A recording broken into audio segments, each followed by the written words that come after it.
Chapter 148 Another Source of Wealth, Ni Daju Goes to Prison _4.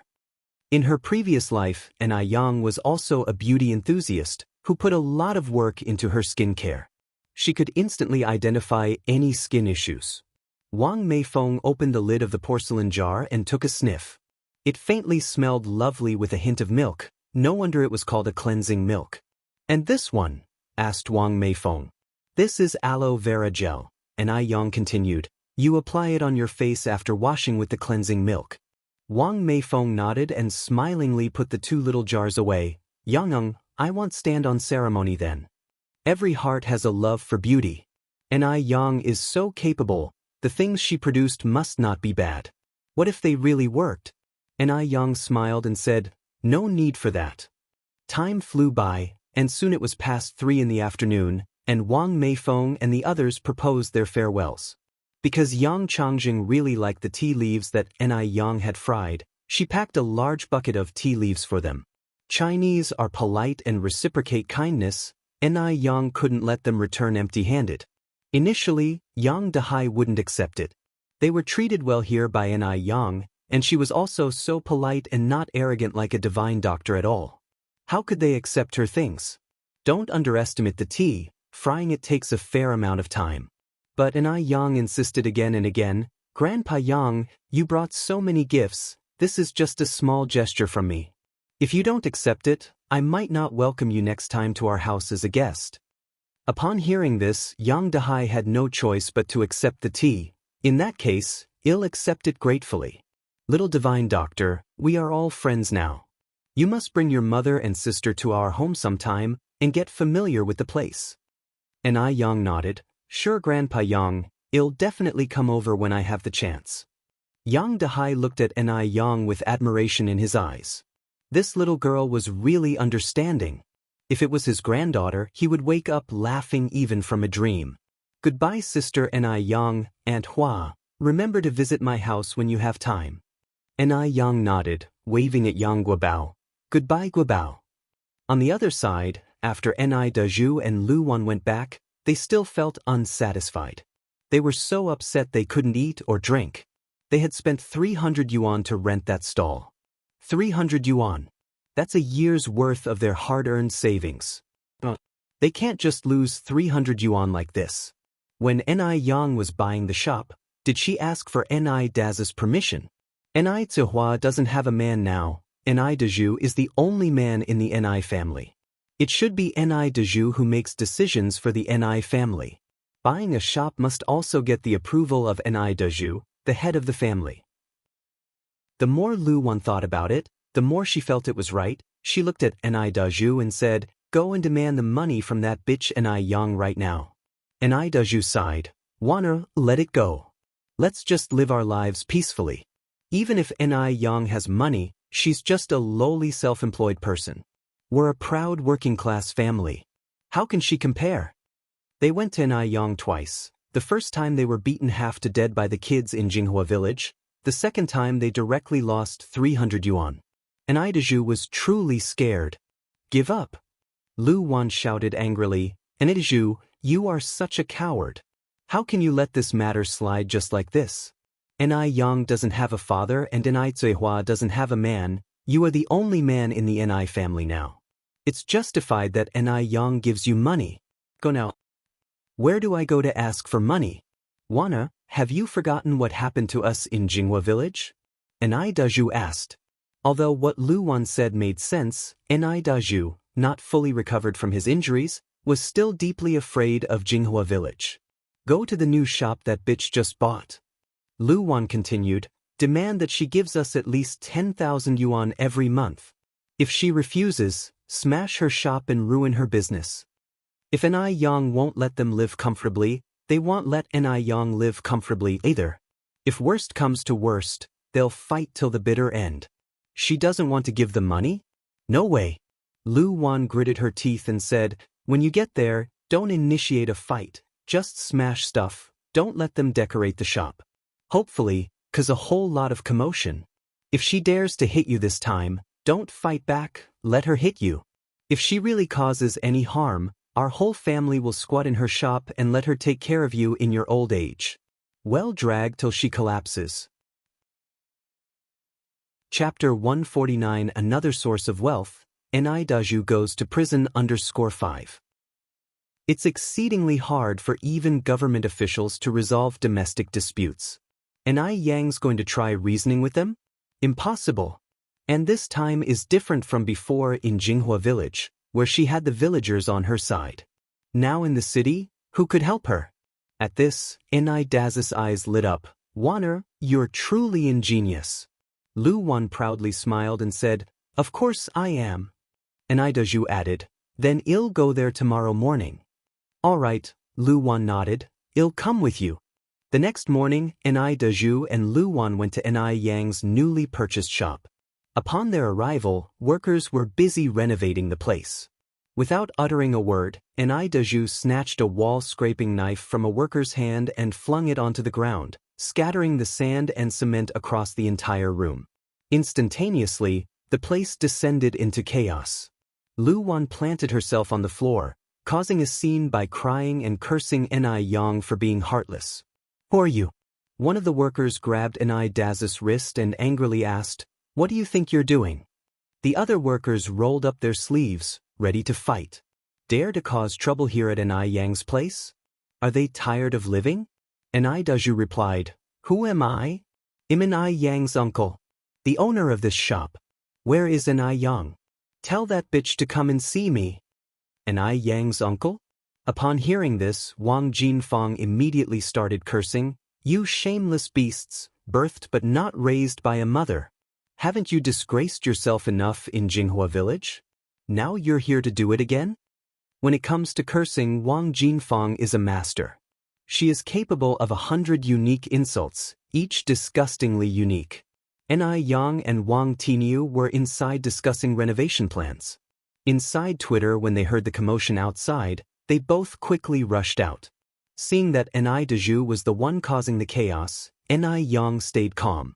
She held back an infuriated Wang Tinyu and whispered, Uncle Tinyu, let them make a scene. The bigger, the better. Please tell Aunt Jinfang not to interfere, and could you also make a trip to the police station? Daju cannot carry on like this. There must be an end to this matter.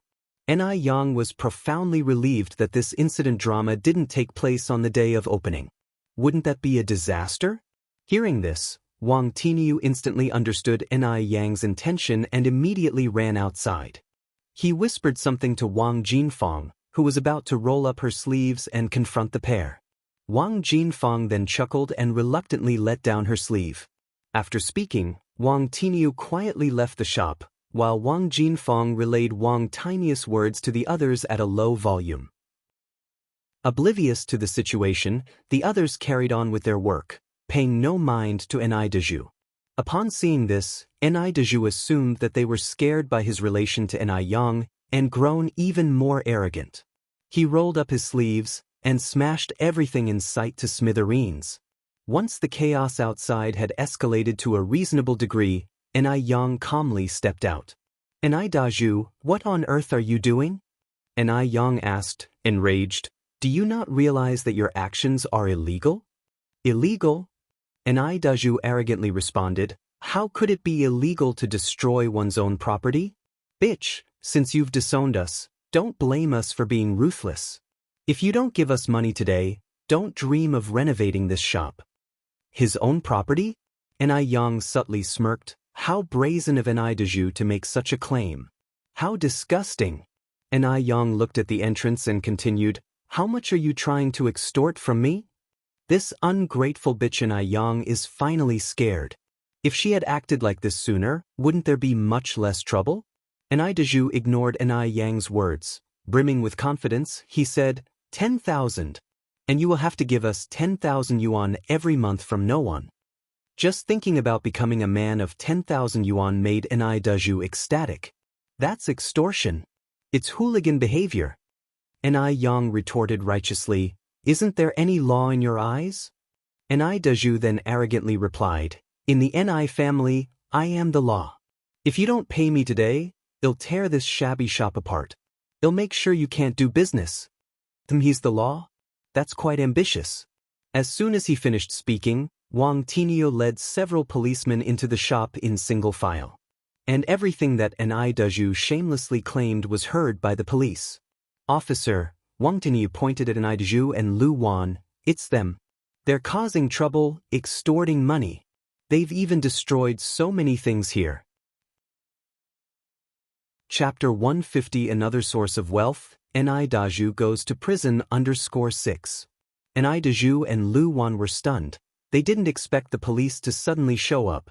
The cold steel handcuffs were placed directly on Lu Wan and Ni Dezhu. You two are currently suspected of damaging private finances, provoking troubles, and extortion crimes. Please come with us immediately. During the crackdown, if these charges were confirmed, they would face prison. Lu Wan cried for innocence. Officers, it's a misunderstanding. We didn't do anything wrong. It was just a family dispute. This girl, Ni Yang, my husband Ni Dezhu, is her uncle. We were just having fun with her. Uncle? An uncle can commit extortion? Stir up troubles? Damage others' property? Do you have no respect for the law anymore? Framed? Just horsing around? Made such a mess of somebody's store and still have the nerve to claim it was a form of entertainment? Really thought them, the police, as blind and deaf? Ni Yang came forward and said, Officers, my name is Ni Yang, the owner of this shop. My mom was an orphan since she was young. She doesn't have any siblings at all. This person probably just grew up with my mom, but he's certainly not my uncle. Ni Dezhu's original household registration had long been revoked and transferred to Lu Wan. While Ni Zihua also has an independent household registration, and there is no blood relationship between Ni Dezhu and Ni Zihua, it would be challenging to prove that they are siblings. The lead police officer nodded. Comrade Ni Yang, please rest assured, we, the People's Police, will bring justice to this case. Thank you, officers. Lu Wan was so angry that she cursed, You little wench, Yang. You don't even recognize your own uncle. Do you have a conscience?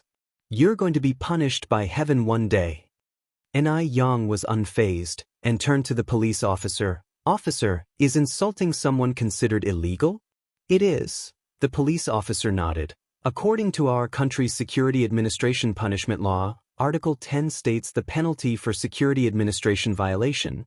Before the police officer finished, Lu Wan was so scared that she shut her mouth. Such a bitch! Lu Wan was so angry that she almost passed out. After collecting evidence and making records, the police took Ni Dezhu and Lu Wan away in their police car. 3 days later, news came from the police station. Ni Dezhu was sentenced to 5 years in prison for extortion and provoking troubles, while Lu Wan, being a participant in the crime, was fined 2 yuan and detained for 15 days. Not only that, Lu Wan also has to compensate Ni Yang for the damaged finances. As evaluated, the compensation was 50 yuan. Lu Wan's younger brother Lu Chang came to bail her out. As soon as Lu Wan saw Lu Chang, she started crying. She never imagined that the situation would have turned out like this. Not only did she lose her money, but now her husband was also taken away.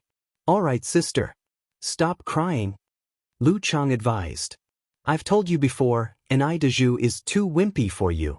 It's good that this happened. Well, go to the court and file for divorce tomorrow. You are still young and can find someone 100 times better than Ni Dezhu.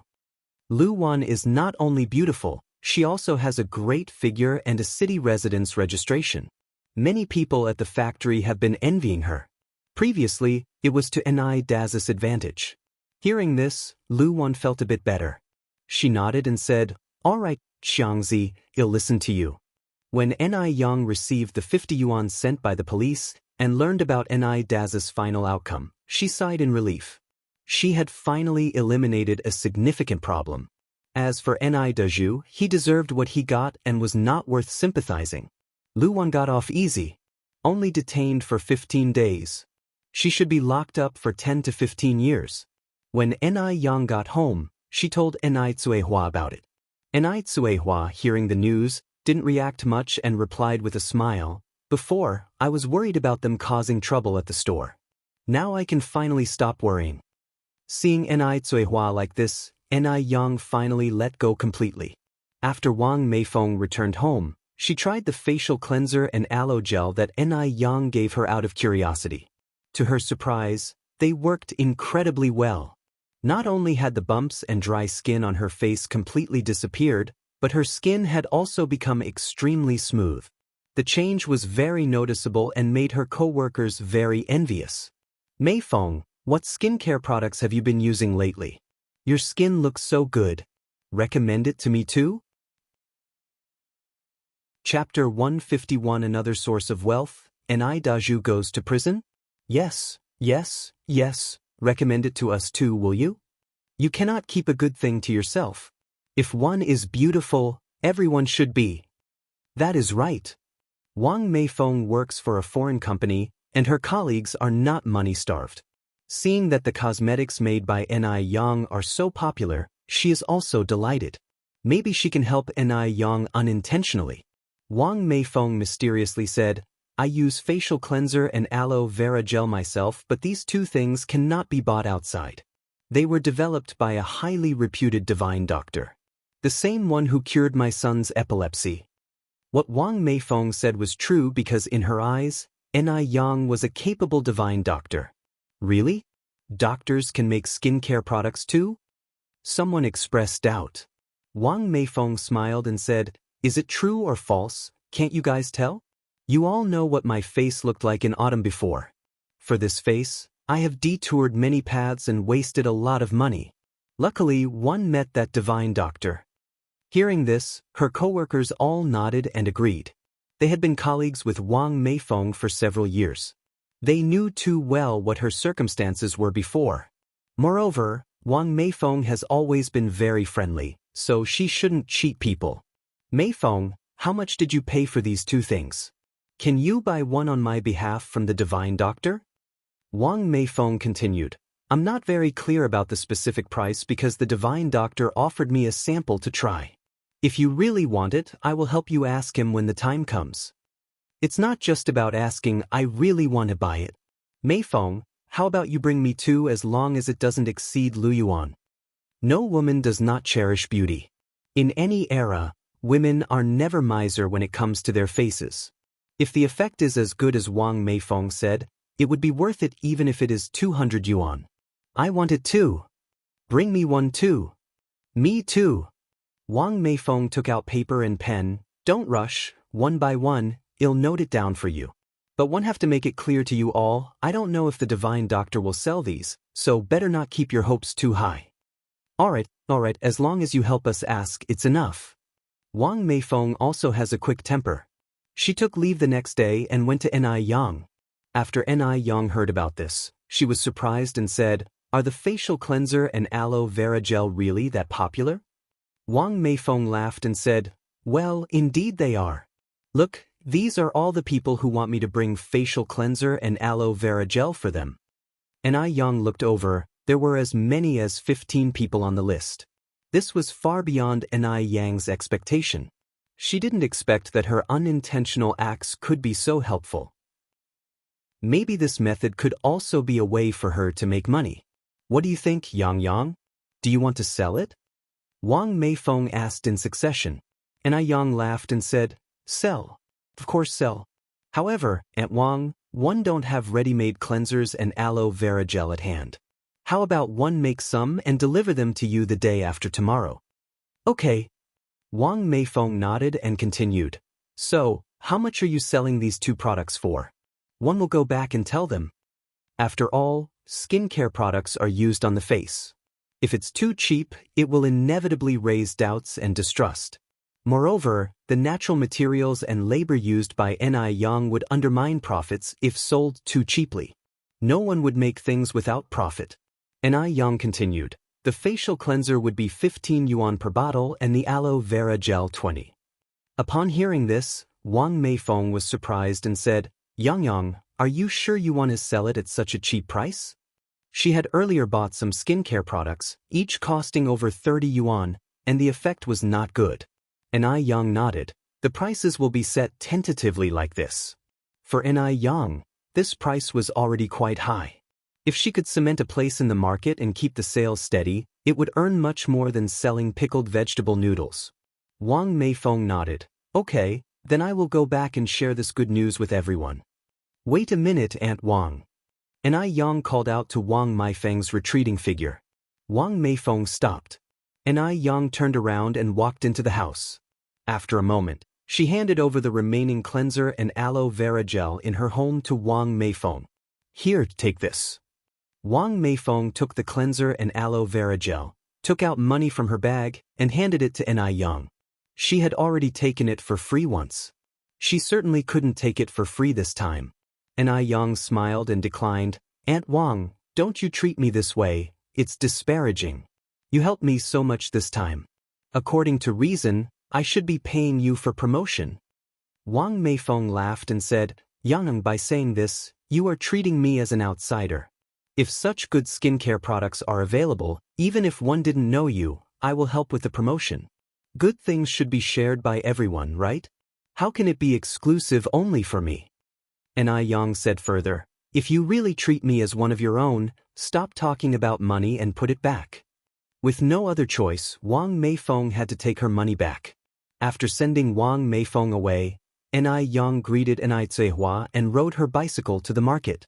Now that she has decided to sell cosmetics, of course, she needs to be prepared with the right containers. The bottles for skincare products don't need to be fancy, plain-looking ones will do. So An Yang chose transparent glass bottles. The bottle cap was made of wood and looked very refreshing. If this path can be followed successfully, An Yang plans to customize a batch of exclusive bottles from the factory in the future. After buying the bottles, An Yang went to buy equipment for making distilled water. All these things cost her a total of 15 yuan. After returning home, An Yang bought a large bucket of fresh milk from Zaihua's home. Fresh milk is not expensive. A large bucket weighing 5 kilograms costs only 5 yuan. 5 kilograms can make a lot of facial cleanser. After preparing all the things, An Yang began to peel the aloe vera. An Zihua came over and said, Yang, let me help you.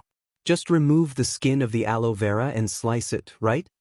An Yang looked up and said, Mom, you don't need to help here. You can take care of my sister. An Zihua said, no problem, your sister is asleep. The mother and daughter worked together, and the work efficiency was much higher. In a short while, a large amount of aloe vera was peeled. At the Mo family, these days, Mo Hudi's condition has become more and more serious, and old lady Mo is increasingly anxious. She hopes to see the divine doctor from Jiangnan who was mentioned by Li Xianxian. However, the divine doctor from Jiangnan has not yet appeared. Seeing Mo Hudi's painful appearance, old lady Mo couldn't help crying. At this time, a servant's voice echoed in the room, Old lady, Miss Xianxian is here. Xianxian is here. Old lady Mo's dim eyes instantly filled with hope. Chapter 152, Smartly Slapping the Face. Never give up treatmenty. Li Xianxian looked stunning today, dressed in a white lace-patterned top and a form-fitting black pencil skirt. Her long black hair was dyed to a honey brown and styled in large curls that tumbled over her shoulders, giving her a mature and sexy look. She was at the forefront of fashion, far ahead of anyone in this era. Now, everyone in her circle and her classmates were emulating Li Xianxian's style. Grandma, how has Xiaodai been doing recently? Li Xianxian approached and asked with concern. Madame Mo sighed deeply. Don't worry, Grandma. Li Xianxian walked over, resting her hand on Madame Mo's shoulder. I came here today to bring you good news. Good news? Madame Mo turned to look at Li Xianxian. Have we heard from the divine doctor of Jiangnan? The divine doctor of Jiangnan was Madame Mo's only hope. Li Xianxian nodded. Yes, the medicine sent by the divine doctor has arrived. Really? Madame Mo gasped in surprise. Yes, Li Xianxian nodded. Why would I lie to you? Look, this is it. With that, Li Xianxian pulled out 2 small red porcelain bottles from her bag. Grandma, this medicine needs to be taken 3 times a day, 1 pill each time. In less than 3 days, Xiaodai will improve. Once Xiaodai gradually recovers, we can have the divine doctor come over for a follow-up visit. All right, Madame Mo nodded, her face filled with gratitude. Xianxian, on behalf of Xiaodai, thank you. You are truly a benefactor to our Mo family." As she spoke, Madame Mo burst into tears. Li Xianxian quickly comforted her. "Grandma, don't say that. I can't take credit for it. I'm just a go-between." Although she said she was just a go-between, not anyone could manage this feat. The divine doctor of Jiangnan was renowned for his exceptional medical skills and eccentric personality, and he usually refused patients with the surnames Yang and Mo. Who else could persuade him to break these rules? Perhaps only Li Xianxian could do that. Madame Mo continued, "In any case, Xianxian, you are indeed a great benefactor to our Mo family." Li Xianxian laughed. "Grandma, don't do this. You're making me blush. Let's give Xiaodai her medicine."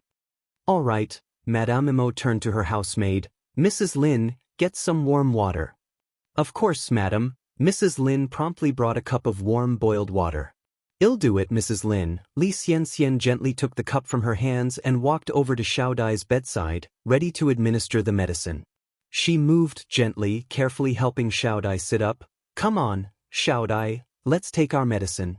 We'll get better after we take it." Though Mo Hudi was still unconscious, she was aware enough to swallow. Occasionally, water spilled from the corner of her mouth, and Li Xianxian, without a hint of disgust, gently wiped it clean with a handkerchief. Watching Li Xianxian, Madame Mo's eyes were filled with satisfaction. Li Xianxian was a rare gem. If she could become her granddaughter-in-law, it would be wonderful. Unfortunately, her eldest grandson was too stubborn. Madame Mo knew she would have to devise a way to bring the two together. After administering the medicine, Li Xianxian assured Madame Mo, "Don't worry, Grandma. With the divine doctor of Jiangnan on our side, Xiaodai will be just fine." Madame Mo nodded. Li Xianxian admonished, "Also, Grandma, the divine doctor said that Xiaodai can't be exposed to sunlight or wind while she's taking this medicine, so the windows need to be closed. We need to be cautious when coming and going." All right. Madame Mo immediately ordered someone to close all the windows. Li Xianxian continued, "Also, besides protecting her from the wind, she also needs to follow a strict diet. She can't have spicy, greasy, or fragrant food." Madame Mo noted everything down. Having given all her instructions, Li Xianxian then asked to leave. Upon hearing that Li Xianxian was leaving, Madame Mo stood up and said, "Why the rush to leave?" Li Xianxian smiled, "I have business to attend to at the base this afternoon. I'll come to see you when I'm free." Madame Mo stood up to accompany Li Xianxian to the door. Li Xianxian, ever considerate, said, "Grandma, don't worry about seeing me out. I know my way around here better than my own home." Madame Mo held Li Xianxian's hand, saying reluctantly, "Xianxian, remember to visit me often when you have the time." Chapter 153, Skillfully Slapping the Face, Never Give Up Treatment. Li Xianxian nodded, "Don't worry." Although Li Xianxian had insisted no need for farewell, old lady Mo still escorted her downstairs. Watching the retreating figure of Li Xianxian, housemaid Lin sipped in awe. "Old lady, Miss Xianxian is such a good girl. Not only is her character good, so is her appearance and manners, she's practically perfect."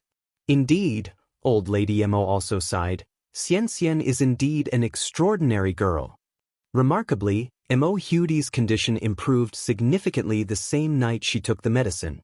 She, who was previously unconscious, was now able to sit up and talk.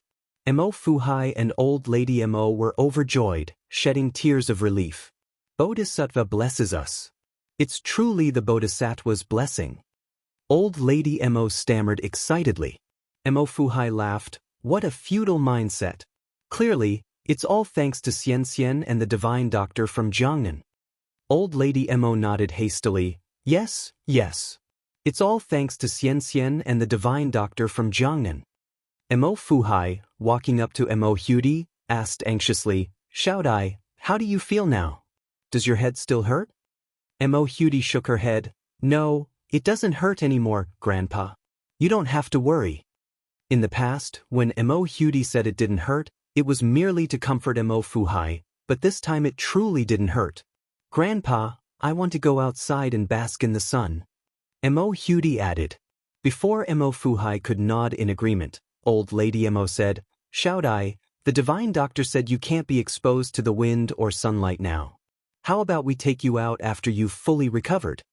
Mo Hudi nodded and continued, Grandma, I want to eat meat. Mo Hudi was truly craving for meat. After being bedridden for over a month, her diet mostly consisted of noodles and porridge, easily digestible foods. She had nearly forgotten the taste of meat. Hearing this, old lady Mo's heart ached, wiping away her tears. The Mo family were wealthy, even their servants could eat meat in their 3 meals a day. But for Mo Hudi, eating meat had become a luxury. The poor girl. Choking back tears, old lady Mo said, Good girl, you can't eat meat right now. Once you recover, I'll let you eat as much as you want. Mo Hudi dutifully wiped away old lady Mo's tears. Grandma, don't cry. I don't feel like eating meat now. Meat isn't that great. Her words sounded like she was comforting old lady Mo and also herself. Even the usually composed Mo Fuhai was moved to tears. At the Ni family residence. It was already late at night, but Ni Yang was still busy. She had packed the newly made facial cleanser and aloe gel into glass jars, with 31 jars of facial cleanser and 35 jars of aloe gel in total. The facial cleanser was milky white, while the aloe gel was a pale, jelly-like substance. Arranged in jars with round wooden stoppers, they looked particularly attractive, not unlike those high-end skincare products in later generations. Omitting the labor cost, these products had cost nearly 20 yuan in total. Selling a single jar of aloe gel would cover the cost, and this time, she had 15 pre-orders. Each order was for a jar of facial cleanser and a jar of aloe gel, totaling 35 yuan. 15 orders meant a total of 525 yuan. The thought of how a day's effort could rake in so much money made Ni Yang tireless. Her spirits were high. If she could open up the market for domestic skincare through this endeavor, that would be even better. In her prior world, famous skincare brands like SKII, Lamer, Ferma, Lancome, Helena, and so forth all originated from overseas. Domestic skincare products could hardly compete within the country. Unscrupulous merchants, in order to make money and save costs, would often substitute inferior chemical substances for natural ingredients. This led to tragedies like ruined skin and glow-in-the-dark face masks, gradually eroding the public's trust in domestic skincare products. People preferred to splurge on foreign brands, even at 10 to 100 times the price, rather than settling for domestic brands. Her goal was to carve out new territory within the domestic skincare industry while these major brands were still absent from the local market. In the past, foreigners capitalized on the exorbitant prices to make money from the Chinese. Ni Yang had a clear goal.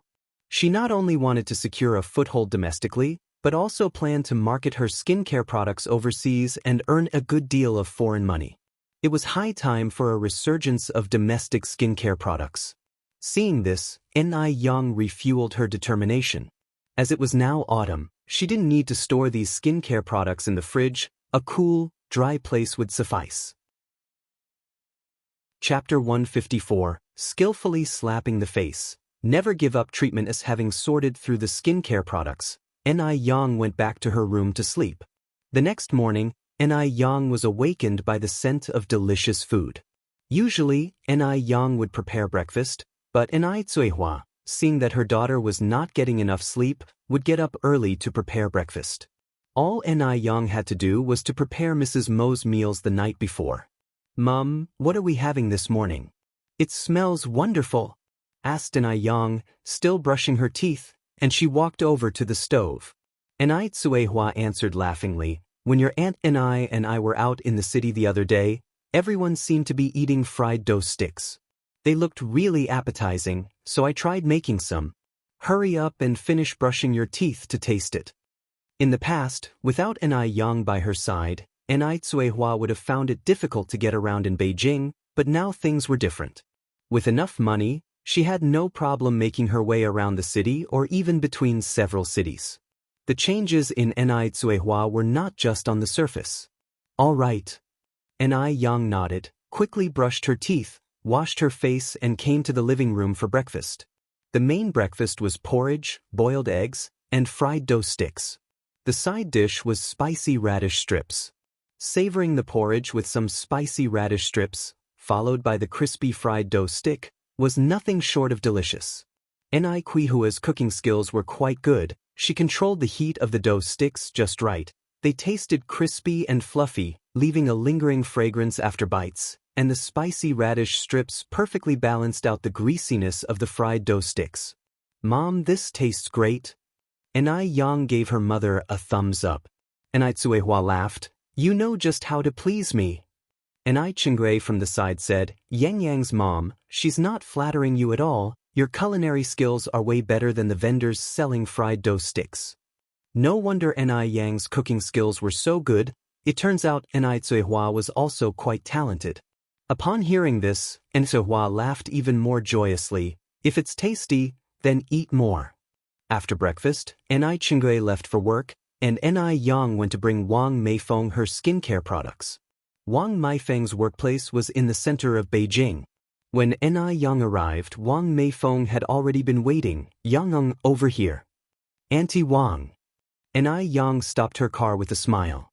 "Yang, here is the money, please count it." Wang Meifeng handed Ni Yang an envelope. Ni Yang took the envelope, smiling. "No need to count, don't I trust you? By the way, these are the face wash and aloe gel." She unloaded a cardboard box from the back seat of her car. "Shall I help you bring it in?" Wang Meifeng said, "No need, Yang, I can do it myself. You go ahead with your work."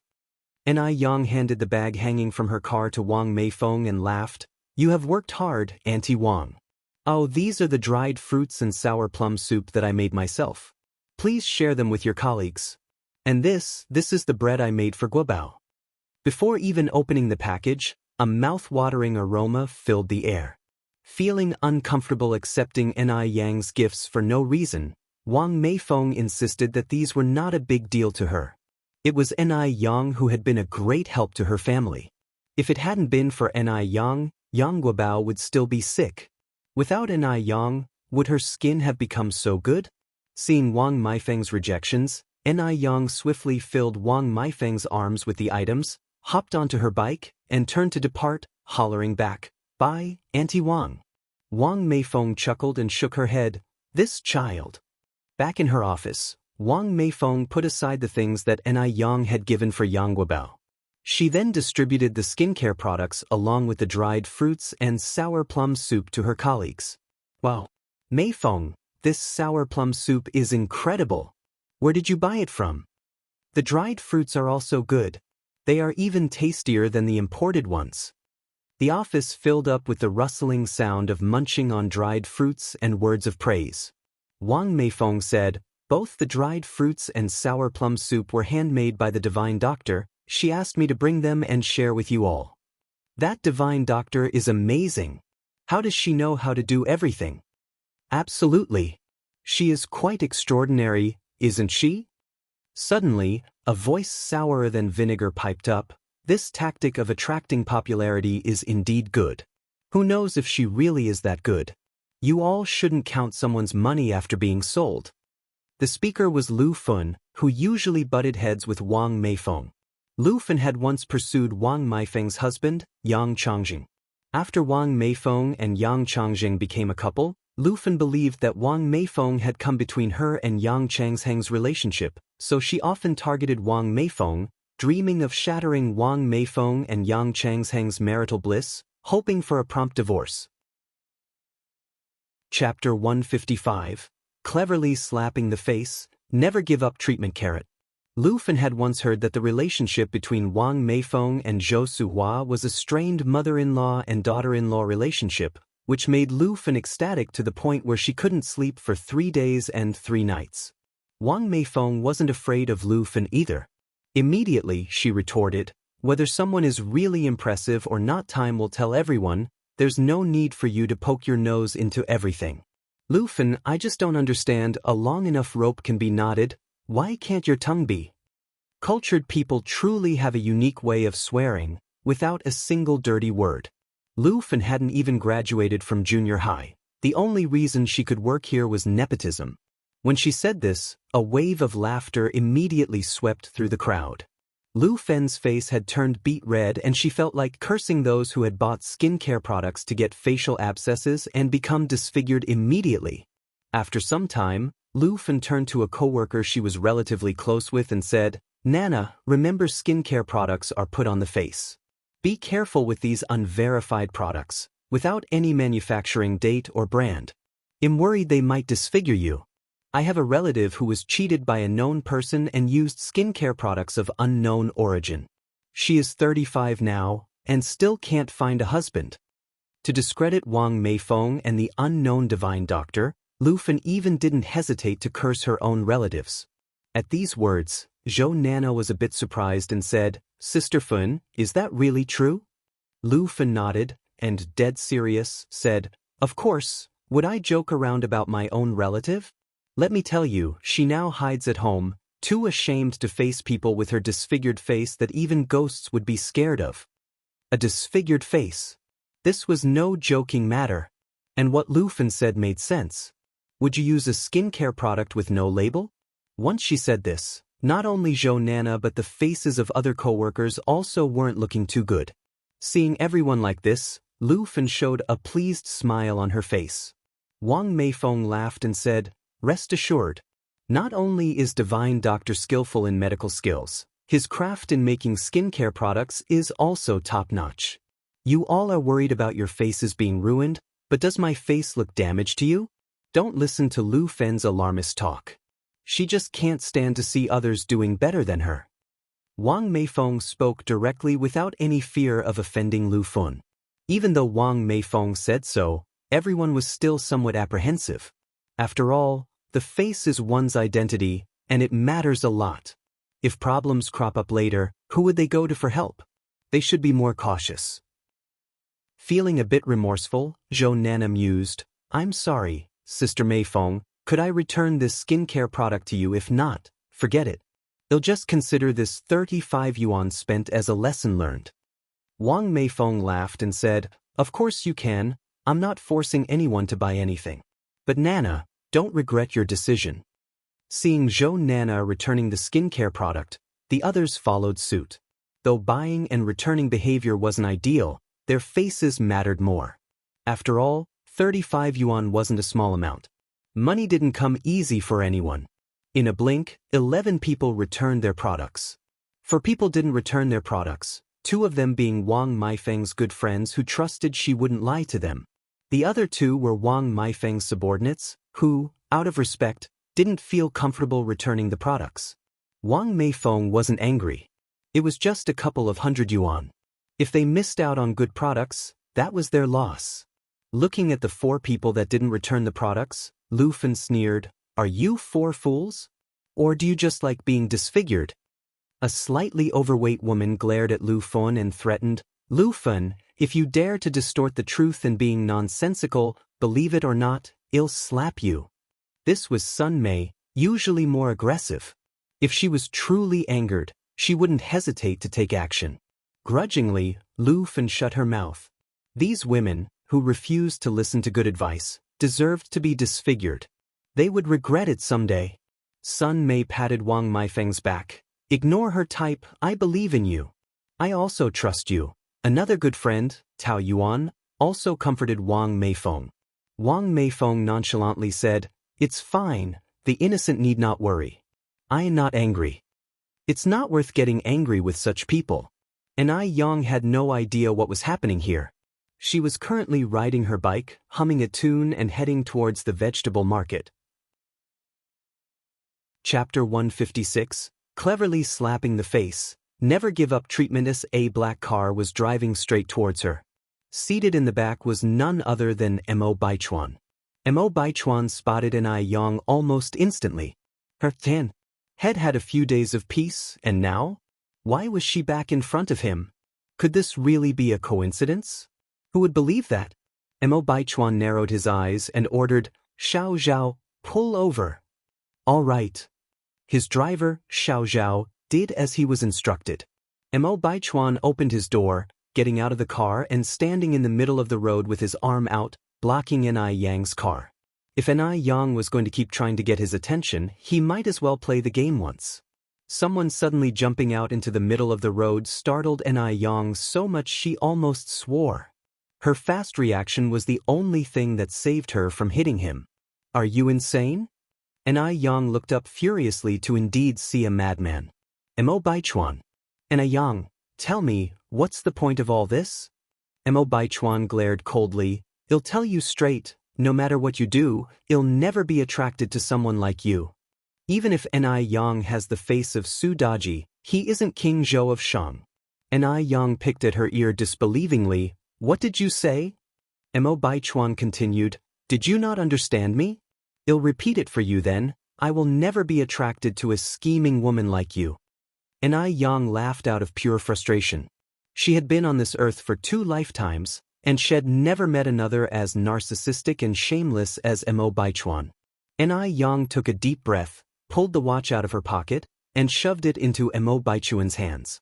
Thank you for promising never to be attracted to a conniving woman like me. Hey, race your watch, and please stay out of my sight in the future. You might enjoy it, but I, the scheming woman, have a strong sense of hygiene. She deliberately emphasized the word strong sense of hygiene. And delusion is an illness that needs treatment. Before Mo Baichuan could react, Ni Yang pulled out a 1-cent note and placed it in Mo Baichuan's hand. You're still young, don't ever give up on getting treatment. Consider the money my good deed for the day. Ni Yang had initially planned to give him a bigger note, but upon second thought, she decided that Mo Baichuan wasn't worth wasting it on. A cent was more than enough.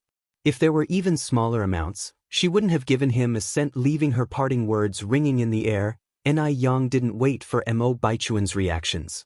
She hopped onto her bicycle and left. Mo Baichuan was on the verge of exploding with rage.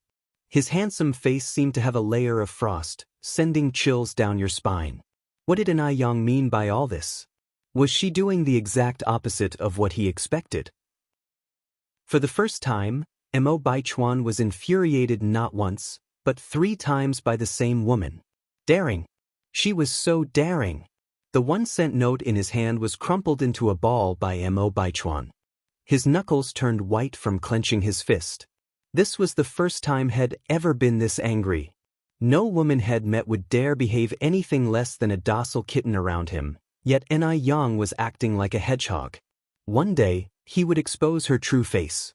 Through the car window, his driver, Xiao Zhao, seemed to see a familiar scene. It seemed that only Ni Yang had the ability to make Mo Baichuan lose control. Xiao Zhao couldn't muster the courage to approach Mo Baichuan, and could only sit stiffly in the car. With the arrival of chilly autumn wind, the weather had begun to turn cold. So tonight, Ni Yang planned on cooking grilled fish. Due to the weather, fish and shrimp were no longer available from local ponds, so she went to the vegetable market. She bought a catfish, along with some bean sprouts, tofu skin, and kelp to accompany it. After finishing her grocery shopping, Ni Yang visited the hardware store to buy a pan for grilling fish. However, after a thorough search, she couldn't find a pan similar to the one she had had in her previous life. So, Ni Yang explained what the fish grilling pan looked like to the shopkeeper. The shop owner replied with a smile, "We don't have the kind of pan you're looking for, but we do have another that won't stick to the fish." Ni Yang asked, "Could you please show it to me?"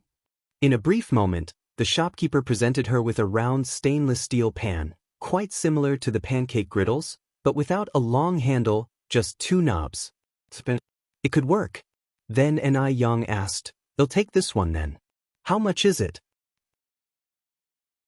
Chapter 157, Cleverly Slapping the Face, Never Give Up Treatment _6. 8 yuan. The boss must really think she's a kid to mess around with. An old pot that hasn't sold for over 800 years and he wants to sell it for 8 yuan? Ni Yang laughed and said, "Boss, quit joking, I'm serious about buying. I'll take it for 1 yuan and 50 cents. The boss replied speechlessly, "Young lady, you're the one who's joking. A pot worth 8 yuan for 150? This pot is the most sought after this year. If you come any later, you might not be able to buy it." Ni Yang said, "I've never seen any sought-after item that has been stored in the warehouse for several years and not sold. If you don't really want to sell it, then I'll leave you alone." With that, Ni Yang turned and left. Seeing that Ni Yang had walked several steps and had no intention of turning back, the boss immediately shouted, "Young lady, come back. Come back quickly. I'll sell it to you for 150. Although 1 yuan and 50 cents wouldn't make much profit, it was better than it rotting in the warehouse and turning into a piece of waste. She originally thought that this young lady was easy to fool, but she never expected that this young lady was very shrewd. Successfully buying a pot and groceries, Ni Yang returned home. When she returned home, it was after 5 in the afternoon, just in time to cook. Ni Zihua was washing vegetables, while Ni Yang went to start a charcoal fire to grill fish. The grilled fish had to be grilled with charcoal fire to be authentic. Grilling in a bread oven would definitely not work.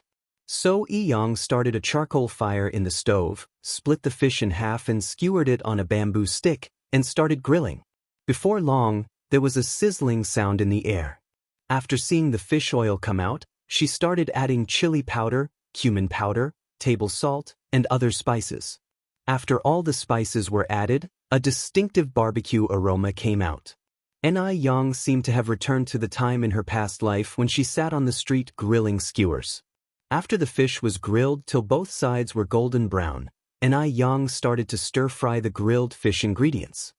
First, she stir-fried the bean paste to bring out the red oil, then added spring onions, ginger, and garlic to bring out the fragrance. Then she added green chili peppers, onions, Sichuan peppercorns, soy sauce, beer and water. After it was boiled on high heat, she poured the red soup over the grilled fish. Instantly, an enticing aroma filled the air. The fragrance of cumin, the spiciness of the red oil, and a sprinkle of cilantro as decoration, a look and taste-appealing grilled fish was ready. Ni Yang brought the grilled fish to the table and lit the small stove. Immediately, the red oil soup in the grilled fish started to boil and the aroma became even stronger.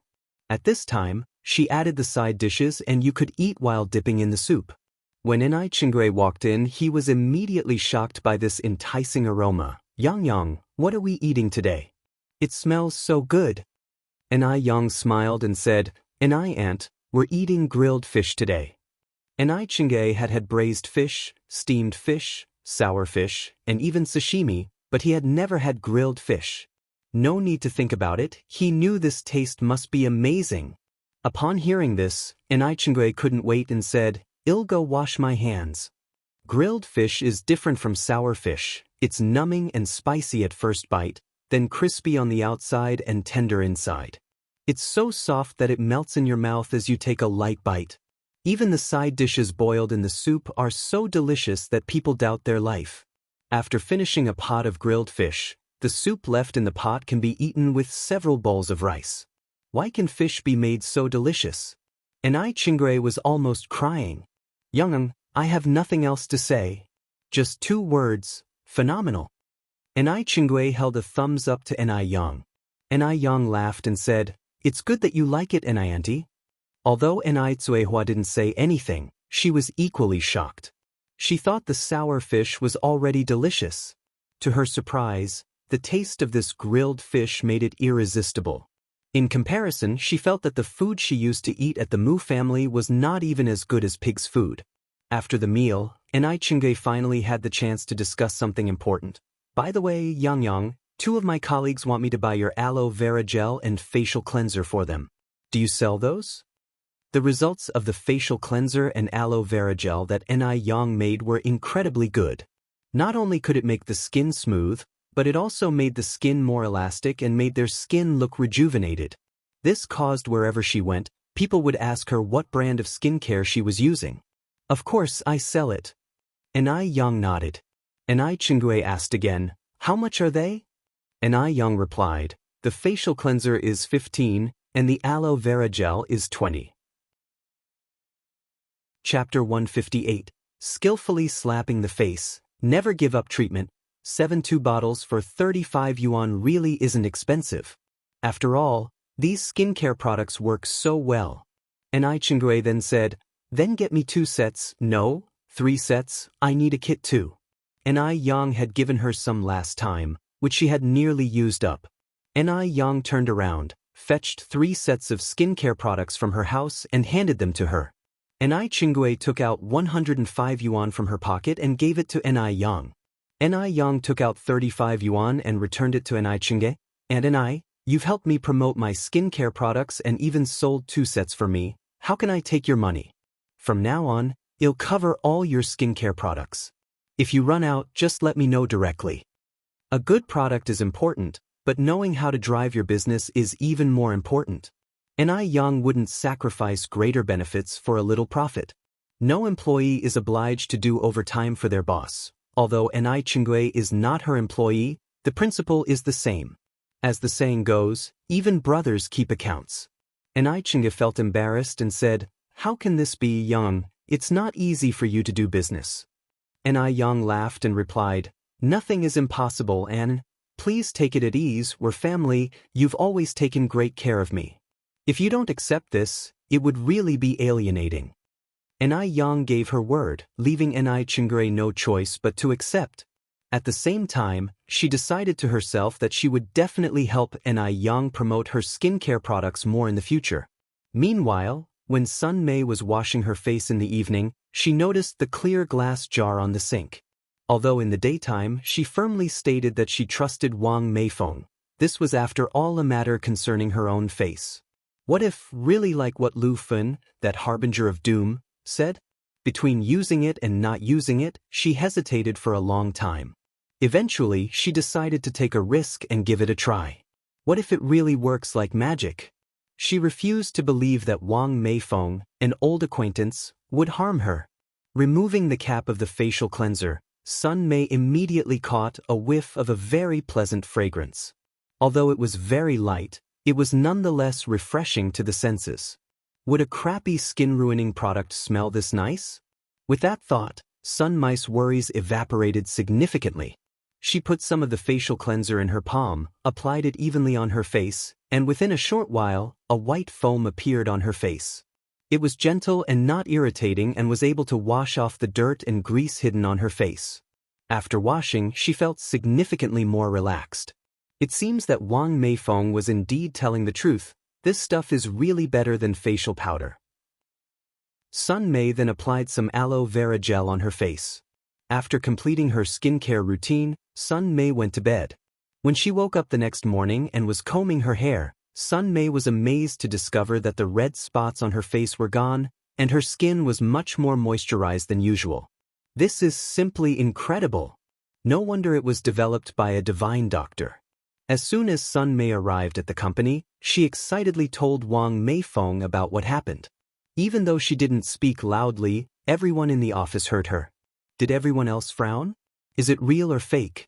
Are those skincare products really that miraculous? But upon examination, it seemed that Sun Mei's skin condition did look much better.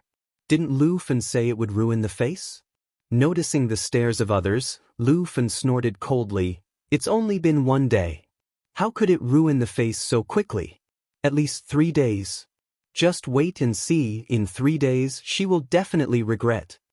Everyone thought so too. It's only been a day. What effect could be seen? Time flew by quickly, and in the blink of an eye, it was the 2nd day. The 2nd day, Sun Mei's skin not only showed no signs of abnormalities. Instead, it was radiantly healthy. On the 3rd day, when everyone was looking forward to seeing Sun Mei's face deteriorate, her face not only did not deteriorate but also looked better than it did the day before. Her skin had improved, and Sun Mei was all smiles wherever she went, no longer exhibiting her previously fierce demeanor. By this time, Lu Fen was already becoming restless. It shouldn't be. Why didn't her face get ruined? How could a product with no certifications and standards not ruin the face? Perhaps 3 days was not long enough to show any effect. It might take 6 days. It must be like this. However, on the 3rd, 4th, and even 5th day, Sun Mei's skin condition got better day by day. Now, she even hummed while walking. The sight of this left everyone envious. Walking boastfully up to Lu Fen, Sun Mei taunted. Lu Fen, didn't you say that my face would be ruined after 3 days? But now, 6 days have passed. Not only is my face undamaged, but my skin has also been getting better and better each day. You really should apologize to Meifeng. Hearing this, everyone chimed in agreement. Yes. Lu Fun is to blame. If she didn't cause trouble back then, we would already be using it by now. Lu Fun, you nearly cost us the chance to use such good skincare products. You owe an apology not only to Mei Feng but also to us. Enraged to the point of blushing, Lu Fun retorted, "It may be that the time isn't up yet. Sun Mei, what are you so pleased about? Just wait and see, sooner or later your face will be ruined." Laughing, Sun Mei responded, "Lu Fun, your disgusting face is really hard to look at. Forget it, I'm in a good mood today and can't be bothered to quarrel with you. Otherwise, I would definitely have slapped you. Also, I'm putting it out there today, if I hear you bad-mouthing Divine Doctor again, Sun Mei, will not let you off." The surrounding crowd began to reprimand Lu Fun for her wrongdoing. Lu Fun, who was previously a crowd favorite, had now become a scapegoat. Right then and there, Lu Fun was like a dog that had fallen into the water. She slinked away with her tail between her legs, leaving the office in shame. Just wait and see. Sooner or later, they will regret it. After Lu Fun left, her colleagues rushed towards Wang Meifeng. "Meifeng, is it too late for me to change my mind? I'm willing to pay double the price for the facial cleanser and aloe vera gel." "Me too. I want to buy two." "Meifeng, we're sorry, we shouldn't have betrayed you. We didn't trust you." "Meifeng, we're sorry," Wang Meifeng replied with a slight smile. "It's okay. As our chairman said, if you can correct your wrongs, you are still a good comrade. But there are none left today. The remaining 11 bottles from last time were all bought by colleagues from other departments. If you want to buy them, you can come over and register first. The price will still be the original one." Thanks to Sun Mei's example, those 11 bottles were swept clean by the neighboring department 3 days ago. Hearing this, the previously calmed people flared up at Lu Fun once more. Mo family. Early in the morning, Zhou Suhua brought Yang Guobao to visit Mo Hudi, who was sick. Even after taking the medicine from the Divine Doctor for a week, Mo Hudi's condition looked much better than before, but she was still bedridden and her face was filled with signs of illness. Zhou Suhua told Mrs. Mo about Yang Guobao's complete recovery. Surprised, Mrs. Mo asked, "Is he really recovered?" Zhou Suhua nodded. "Indeed, he's better. I underestimated the Divine Doctor and nearly missed Guobao's chance of recovery. Thankfully, Mei Feng is a good girl and insisted on the treatment. Erwin, that Divine Doctor is really amazing. Why don't you let her come and see your daughter, Hudi? It's not doing us any good to keep on like this." Chapter 159. Home Visit. Li Xianxian commits suicide. Zhou Suhua now deeply believes in Ni Yang. When she talks about this, her eyes are full of admiration, without treating Ni Yang as a 17 or 18-year-old kid. She also earnestly hopes that Mo Hudi will get better soon. Otherwise, she wouldn't have recommended Ni Yang to Old Lady Mo. Hearing this, Old Lady Mo was surprised. "Is that Divine Doctor really that amazing?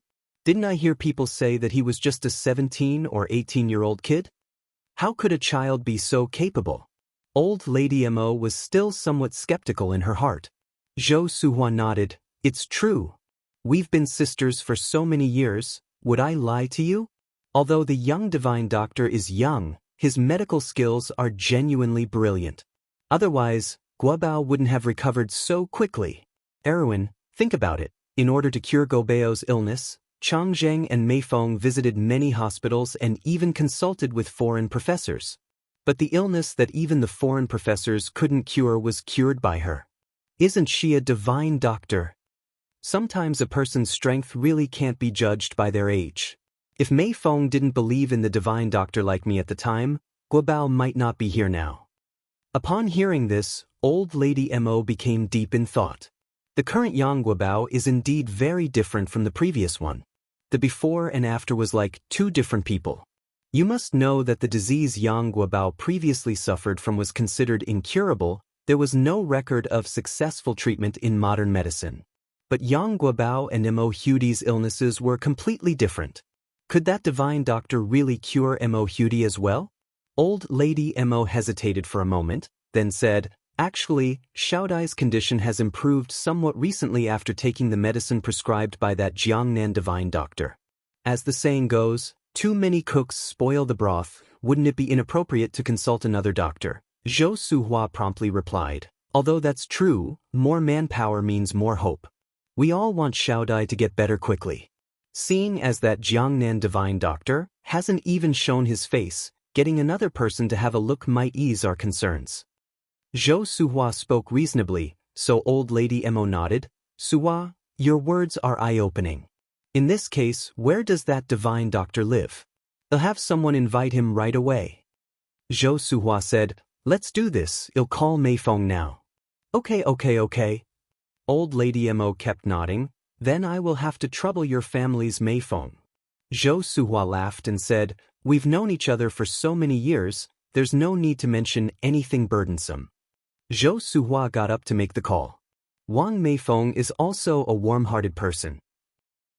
Upon hearing her mother-in-law's words, she immediately dropped her work and had Yang Changjing drive her to Ni Yang's place. Yang Guobao bounced over. Grandma, old lady Mo, is Sister Ni Yang coming to treat Xiaodai? Zhou Suhua nodded. Yes, your dad and mom have already gone to pick up your sister Ni Yang. Yang Guobao cheerfully said, that's great. Sister Ni Yang will surely cure Xiaodai. After that, Yang Guobao ran to the bedroom to bring this good news to Mo Hudi, who was lying in bed. The servant quickly shut the door, fearing that even a little wind would come in. Yang Guobao ran to Mo Hudi's bedside, excitedly saying, Xiaodai, let me tell you, Sister Ni Yang is really amazing. When he said this, his eyes were nearly sparkling. Mo Hudi weakly said, really? Yang Guobao nodded, it's really true. Look how well I look now. It's Sister Ni Yang who cured me. Xiaodai, don't worry, Sister Ni Yang will definitely be able to cure you too. Soon we can go to school together and play together. Hearing this, a smile of longing appeared in Mo Hudi's eyes. It was a desire emanating from the depths of her heart. It was also the redemption of a deeply ill person. Just then, there were footsteps outside the door again. Old lady Zheng and Miss Xianjing are here. The servant pushed open the door from outside. Zheng Xianjing supported old lady Zheng into the room, and the coughing sound of old lady Zheng accompanied them. Old lady Mo, seeing Zhou Suhua, Zheng Xianjing exclaimed in surprise, oh, old lady Yang is here too. Xianjing. Zhou Suhua greeted her with a smile. Zheng Xianjing was a sweet and pretty girl who performed well in her studies. She was quite liked by the elderly folks. Chapter 160, Home Visit, Li Xianxian commits suicide _2. After everyone was settled, Mrs. Zheng asked, Erwin, I heard that Xiaodai has improved significantly after taking the medicine Xianxian sent over. Is that true? Madame Mo nodded. Yes, Xiaodai has indeed improved a lot thanks to Xianxian. But later, a divine doctor will be coming to check on Xiaodai. Is it that divine doctor from Jiangnan? Mrs. Zheng continued to ask. Madame Mo said, no, it's the doctor who cured Guobao. Guobao is well? Mrs. Zheng expressed her surprise. Suhua, is this true? Zhou Suhua nodded, it's true. Mrs. Zheng went on, where is Guobao? Zhou Suhua replied with a smile. He's inside chatting with Xiaodai. Let me call him out for you. All right. Mrs. Zheng nodded. Shortly after, Zhou Suhua brought Yang Guobao out from the room. Hello, Granny Zheng and Sister Xianjing, Yang Guobao greeted politely. Come here. Let me take a good look at you, Mrs. Zheng summoned Yang Guobao. Yang Guobao approached. Mrs. Zheng first felt Yang Guobao's forehead and then his hands, pausing for a long while before confirming, he's cured. He's truly cured. In a sick person, it's normally cold at the root of the nose and the acupuncture point in the middle of the palm. However, those points in Yang Guobao were no different from a healthy person's. Granny Zheng, of course I'm cured, Yang Guobao said proudly. My sister Ni Yang is very awesome. Sister Ni Yang? Mrs. Zheng was somewhat puzzled. Zhou Suhua from his side explained. Sister Ni Yang is the divine doctor who cured Guobao. Oh. Mrs. Zheng nodded. Then Yang Guobao continued to say, let me tell you, Granny Zheng. Not only is my sister Ni Yang good with medical skills, but she is also very beautiful. If you meet her, you're sure to like her a lot. Mrs. Mo teased from the side, is your sister Ni Yang more beautiful than Sister Xianjing? Yang Guobao glanced at Zheng Xianjing. After a moment, resting his chin on his hand, he answered seriously, well, Sister Ni Yang is a bit more beautiful than Sister Xianjing. In truth, she was much more beautiful. But Yang Guobao felt shy to say it out loud. His mother had taught him that one should not only be honest, but also diplomatic in dealing with others. One should always leave some face for the other party. By declaring that Sister Ni Yang was multiple times more beautiful than Sister Xianjing, he was sure to embarrass her. Yang Guobao's earnest demeanor amused the three elderly people and made them laugh heartily. Zheng Xianjing was also smiling, but there was a flash of strong resentment hidden in her bowed eyes. What a brat! Does he even know what to say? Even Li Xianxian isn't as beautiful as her. How could a simple country doctor possibly compare to her? Her previously good mood was completely ruined by the child's words.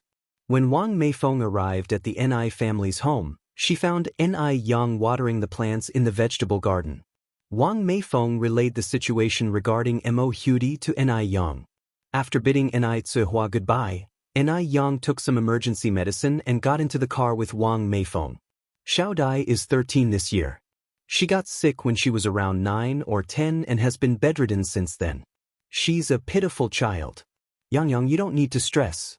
We'll just go and take a look. If we can't treat her, it's okay.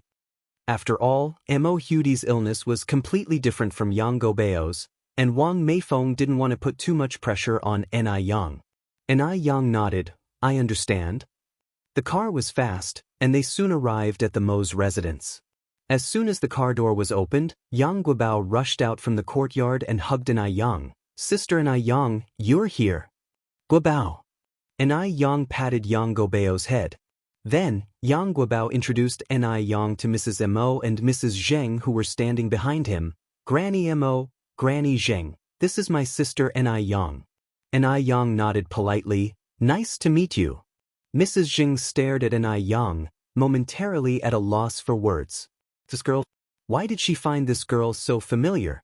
Mrs. Zheng even had a sudden impulse to embrace Ni Yang. Zheng Xianjing glanced at Mrs. Zheng and suddenly felt a sense of irritation. This expression on Mrs. Zheng's face was all too familiar. It was the same face she wore every time she thought about her deceased daughter. That person was already dead. Couldn't she care a little bit more about the feelings of the living beside her? Chapter 161. Home Visit, Li Xianxian commits suicide _3. Despite showing our filial piety to this damned old woman all these years, we end up being deemed worse than a corpse. How utterly ridiculous! This ungrateful hag deserves to have no descendants. Although Zheng Xianjing cursed the old woman hundreds of times in her heart, she still put on a polite and understanding face. Zhou Suhuan next to her said, Erwin, Aching, this is the young divine doctor, Ni Yang, whom I told you about. Even though old lady Mo was aware that the person who had treated Yang Guobao was youthful, she hadn't expected them to be a child. Moreover, she was incredibly beautiful. Old lady Mo once thought Zheng Xianjing was the most beautiful girl she had ever seen, but now compared to Ni Yang, Zheng Xianjing seemed like a mere commoner. It is often said that when God opens a door, he also closes a window. Generally, people with exceptional talents have some slight deficiencies. This little girl was so beautiful, flawless in fact. Could her medical skills be as impeccable? After all, they do say that beauty lacks brains. So in old lady Mo's mind, usually people who were too beautiful weren't all that bright. Every saying does have its origin after all. Although old lady Mo had her doubts, she still smiled and said, Hello, young divine doctor, I am Xiao Dai's grandmother, I appreciate your attention to Xiao Dai. Ni Yang smiled lightly, You're too kind. As a doctor, it's my duty to treat and save people. This child was quite modest. Not impatient. Not bad at all. Well, why not let her try? Maybe she is indeed talented. Good child, how old are you this year? Old lady Zheng asked, holding Ni Yang's hand with a somewhat moved expression. Ni Yang politely answered, Old lady, I am 17 today. Old lady Zheng nodded. 17, 2 years younger than our Tingting. Where are you from? Before the old lady could continue her question, Zheng Tingting interjected surprisingly, I can't believe the young divine doctor is only 17. At 17 I was just a child, but the young divine doctor is already famous. It's quite a shame to our generation. Even though this remark seemed to praise Ni Yang, it actually had a sting. Famous? Ni Yang had only treated one person, Yang Guobao, so where did this fame come from? Besides, old lady Mo was doubtful of Ni Yang's medical skills from the start. This remark was not only prickling but also filled with considerable ridicule. For some reason, Zheng Xianjing just couldn't bring herself to like Ni Yang. Having such a beautiful face, she was certainly no good girl. Zheng Xianjing enjoyed hanging out with people who were less attractive than her. Those who looked better than her deserved to die. Ni Yang wasn't offended but smiled and said, Kai Wenji identified melodies at 6, Kong Rong yielded pairs at 7, and Gan Luo became prime minister at 12. People are different with diverse talents. You don't need to feel inferior, sister. Ni Yang's tone was light, but her words were powerful, a beautiful retort.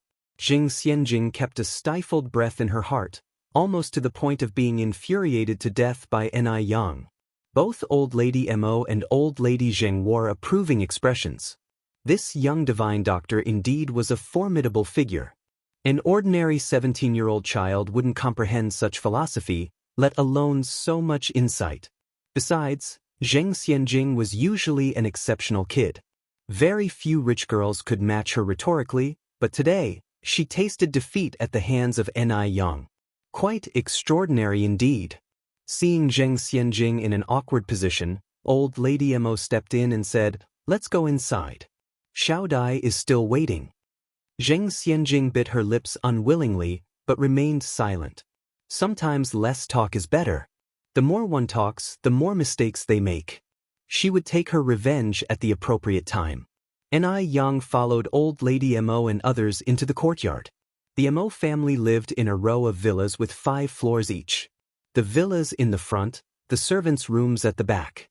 The servants' rooms were slightly shorter but very grand, clearly indicating the family's prosperity. The interior was also top-grade luxury. Beautiful crystal chandeliers, delicate imported Persian carpets, huge leather sofas, and famous paintings could be seen everywhere. Any ordinary person who entered such a house would be amazed, like Granny Lu visiting the Grandview Gardens. Chapter 162, Home Visit, Li Xianxian commits suicide _4. But who was Ni Yang? In her previous life as director Ni, what kind of scenario had she not experienced? She didn't see much in these trivialities. Seeing her so calm, Lady Mo couldn't help but take a few more looks at her. This child was a bit beyond her expectations. Looking at her attire, she didn't seem to be from a wealthy family. Yet, after seeing these things, there was no trace of greed in her eyes, just sheer clarity and tranquility. She didn't seem like a child in her teens, but more like someone who had been through 1,000 storms and held high positions. Perhaps she indeed had the potential to achieve great things. They all went upstairs together, and just as they were stepping onto the top stair, Lady Zheng missed a step. Just as she was about to tumble backward onto the ground, someone gently grasped her hand, pulling with a clever force, stabilizing Lady Zheng's body immediately. She heard a soft voice beside her, Be careful, old lady. Looking up, Lady Zheng saw it was Ni Yang who had assisted her, and she gratefully said, Thank you, young divine doctor. It was nothing. Ni Yang replied with a light smile, 2 shallow dimples appearing on her cheeks. For a moment, Lady Zheng lost herself. She remembered that her Tingting also had such small dimples.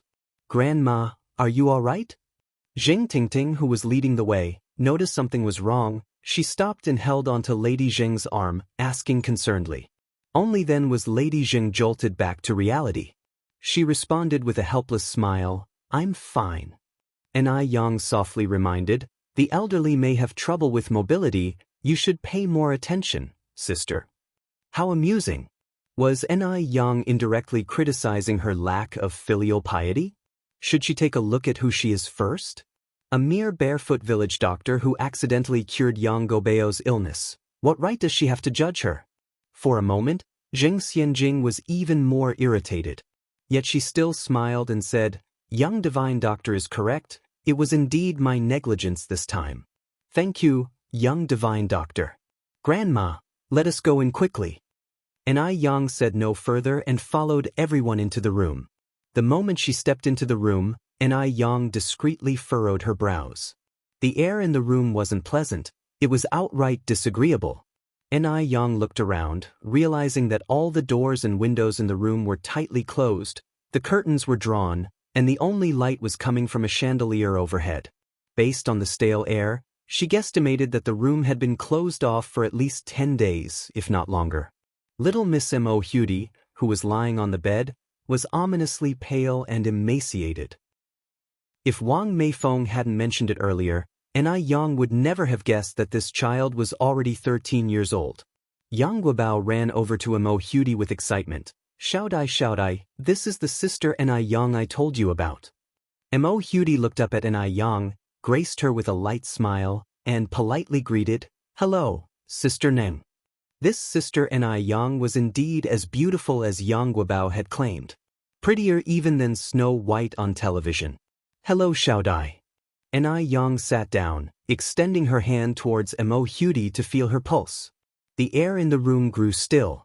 Everyone was waiting for Yang to speak.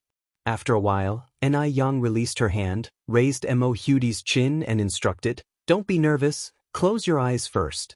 I need to check your pupils." Mo Hudi closed her eyes as instructed. After examining her pupils, Yang wore a complex expression. She looked up at Lady Mo and asked, "Has Xiaodai been taking any medication lately? And did her condition improve after that?" "Yes." Lady Mo nodded.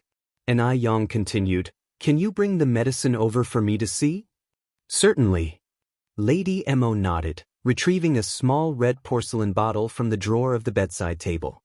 After Yang received the porcelain bottle and sniffed it lightly, she proceeded, "The pills contain aconite, piperaceae, 7 dragon's grass, puraria root, cherry seed, snake berry, dandelion, and other medicinal herbs.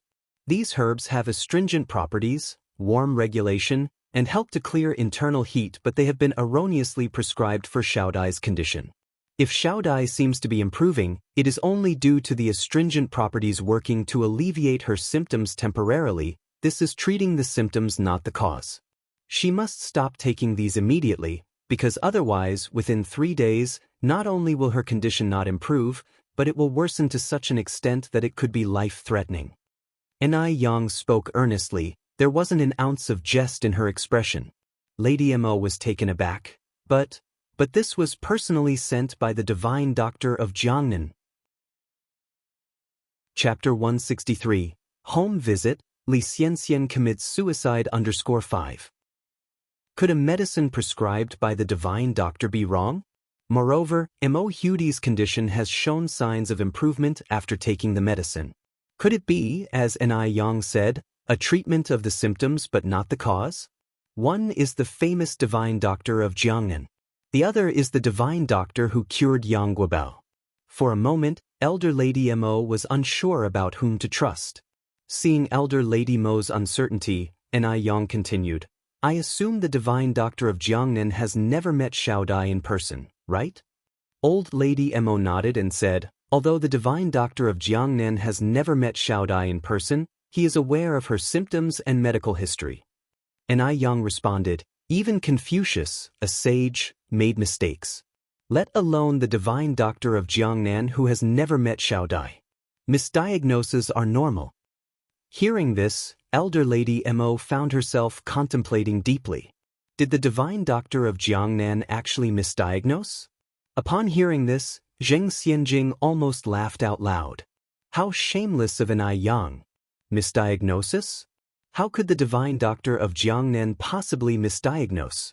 And Yang, a novice village doctor, had the audacity to accuse the divine doctor of misdiagnosis? Absurd.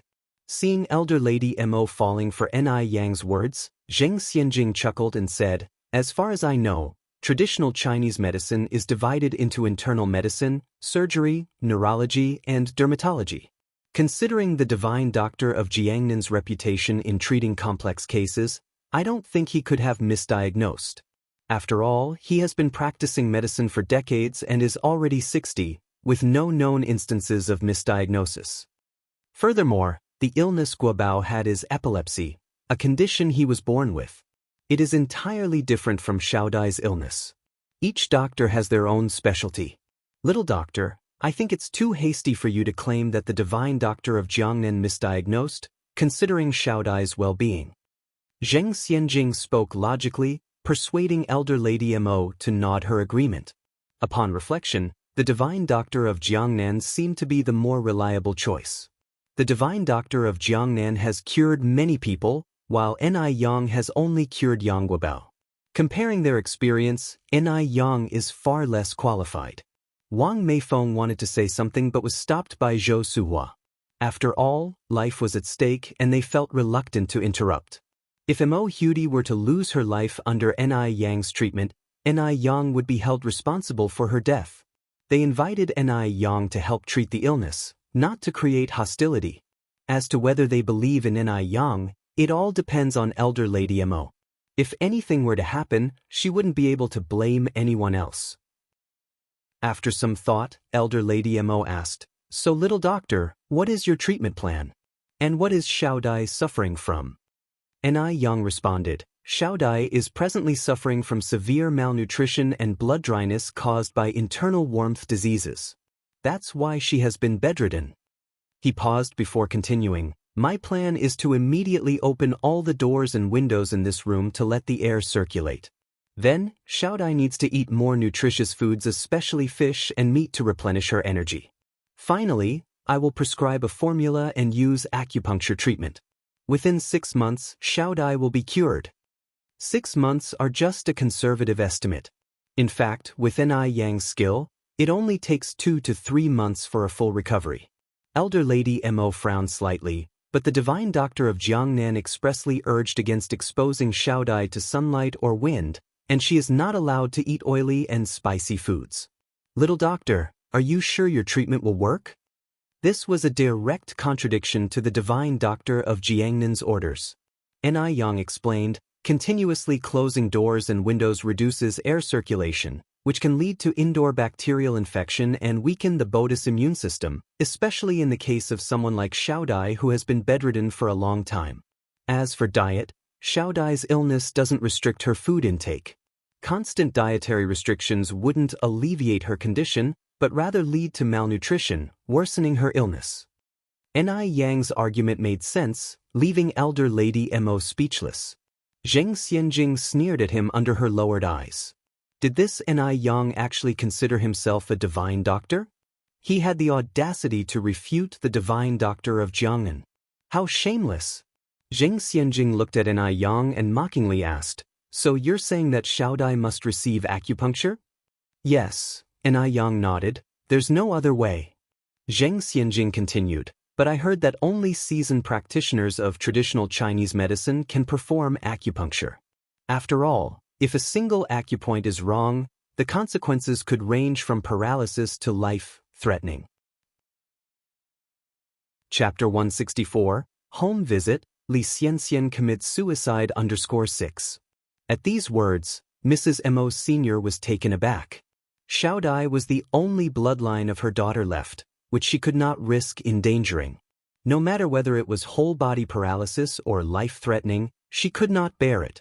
Seeing Mrs. Mo Sr. in extreme panic, Zheng Xianjing added, "Acupuncture isn't a joke, even some regular large hospitals dare not do it. Divine doctor, can you ensure it's completely safe?" Finally finding an opportunity for revenge and to show off in front of Mrs. Mo Sr., Zheng Xianjing naturally would not miss this opportunity. Once she saved Mo Hudi's life, Mrs. Mo Sr. would definitely thank her. At that time, she would become a great benefactor of the Mo family. Ni Yang smiled lightly, saying, "Every operation carries a risk. I can't guarantee what might happen during the acupuncture treatment, but I can ensure that as long as the procedure goes smoothly and medication treatment is used in combination, Xiaodai will definitely recover within half a year." Any highly skilled doctor would never give a 100% guarantee to their patients. Because no one knows which will come first, tomorrow or an accident. No one can predict if there will be any rejection or loss of blood during the surgical procedure. Yang is just a doctor. She isn't a god. She can't stop accidents from happening. If an accident happens, then she would be labeled as a killer. Yang had witnessed too many medical disputes in her previous life, so she didn't want to risk her hard-earned second life by playing games with her future. Zheng Xianjing smiled. Since the divine doctor cannot ensure it's completely safe, I think we should follow the method of the Jiangnan divine doctor. After all, the Jiangnan divine doctor has so much experience. Mrs. Mo, what do you think? Mrs. Mo Sr. was in a dilemma now. As after all, Yang was recommended by Zhou Suhua. If she rejected Yang outright, she was afraid it would somewhat harm Zhou Suhua's face. But if she didn't refuse, it would risk Mo Hudi's life. Seeing Mrs. Mo Sr.'s dilemma, Yang smiled and said, "Practicing medicine and saving lives depends on destiny. Since Mrs. Mo Sr. doesn't trust me, I won't bother you anymore." Seeing Yang about to leave, Yang Guobao shouted anxiously, "Mrs. Mo, please trust Sister Yang. Sister Yang can truly save Xiao Dai." Zheng Xianjing walked to Yang Guobao, tenderly saying, "Good boy, don't interrupt while grown-ups talk." Yang Guobao pushed away Zheng Xianjing's hand and quickly caught up to Yang. "Sister Nang." A malicious glimmer flashed in the depth of Zheng Xianjing's eyes. "Damn kid. Better if he falls and dies on the stairs." Mo Hudi turned her eyes to Mrs. Mo Sr. "Grandma." Mrs. Mo Sr. looked at Mo Hudi said, "Don't worry, Grandma knows what to do." After Wang Meifeng and Zhou Suhua greeted Mrs. Mo Sr. and Madame Zheng, they followed Yang. Wang Meifeng rushed to Yang, apologized, "Yang, I'm sorry, making you run here in vain." Yang smiled and said, "It's okay, Auntie Wang, I'm inexperienced and young, it's understandable that everyone doesn't trust me. As for Xiao Dai's case, I just need to speak honestly and not regret. Trust cannot be forced." Hearing this, Zhou Suhua nodded in agreement on one side. "It's really good that you can think like this, Yang. Xiao Dai's case is complicated after all. If you insist on staying to treat her and something goes wrong, it'll be too late to explain." "Sister Yang, will Xiao Dai get better?" Yang Guobao was holding Yang's hand, his voice holding a bit of a sob. Yang bent down, gently comforting, "Guobao, don't worry. Xiao Dai has natural fortunes, she will definitely get better." "Really?" Yang Guobao wiped his tears. "Really?" Yang nodded it. After getting in the car, Wang Meifeng finally got the chance to talk with Yang about other things. "And also, Yang, everyone is reacting well to the skincare products you made. My colleagues have ordered 16 sets this time. Do you have any ready stock?" Wang Meifeng always reported good news, not worries. Hence, Yang did not know that the skincare products were initially returned by her colleagues. Wang Meifeng originally thought of keeping the skincare products for herself if nobody else wanted to buy them. Unexpectedly, a truly good product has nothing to fear from slander and defamation. Whether it's good or not, everyone has eyes and can see for themselves. Chapter 165. Home Visit. Li Xianxian commits suicide. Yang nodded. "Sure, Aunt Wang, I will deliver it to you tomorrow morning." Zhou Suhua continued, Yang, it's still early, why don't you come and sit at our house for a while?"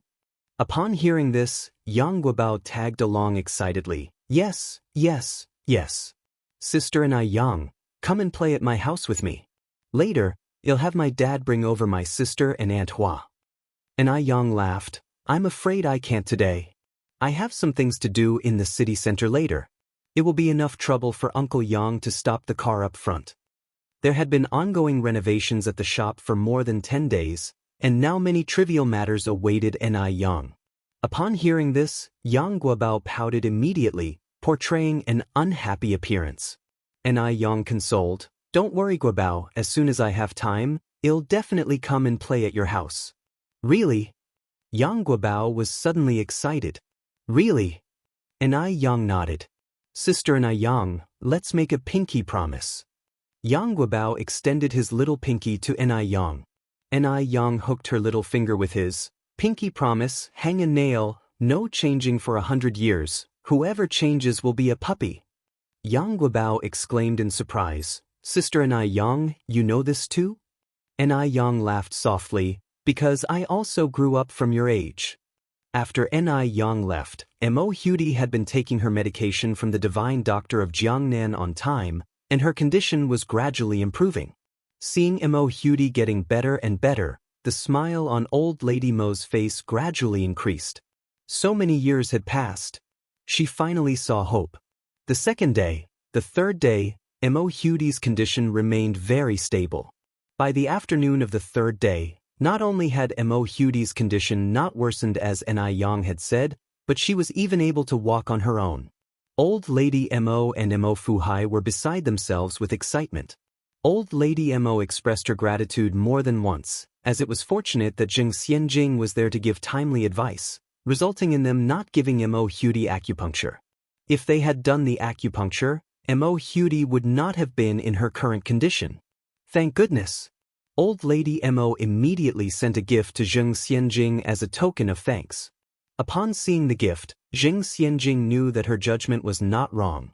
How could a despicable woman like Anai Yang have the ability to heal? Fortunately, she acted fast and saved Mo Hudi's life. Seeing her daughter being so capable made Jing Lingling extremely pleased. Xianjing, if you work hard, you can marry into the Mo family and become old Lady Mo's granddaughter-in-law. Granddaughter-in-law? Zheng Xianjing sneered in her heart. Her target was not Mo Baichuan. Compared to that man, Mo Baichuan was not even 1 in 10,000. Xianjing, Zheng Lingling implored discontentedly, pushing Zheng Xianjing. Are you still thinking about the eldest of the Mo family, that disappointing sixth son? Zheng Xianjing did not reply. Zheng Lingling drew a long breath, speaking with seriousness. Xianjing, you are a smart girl. You've never given me any worries growing up. But why are you so infatuated with this? Mo Qishan is a loser. A loser that even Zhao Jingrong looks down on. Tell me, how on earth can you like such a person? Just wait and see, Zhao Jingrong will regret her refusal one of these days. Zheng Xianjing curled her lip. Zheng Lingling was scared half to death. My darling. You haven't really taken a liking to that loser, have you? Zheng Xianjing stood up and pushed Zheng Lingling out the door. Mother, stop worrying so much. I have this under control. Just remember, only the best man in the world is worthy of me. After returning to her room, Zheng Xianjing lay in bed. Her mind kept drifting back to that scene she had inadvertently witnessed half a year ago. If she wasn't mistaken, Mo Qishan was far more complicated than he appeared to be. So, she wanted to take a gamble on Mo Qishan. Now she needed to go to bed early, and then wake up early tomorrow to go congratulate the Mo family. Mo Qishan should have returned after being away for so long. However, chaos had descended upon the Mo family. Mo Hudi's conditions suddenly worsened. It started with a low fever, then a high fever, and finally she fell into a coma. In the middle of the night, lights were on all over the Mo family's residence. Both practitioners of traditional Chinese medicine and Western medicine surrounded Mo Hudi's room, but none could determine the cause of her condition, let alone how to reduce her fever. Old Lady Mo was so worried that she was wiping away tears. What to do? What should they do now?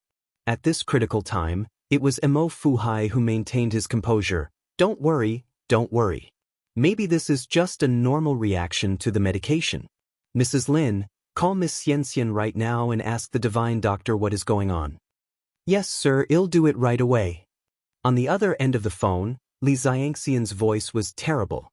She cried, I'm so sorry, grandfather and grandmother, I really didn't know that the divine doctor was lying to me. Mo Fuhai snatched the phone abruptly, angrily saying, that damn divine doctor dared to play with people's lives. Tell me, what's his name? Where does he live?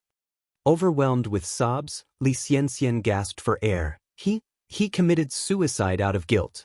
Mo Fuhai, a man who had lived through half his life filled with battles, lost control for the first time. He smashed the phone violently. On the other end of the line, a malicious curve tugged at the corner of Li Xianxian's mouth. Anai Yang would be married to a man castrated by the heavens. Mo Hudi was also killed by someone. The two stumbling blocks were gone. Her second half of life was now worry-free. Il Xianxia shed tears while picking up a pen and slowly writing 2 characters on the paper. Suicide note. In her nearly 1,000-word suicide note, she expressed all of her regret to Immortality. She had wronged Immortality, so she could only repay her with her own life. After finishing the suicide note, Xianxia picked up a sharp dagger and slowly slit her wrist's radial artery. Blood dripped onto the suicide note, reflecting the stark black and white characters. Half an hour later, the urgent alarm went off. An hour later, several police officers went to the Mo family, explained the situation with Xianxia to old lady Mo and Mo Fuhai, and handed them a copy of her suicide note. Comrade Xianxia is currently in critical condition. The hospital has issued 3 critical condition notifications. She is an orphan with no family. The only contact person is you, so please prepare yourselves. Old lady Mo cried, "Why is Xianxia so foolish?" Mo Fuhai also didn't expect that Xianxia would choose to prove her innocence through suicide. These continuous waves of events plunged the 2 elderly people into endless pain and self-blame. At this point, the servant Mrs. Lin said, "Old madam, there's someone who might be able to save Xiao Dai." Mo Fuhai and old lady Mo grasped at this like the last straw. Mrs. Lin continued, "It's that young divine doctor who came last time. Do you remember, old madam? He said that Xiao Dai's condition would worsen within 3 days. Today is the 3rd day." Chapter 166. Uncle and Nephew Standoff. Believe in Yang Angle Yes. And Nayang. Madam Mo took Auntie Lin's hand. "Auntie Lin, contact the divine doctor Ni Yang immediately." Auntie Lin responded, "Okay, I will contact him right away." Ni Yang's home did not have a phone. If the Mo family wanted to get in touch with him, they had to contact Wang Meifeng first.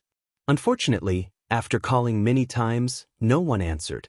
Madam Mo grew increasingly anxious. Just as she was considering sending the driver to the Yang family's home, they heard footsteps from within the house. "Grandfather, grandmother." Mo Baichuan walked in with a few doctors in white coats trailing behind him. "Baichuan."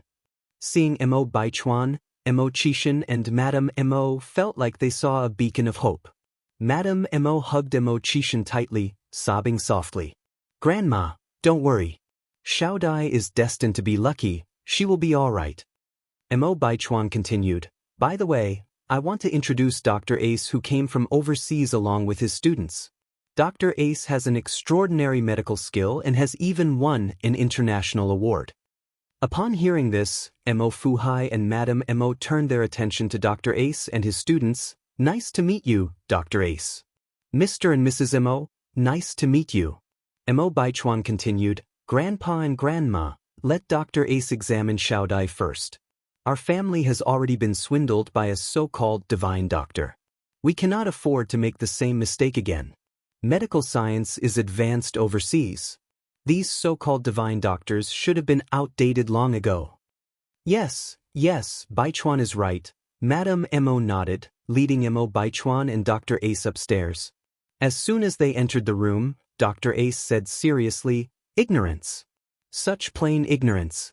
Sealing off windows and doors won't help the patient's disease, but rather cultivate bacteria.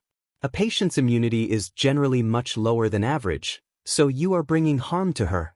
Open the windows and doors immediately to maintain airflow in the room." These words were exactly what Ni Yang had said. Madam Mo instructed people to open the doors and windows immediately. Fresh air from the outside flowed into the room, making the air inside much more pleasant. People usually have a pale face when having a fever, but Mo Hudi on the bed was pale as a ghost. The students prepared medical equipment while Dr. Ace conducted a full-body examination on Mo Hudi. Mo Baichuan checked his watch before saying, "Grandpa and Grandma, I will leave for a while and come back soon. If Dr. Ace needs anything, please cooperate with him." Mo Fuhai nodded. "You go first, no need to worry about us." Mo Baichuan grabbed his coat and hurried out. By this time, the sky was beginning to light up. Dr. Ace continued to examine Mo Hudi. The atmosphere in the room was tense as Mo Fuhai and Madame Mo waited anxiously. As time passed, Dr. Ace eventually put down his stethoscope. Mo Fuhai and Madame Mo immediately approached Dr. Ace. "How is Xiao Dai, Dr. Ace? Is there any hope for her?" Dr. Ace responded, "Given the current situation, there is generally no hope. However, there is one last method we can try." "Tell us." Madame Mo hurriedly said, "We will do anything to save Xiao Dai." Mo Fuhai echoed, "Yes. Dr. Ace, as long as you tell us, we will cooperate." "A total blood transfusion," Dr. Ace continued. "However, this operation only has a 30% success rate. As guardians, please consider whether to proceed with this surgery." Total blood transfusion? Blood is the source of life in a human body. If all the blood drains out, accidents are likely to happen. A total blood transfusion might lead to multiple complications, and even if the patient recovers, their physical condition would not be as good as before. Yang had never mentioned a total blood transfusion before. Madame Mo was very hesitant at the moment. After a while, Madame Mo resolutely said, "No. We won't." "No." Dr. Ace almost thought he had misheard. "Yes, we want." Madame Mo turned to Auntie Lin. "Auntie Lin, immediately have old Wang take you to Gobeo's home and bring the divine doctor here." Compared with Dr. Ace's suggestion of a total blood transfusion, Madame Mo was now more inclined to believe in Yang. Chapter 167. Uncle and nephew confront each other, trust in Yang_2. After all, everything Yang said 3 days ago had proven true. This time, she definitely wouldn't be fooled again. "All right, madam." Aunt Lin turned and walked towards the door. Upon hearing these words, Dr. Ace angrily said, "Lady Mo, what are you doing at such a critical moment? You're still choosing to trust those fraudulent quacks? Forgive me for saying your Chinese backward medical approach, especially in a place where medical resources are not fully equipped, is impossible to provide hope for the treatment of difficult diseases. Xiao Dai may have been theoretically failed by the misapplication of medicine, but the actual murderer is the caregivers like yourselves. If they employ the procedure of blood replacement surgery, Mo Hudi has at least a 30% chance of recovery. If the Mo family continues to let quacks treat her, it's like pushing Mo Hudi directly into the grave. Preposterous. Absolutely ridiculous." Dr. Ace's face turned red with fury. Mo Fuhai continued, "Dr. Ace, I don't deny that foreign medical technology is indeed very advanced, but you can't deny the existence of our divine doctor in China. The history of China has been handed down over 5,000 years and has produced many legendary doctors." Dr. Ace responded speechlessly, "Now I finally know how the Qing dynasty fell. It's because of ignorant people like you. You will regret this. There will be no pill for regret later." As a doctor, the situation they hated the most was when patients clearly had a chance to survive, but were delayed by their family's decisions. Dr. Ace was so angry that he was at a loss for words. If it weren't for his students holding him back, he might have already turned violent. "Let's go." Dr. Ace didn't want to stay here any longer. He led his students away from the Mo's house. Looking at Dr. Ace's retreating figure, Mo Fuhai turned to Lady Mo and asked, "Erwin, have you really decided to trust this young divine doctor?" "Yes." Lady Mo nodded. "I have faith in her, she'll be able to cure our Xiao Dai." "Let's try it again." There was a far-off look in Mo Fuhai's eyes. Aunt Lin immediately went to Yang's house by car. It wasn't until approximate 2 hours later that the car once again appeared in front of the Mo family mansion. Lady Mo and Mo Fuhai personally met them at the door. "Little divine doctor, you finally arrived." Madame Mo grabbed Yang's hand tightly, like a drowning person clutching the last straw for survival. "Yang?" When Mo Fuhai saw Yang, he was stunned. He hadn't expected that the divine doctor Lady Mo had been talking about was Yang. Seeing Yang somehow reassured him a lot, because he knew that Yang never did anything she wasn't confident about. Yang seemed a bit surprised too. "Grandpa Mo?" Lady Mo looked puzzled. "Do you know each other?" Mo Fuhai continued, Yang Yang is the young friend I told you about who I met while fishing in Jinghua village. Lady Mo replied, what a wonderful coincidence. Little divine doctor, our Xiao Dai is in a critical situation right now, please take a look at her quickly. All right. Yang nodded, and they head upstairs together. Compared to 3 days ago, Mo Hudi's current situation was far more severe. Xiao Dai, Lady Mo covered her mouth, sobbing in low voice. Her emotional state was nearing the breaking point. Mo Fuhai sighed deeply and patted Lady Mo's shoulder, comforting her, Xiao Dai will be all right. Yang sat by the bed, took Mo Hudi's pulse with a very serious face. A moment later, Yang took a pill from her bag and put it in Mo Hudi's mouth. Yang, how is Xiao Dai now? Mo Fuhai asked anxiously. Not hiding anything, Yang bluntly stated, the situation isn't good. What do we do then? Is there really no hope left? Mo Fuhai continued to ask. Yang continued, there's still hope, but you should mentally prepare for the worst. I'll first try acupuncture with Xiao Dai. If she wakes up after that, then some Chinese medicine should be able to cure her. As the saying goes, the higher the hope, the greater the disappointment.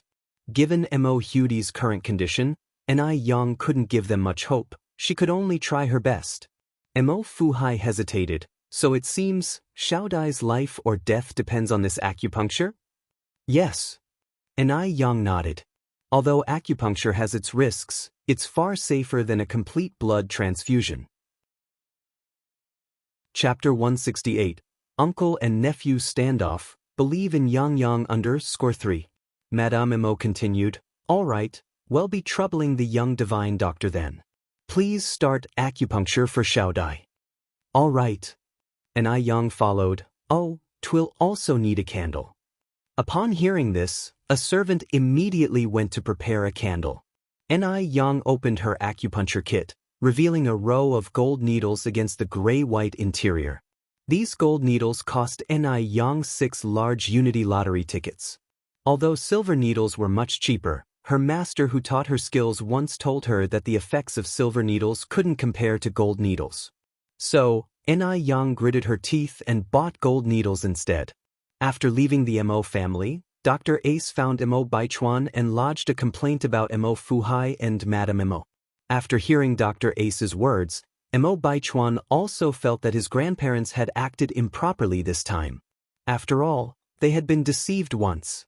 How could they still trust the so-called divine doctor this time? Such a muddle-headed decision. He was now curious to see what skills this so-called divine doctor had. After Mo Baichuan got out of his car, he quickly walked towards the villa. The moment he pushed the door open, he thought he was having an hallucination. The young girl was wearing a water blue chest dress, wide leg pants, and small leather shoes, just like a university student from oil paintings of the Republic of China. Mingming was plain and natural but had rosy lips and white teeth, beautiful yet bewitching. Was this Yang? Mo Baichuan had an ominous feeling. Could it be that Yang was the so-called divine doctor? This was too absurd, right? Without even thinking, he knew why Yang was here. She was just trying to catch his attention. Such people really stop at nothing. A look of disgust appeared on Mo Baichuan's face as he strode into the room. Hearing the sound, Madame Mo immediately looked up. Chuan is back. Suppressing his anger, Mo Baichuan replied, Grandmother, Dr. Ace is a renowned doctor in M country. How could you anger him away?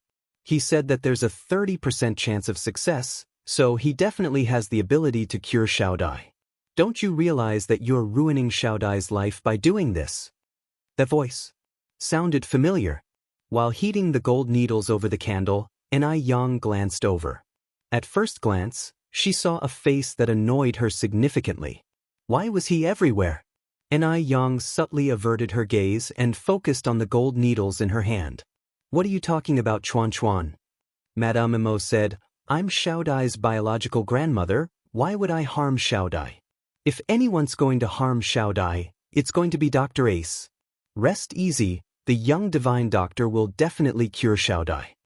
Mo Fuhai nodded, your grandmother is right. Young divine doctor? Mo Baichuan scoffed, his words full of disdain. You mean the noodle seller? The noodle seller? Hearing this, Madame Mo and Mo Fuhai both looked stunned. Mo Baichuan continued, Grandpa, Grandma, you don't know yet, do you? The young divine doctor you speak of is actually a noodle seller. Oh right, grandmother, the breakfast you eat every day is made by her. At this, not only were Madame Mo and Mo Fuhai stunned, even Ni Yang was shocked. So, the old lady was Madame Mo? Fate truly is a mysterious thing. Before Madame Mo and Mo Fuhai could speak, Mo Baichuan continued, Grandma, Grandpa, don't tell me you believe that a noodle seller can cure Xiaodai? If she were truly so skillful, would she be selling noodles? Just as Ni Yang was about to speak, a deep voice suddenly came from outside the door. What's wrong with selling noodles? Can't a noodle seller be talented? Great nephew, aren't you brought up on grains as well? What right do you have to look down on noodle sellers? What right do you have to deny Yang Yang's abilities? The man outside the door walked in against the light, his handsome features gradually appearing in the air. Interestingly enough, Ni Yang also recognized this man. While he winked at Ni Yang, he walked towards her. Yang, my great-nephew is born in the year of the dog, so he loves to bite people when he has nothing to do. Don't bother with him, I believe you can cure Xiaodai.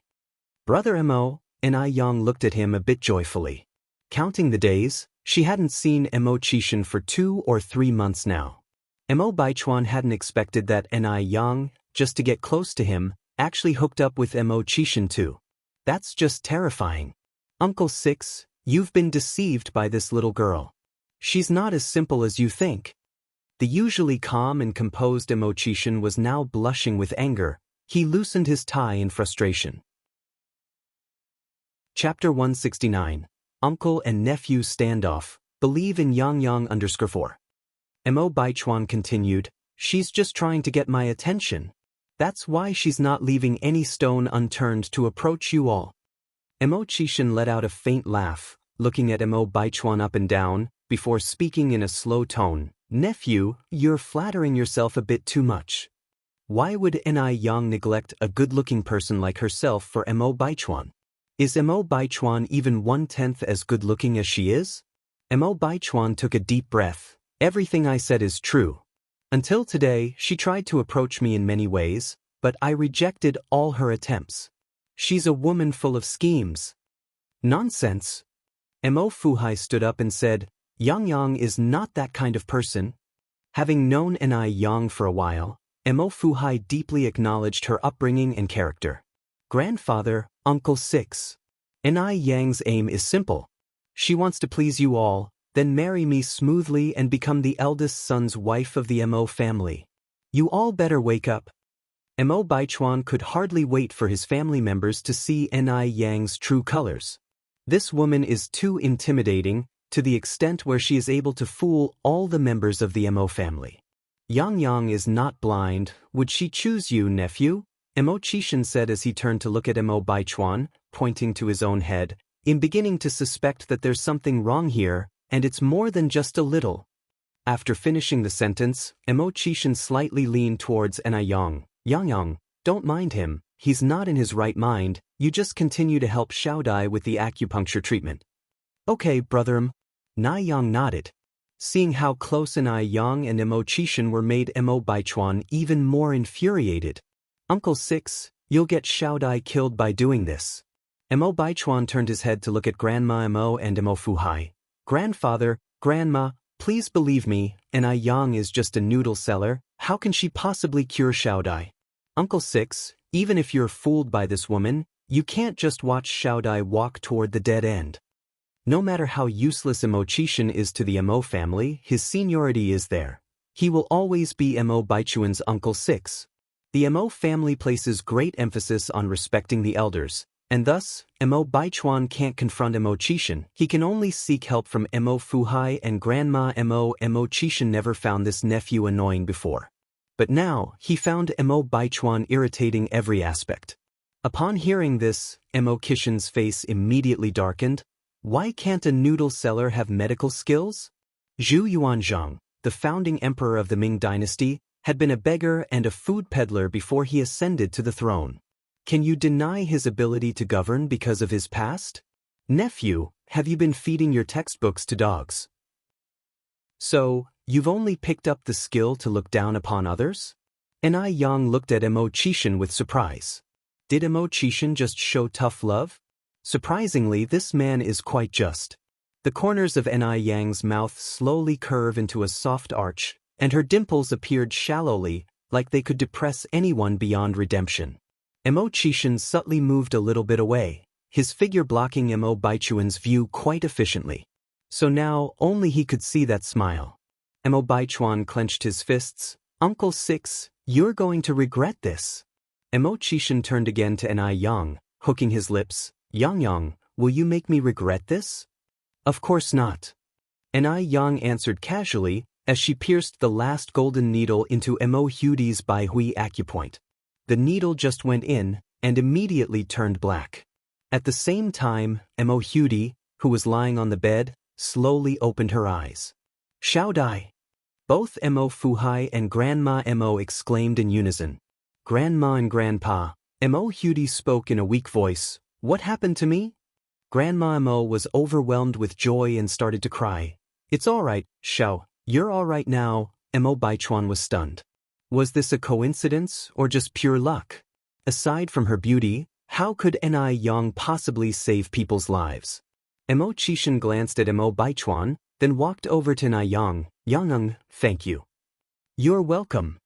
Yang gave the prescription she had written to Baichuan. According to this prescription, prepare the medicine, once a day, continuous for 3 months, Xiao Dai will be fully healed. Chishan took the prescription. Okay. Grandma walked over, holding Yang's hand. She was so overwhelmed with emotions that she didn't know what she was supposed to say. Chishan gently joked, Mom, you're going to scare Yang. I'm just too happy, too excited. Grandma choked back her tears. Little divine Dr. Yang, I can't thank you enough. Thank you.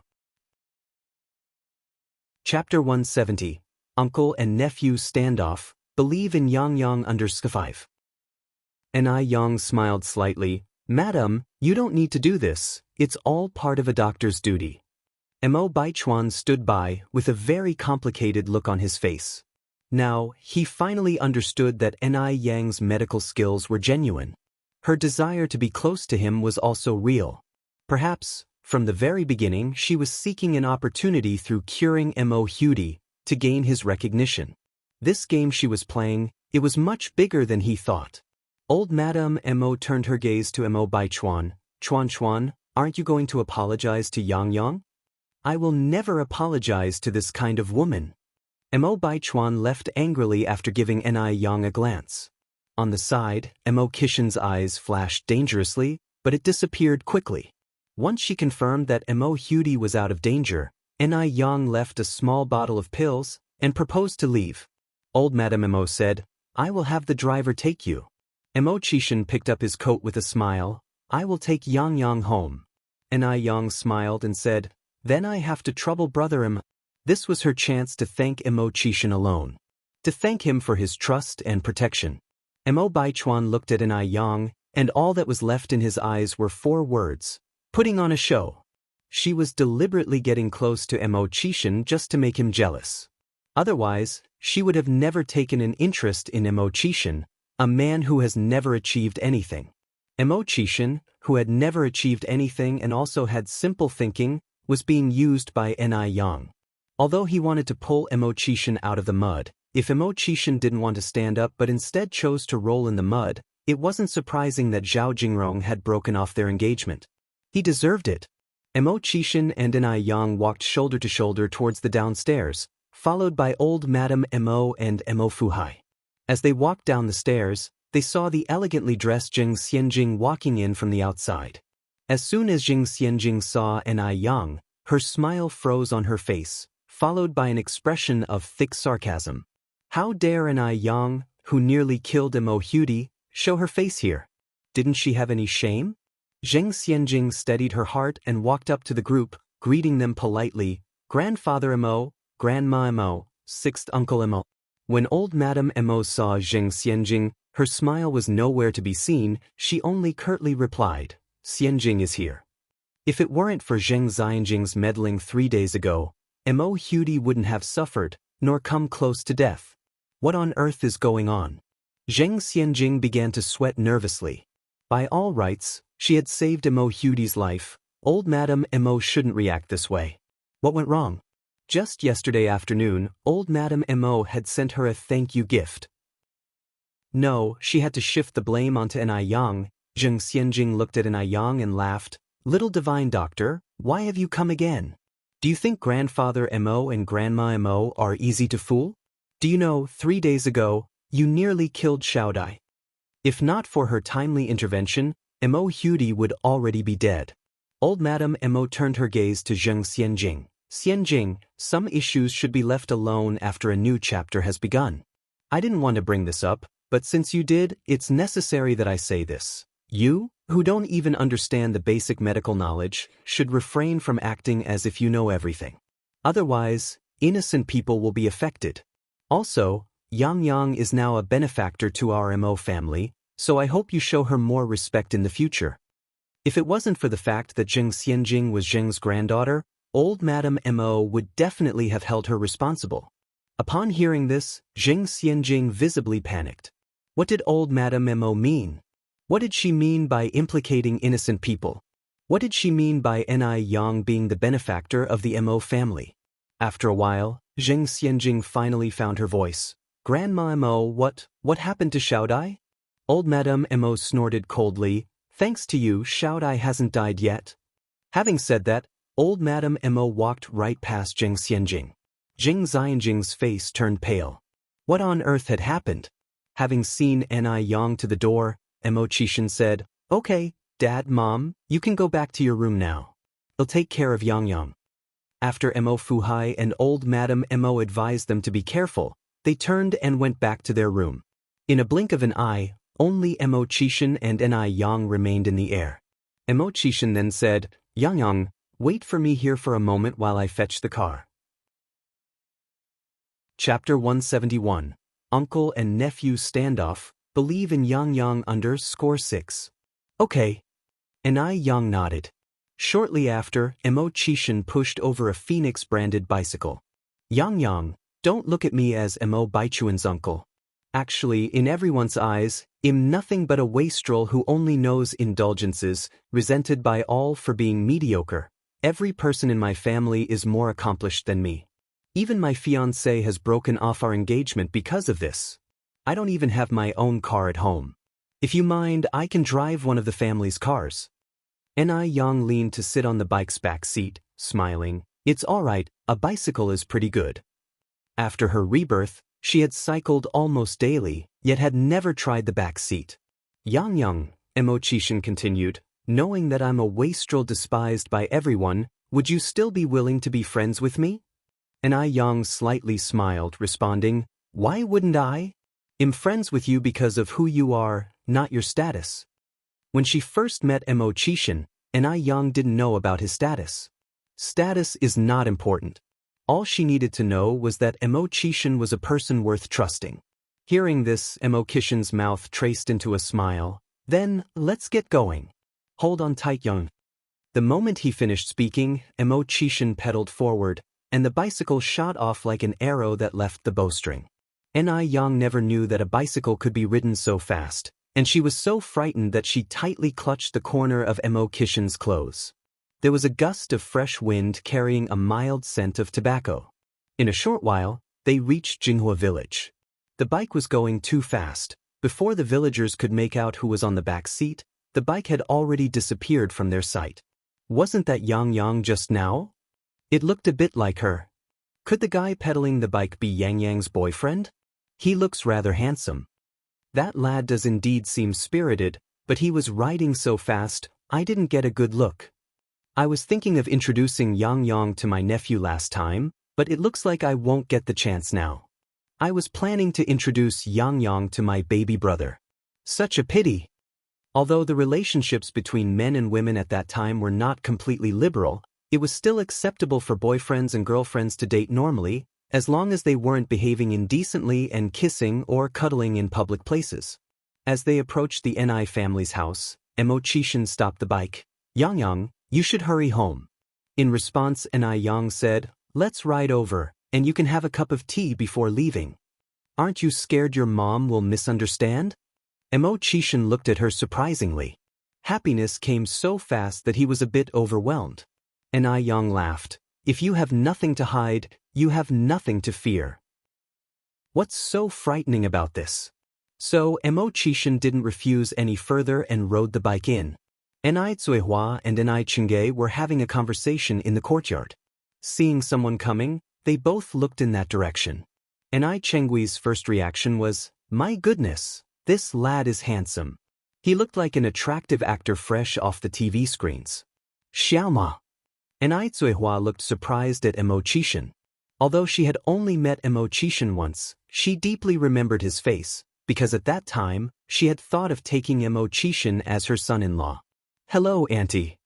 Emochishan greeted politely. Yang hopped off the back seat of the bike. Brother Emo, this is Auntie I. Hello, Auntie I. Chengui smiled. Hello. Xiaoma, come on in and sit. Zuihua enthusiastically ushered Emochishan into the living room. Yang took out some snacks from her house to entertain Emochishan. Brother Emo, don't be shy, eat whatever you want. Looking at the table full of snacks, Emochishan was indeed not shy and immediately peeled a piece of candy. It was quite sweet. Brother Emo, have some tea. Yang then handed over a hot cup of tea. Emochishan stood up immediately, accepting the cup with both hands. Yang, you don't need to go through all the trouble, I'll be leaving shortly. Yang smiled. It's okay, it's just a cup of tea. Emochishan took a cautious sip of the green tea. The tea had a strong aroma, yet it was sweet. The taste was excellent. A while later, the bang-bang sound came through the air. Emochishan looked up in confusion. What's that noise? Yang explained, that's my mom pounding aloe vera. Pounding aloe vera? Yang laughed. Come on, brother Emo, let me show you. Emochishan followed Yang's steps into the courtyard. There, they saw Zuihua holding a large mallet, pounding something in a stone mortar. Inside the mortar was a pale green transparent liquid, emitting a faint fragrance. Chapter 172. Uncle and Nephew Standoff. Believe in Yang under score 7. Zuihua is drenched in sweat. Emochishan rolls up his sleeves, revealing a robust and powerful wrist, approaches Zuihua. Auntie, let me do it. Zuihua paused for a moment, then smiled. No need, you're our guest. We can't have you do this. Emochishan said, it's fine, Auntie, I needed some exercise anyway. Without waiting for Zuihua to respond, he grabs the pestle from her and starts pounding. The strength of a man was far greater than that of a woman. The bulky wooden pestle seemed weightless in Emochishan's hands. It seems that having a man in the house does have its advantages. Zuihua watches the young man before her, a satisfied expression in her eyes. Yang, you stay here and chat with Xiaoma, I'll go check on Yun. Alright Mum, you go. Yang nods in agreement. Emochishan looks up at Yang. Yang, what are you using this mashed aloe for? Yang responds, for skincare products. Skincare products? Emochishan pondered for a moment, then continued, so do you do this every day? Yang nods, almost. Sounds exhausting. Manual labor like this isn't suited for a girl like you, Emochishan added. Have you ever considered buying a blender? It could mash up all these aloes directly. Yang, of course, had thought about this before. Currently, the market for aloe vera gel and facial cleanser was booming. Fresh aloe juice was needed almost every day. If she continued to manually mash the aloes, it would not only drain her physical strength but also waste time.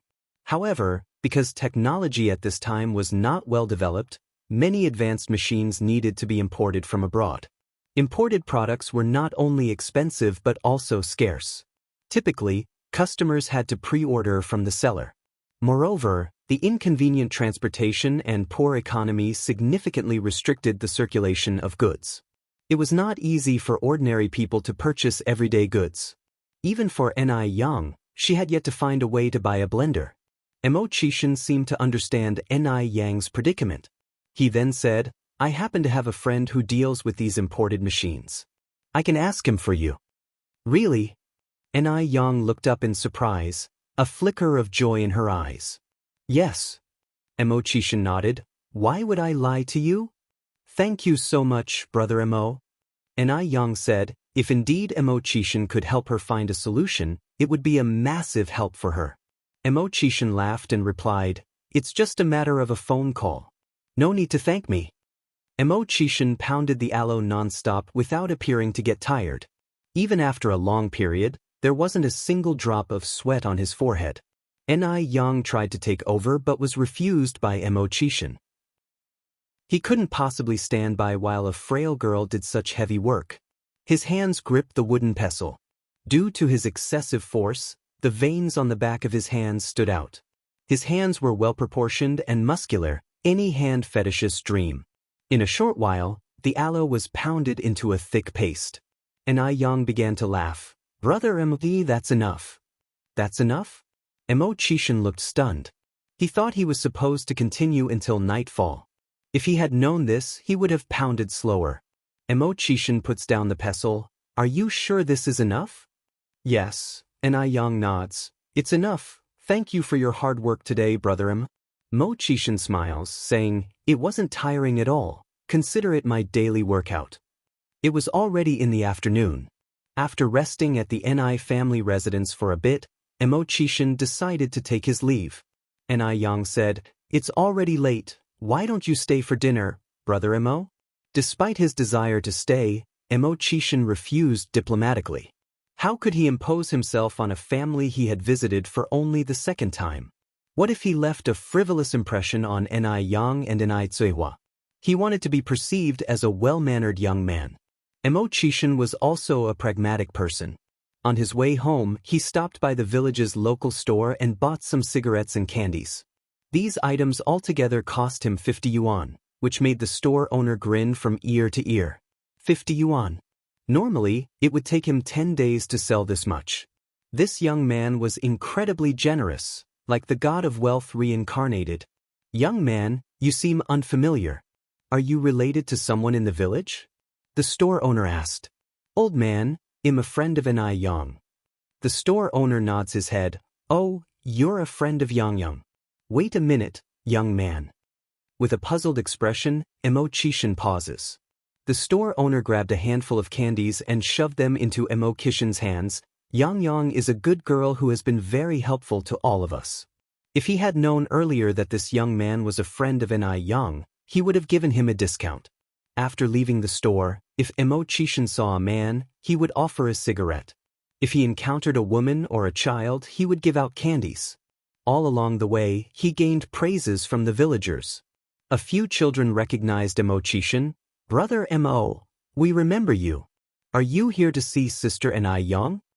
Chishan squats down and ruffles their hair. I remember you too. You're Penghu, Xiaohua, and Gooden, right? Yes. Brother Mo, you're so smart. Hence, besides the beautiful Sister Yang, a handsome Brother Mo was added into the children's hearts. After Mo Hudi was out of danger, Mo Fuhai and Madame Mo finally found some time to visit Li Xianxian in the hospital. However, the elderly couple didn't manage to see Li Xianxian. They only saw the police officers standing guard outside the ICU ward. Li Xianxian was in critical condition due to her deep wounds. Mo Fuhai approaches one of the officers. Officer, how is the investigation into the divine doctor of Jiangnan going? Our Xiaodai had no grievance with him. He couldn't possibly harm Xiaodai without a reason. There must be someone behind all of this.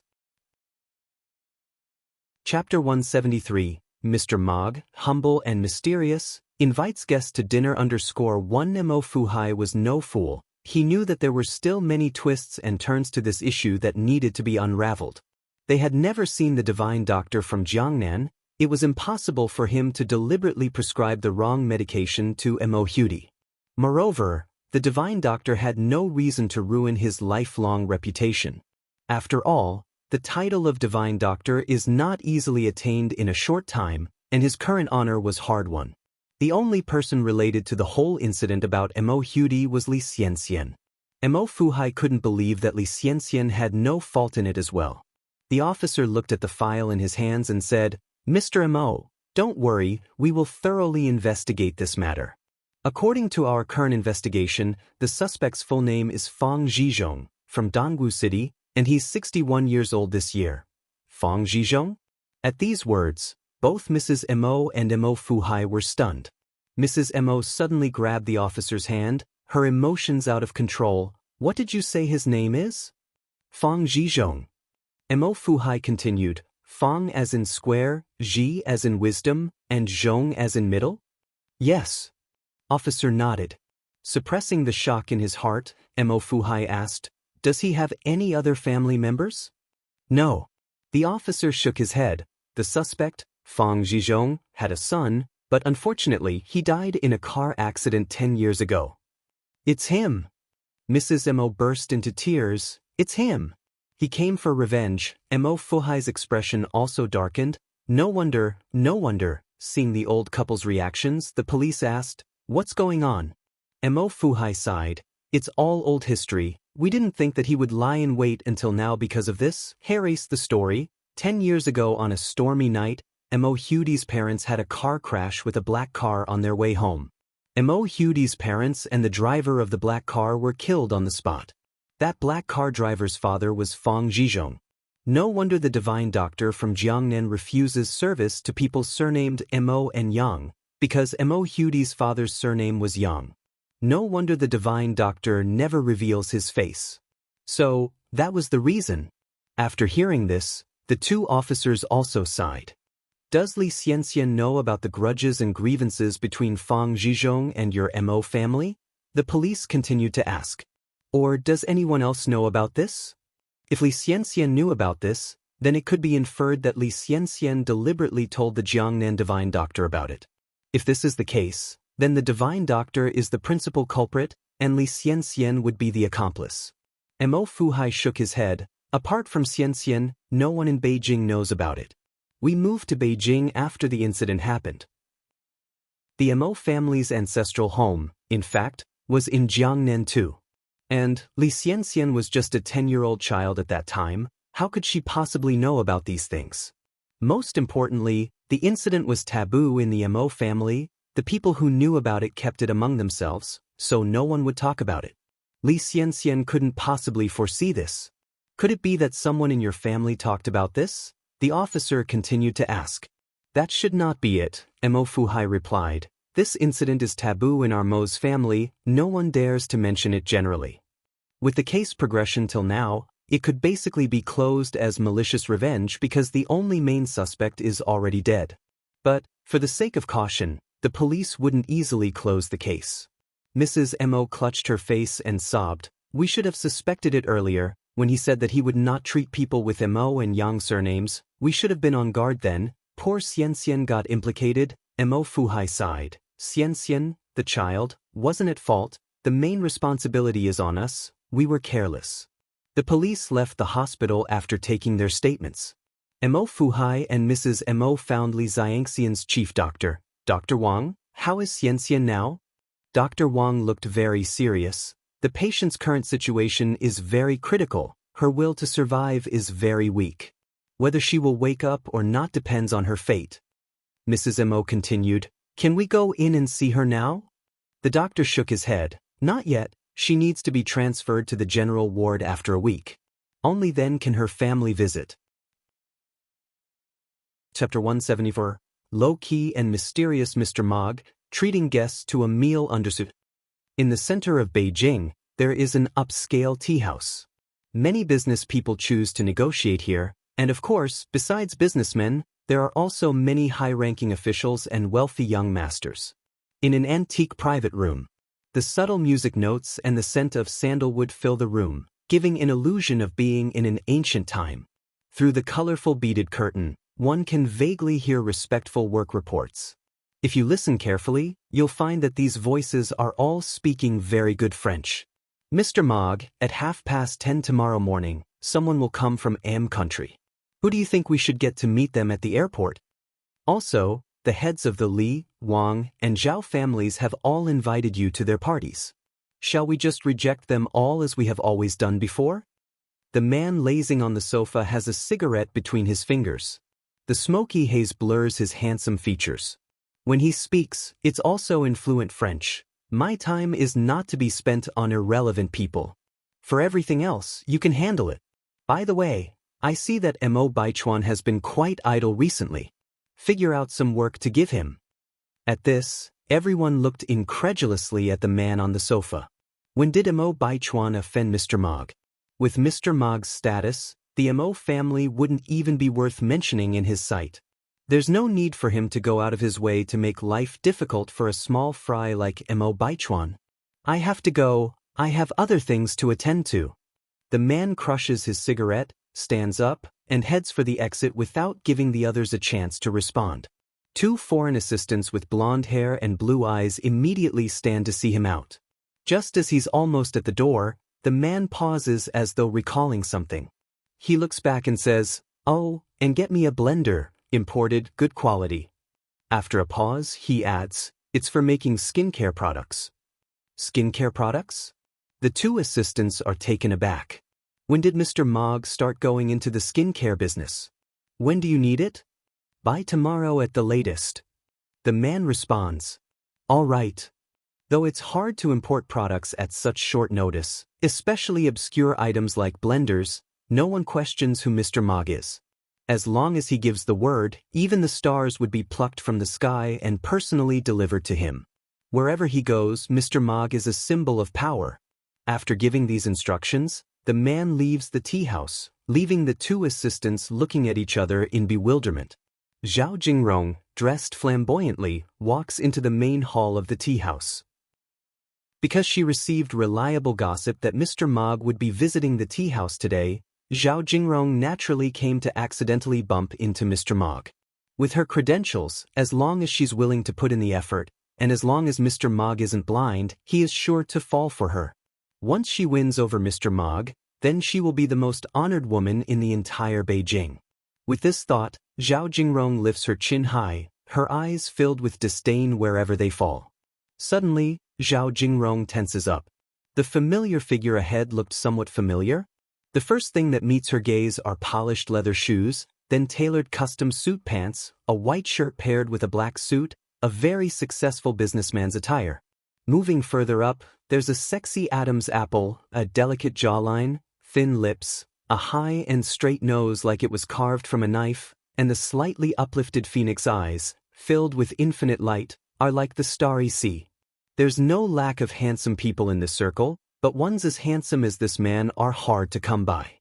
Zhao Jingrong's heart skips a beat wildly, but in the next second, the admiration in her eyes is completely replaced by thick disgust. Because she suddenly recognizes that this man is none other than her ex-fiancé, Mo Qishan. What a shame, such a good-looking face. How did it end up on Mo Qishan's face? If Mo Qishan wasn't a complete loser, he might have been worthy of her. What a pity. She doesn't need to guess why Mo Qishan would show up here. He must have known that she would come here today, so he came here to wait by the rabbit's den, hoping to create an accidental meeting. Such a man is really horrifying. Isn't he done already? They're clearly divorced, yet he still wants to pester her. Just like a fly. Disgusting. Chapter 175. Mr. Mog, humble and mysterious, invites guests to dinner. As for a lady of her caliber, how could she possibly be suitable for a good-for-nothing like Mo Qishan? Zhao Jingrong swallowed her disgust and walked straight to Mo Qishan. Mo Qishan? Yes. Mo Qishan raised an eyebrow slightly. Zhao Jingrong angrily said, Mo Qishan, what the hell do you want? Didn't I make it clear when I was at your Missouri family's place last time? We won't have any relationship in the future. Can you please be aware of your own situation? Is it fun to keep pestering me like this? Does he have no shame at all? Mo Qishan chuckled. Ma'am, it seems like you're the one who's not realizing your own situation. Is it fun to throw yourself at me like this? Throw herself at him? Would she throw herself at this loser? Zhao Jingrong snorted lightly, her eyes filled with sarcasm. I would throw myself at you? Don't daydream. If that's not the case, could you please step aside? Emo Qishan looked down on Zhao Jingrong and spoke slowly, "Good dogs don't stand in the way." The last sentence, although a dirty retort, came off rather elegantly from his lips, without a hint of discord. With that, Emo Qishan pushed past Zhao Jingrong, strides towards the exit whilst taking out a handkerchief from his pocket to carefully wipe his fingers, as if they'd been dirted. Upon passing a garbage bin, he promptly threw the soiled handkerchief in. This scene had Zhao Jingrong trembling with fury. For someone so despised, how dare he treat her like this? Emo Qishan walked directly out to the tea room, pushing away a Phoenix brand bicycle and left. A bicycle? This loser isn't even ashamed of riding an old bicycle. Indeed, you can't make a silk purse out of a sow's ear. Seeing this, Zhao Jingrong's eyes filled with disdain, and much of her anger dissipated. Although a bicycle is a rarity in this era, and an unattainable luxury for the average family, in the wealthy circles, the cost of a bicycle is less than what they'd spend on an afternoon tea. Emo Qishan will only ever amount to riding a bicycle in this life. Second floor of the tea room. Two blonde-haired, blue-eyed men stood on the balcony. One of them exclaimed, "Why would our Mr. Mog go out on a bicycle?" It just didn't fit his persona. For someone like Mr. Mog, at the very least, he should be chauffeured around in a private jet, or if not, at least a car. What the hell is with the bicycle? Who would believe that the mighty Mr. Mog's vehicle of choice would be a bicycle, if they hadn't seen it for themselves? It's truly a subversion of one's sense of reality. Another replied, "Mr. Mog keeps a low profile. I've heard even his parents and friends don't know about his achievements." My God, that's seriously low-key. Ordinary people, if they have any achievement, can't wait for everyone to know about it. But Mr. Mog, he keeps his success to himself. NI family's home. NI Yang's skincare products have been selling extremely well recently. NI Yang calculated that she had made 2,000 yuan so far from her skincare line. Adding in her previous savings and deducting daily expenses, NI Yang currently had a total of 4,250 yuan in her account. Just then, the voice of NI Zuihua could be heard from outside. "Yang Xiaomo's here." NI Yang promptly put away the money. "Oh, he's here." Emo Qishan didn't arrive alone. A man who looked somewhat like a sidekick accompanied him. "Brother Emo." Emo Qishan nodded. "This is my friend, Wu Darning. He's the middleman dealing with those imported mixers." "Hello, Sister Yang." Wu Darning bowed his head to NI Yang. "Sister Yang? Is she that old?" It felt rather awkward to be called Sister Yang by someone who looked nearly twice her age. NI Yang was taken aback for a moment, then said, "Hello, Mr. Wu." Wu Darning was shocked. "Sister Yang, there's no need for formalities. We're all friends here, just call me by my first name." "Call him Mr. Wu. He's afraid that Brother Six will beat him up." Emo Qishan continued, Yang, the mixer that Wu Darning brought over for you is here." "Really?" NI Yang was somewhat surprised. "Yep." Emo Qishan nodded. "It's in the yard right now, come and take a look." NI Yang followed Emo Qishan out. There was a blue farm truck parked with a grayish-green machine in the yard. The machines of this period hadn't undergone much improvement, so they were quite heavy and bulky. Chapter 176, Mr. Mog, humble and mysterious, invites guests to dinner _4. Yang, does this look okay to you?" Emo Qishan continued to ask. NI Yang nodded. "Yes, it's okay. Thank you, brother." Emo Qishan smiled faintly. "No need to thank me. I didn't do much." NI Yang turned to Wu Darning. "How much does this machine cost?" Wu Darning said, 500 yuan. 500 yuan? Is it so cheap? As far as NI Yang knew, ordinary color TVs in the market are selling at high prices of 1,000 to 1,500 yuan now. Regular black and white TVs are also around 500 to 600 yuan, not to mention large items like a blender. NI Yang had previously asked about prices from secondary dealers too, to know that the price of a blender starts from at least a 5-figure sum. And even with such a high price, it wasn't available immediately, there was a waiting time, and an uncertain one at that. This 500 yuan was beyond NI Yang's expectations. Seeing NI Yang's reaction, Wu Darning rushed to say, "Sister Yang, If you think it's expensive, we can still negotiate the price. No, it's not that, Nayang continued. Won't you lose money if you sell it to me for 500 yuan? Wu Darning laughed. No, no. How can we businessmen make a loss? Sister Yang, let me tell you the truth. This machine was previously reserved by another buyer who paid 2/3 of the deposit but later breached the contract. I don't need this machine, so I'm anxious to sell it off. If you think the price is not right, we can still negotiate. Upon hearing this, Yang nodded. No wonder it was so cheap, it was because of this reason. So it means she was quite lucky.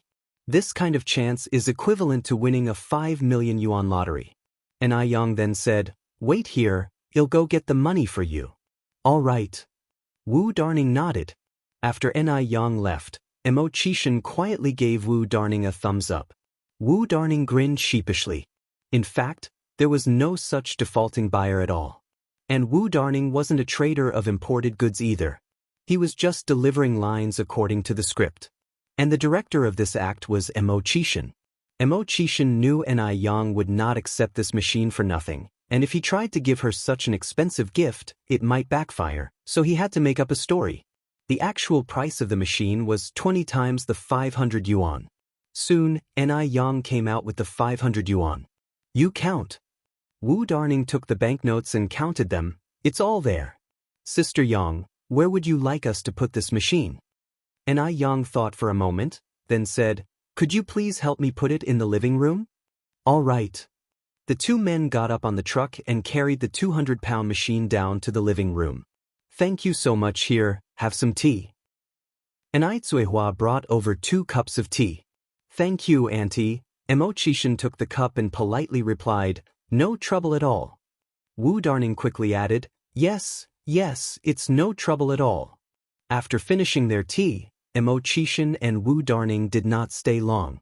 They quickly left the Ni family's house. This time, Yang packed lots of goodies for Mo Qishan again. She also gave quite a few to Wu Darning. Wu Darning dared not refuse, took them nervously, and as soon as he got in the car, immediately handed all the snacks back to Mo Qishan.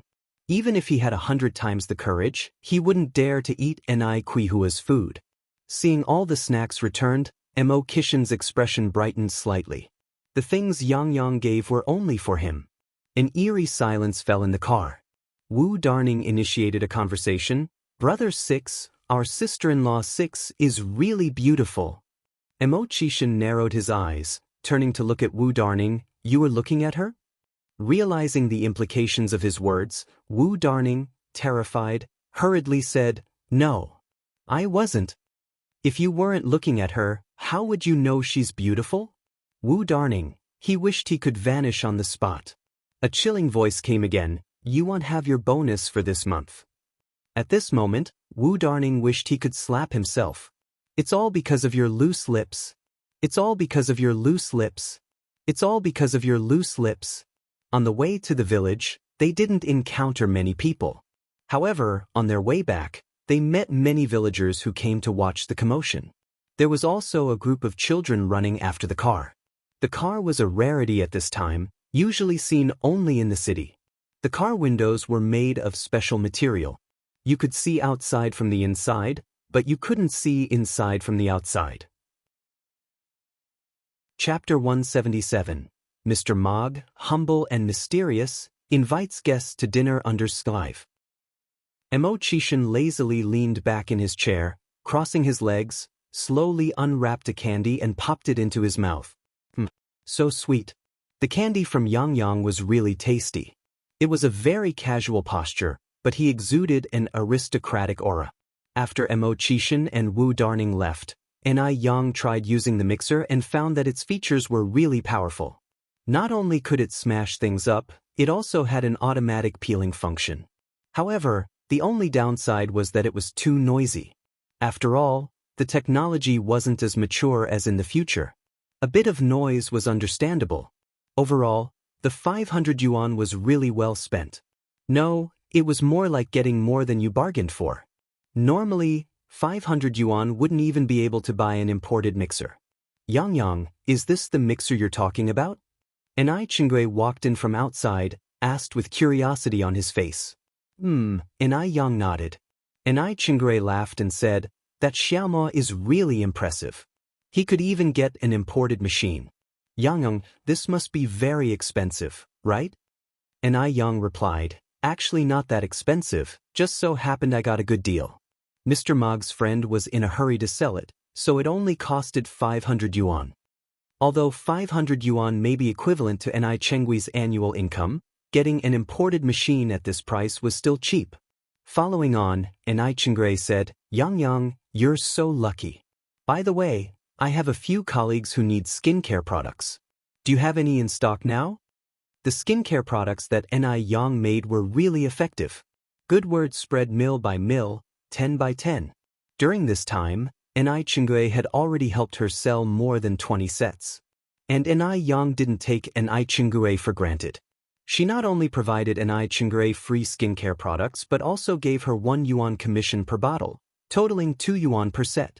For Enai Chengray, this 2 yuan came incredibly easily. All she had to do was pitch the products a bit, and the skincare buyers would be immensely grateful. Now, she is really popular in her company. Enai Chengray had always considered Enai Yang as her lucky star. Ever since Enai Yang moved here, her days had been increasingly prosperous. Enai Yang said, I have 2 sets left and Enai, how many sets do you need? Enai Chengray smiled and said, I need 5 sets, you can give me 2 first, and I'll deliver them to them. Okay. Enai Yang nodded, and turned to go into the room to get the skincare products. When she went to bed at night, Enai Yang laid in bed and thought hard. Since there's a growing market demand for her skincare products now, she has to start preparing some things. Firstly, she needed to register a trademark. Secondly, she needed to apply for production and health licenses and other documents. Lastly, she needed to research new products. Just selling facial cleanser and aloe vera gel wouldn't work. Watching the store being about to finish its renovation, these 3 major things had to be taken care of immediately. Otherwise, when everything piles up, there wouldn't be enough time. Enai Yang had always been an action-oriented person. Early the next day, she went downtown to apply for licenses. This era had few individual businesses, and people's awareness of trademarks was weak. Even fewer people would apply for trademarks. It didn't require lots of applications as it does in the future, followed by lots of reviews. Enai Yang only spent a day to get all the licenses in order. The trademark that Enai Yang registered was Ice Skin Jade Face. This name was common and easy to understand in this era. If put in the future, it would not be outdated and it clearly indicates that the products sold are skin-related. Having registered the trademark, Enai Yang went back home and spent the night designing the bottle and packaging for the skincare products. If you decide to make skincare products, you must normalize the process. Enai Yang was never a sloppy person. Enai Yang had good hands-on skills. The things she drew were lifelike, just like pictures taken by a camera. They were just beautiful. Mom, what do you think of this bottle and packaging? Enai Yang showed the finished design sketches to Enai Tsuhua. Enai Tsuehua nodded continuously. It looks good. It looks good. Enai Tsuehua from the past never knew that her daughter was so capable. Even though she was just a junior high school graduate, she was able to read, draw, cook, and excel in medical skills. The day after she confirmed the design sketch, Enai Yang found a factory, ordered a batch of bottles and packages and paid a 500 yuan deposit. After she left the factory, Enai Yang paid a visit to the traditional Chinese medicine store, where she bought some lingji, monkshood, asarum seaboldii, atractylodes macrocephala, angelica dihurica, gastrodia alata and other Chinese medicinal materials. Chapter 178, The Low-Key and Mysterious Mr. Mog Treats Guests to Dinner _6. As recorded in the Compendium of Materia Medica, these herbal medicines all have excellent freckle-removing effects. That's right, the new product that Enai Yang is launching is designed for freckle removal. Because once a woman has had a child, more or less, she will get some freckles on her face. In the future generations, those freckle-removing skincare products will be very popular. After returning home, Enai Yang began to make her freckle-removing face cream. Yang first ground the purchased herbal medicines into powder with a blender, then added aloe juice, milk, cucumber juice, and stirred it into a paste. Then she added distilled water and other secret ingredients. Only then it was finished.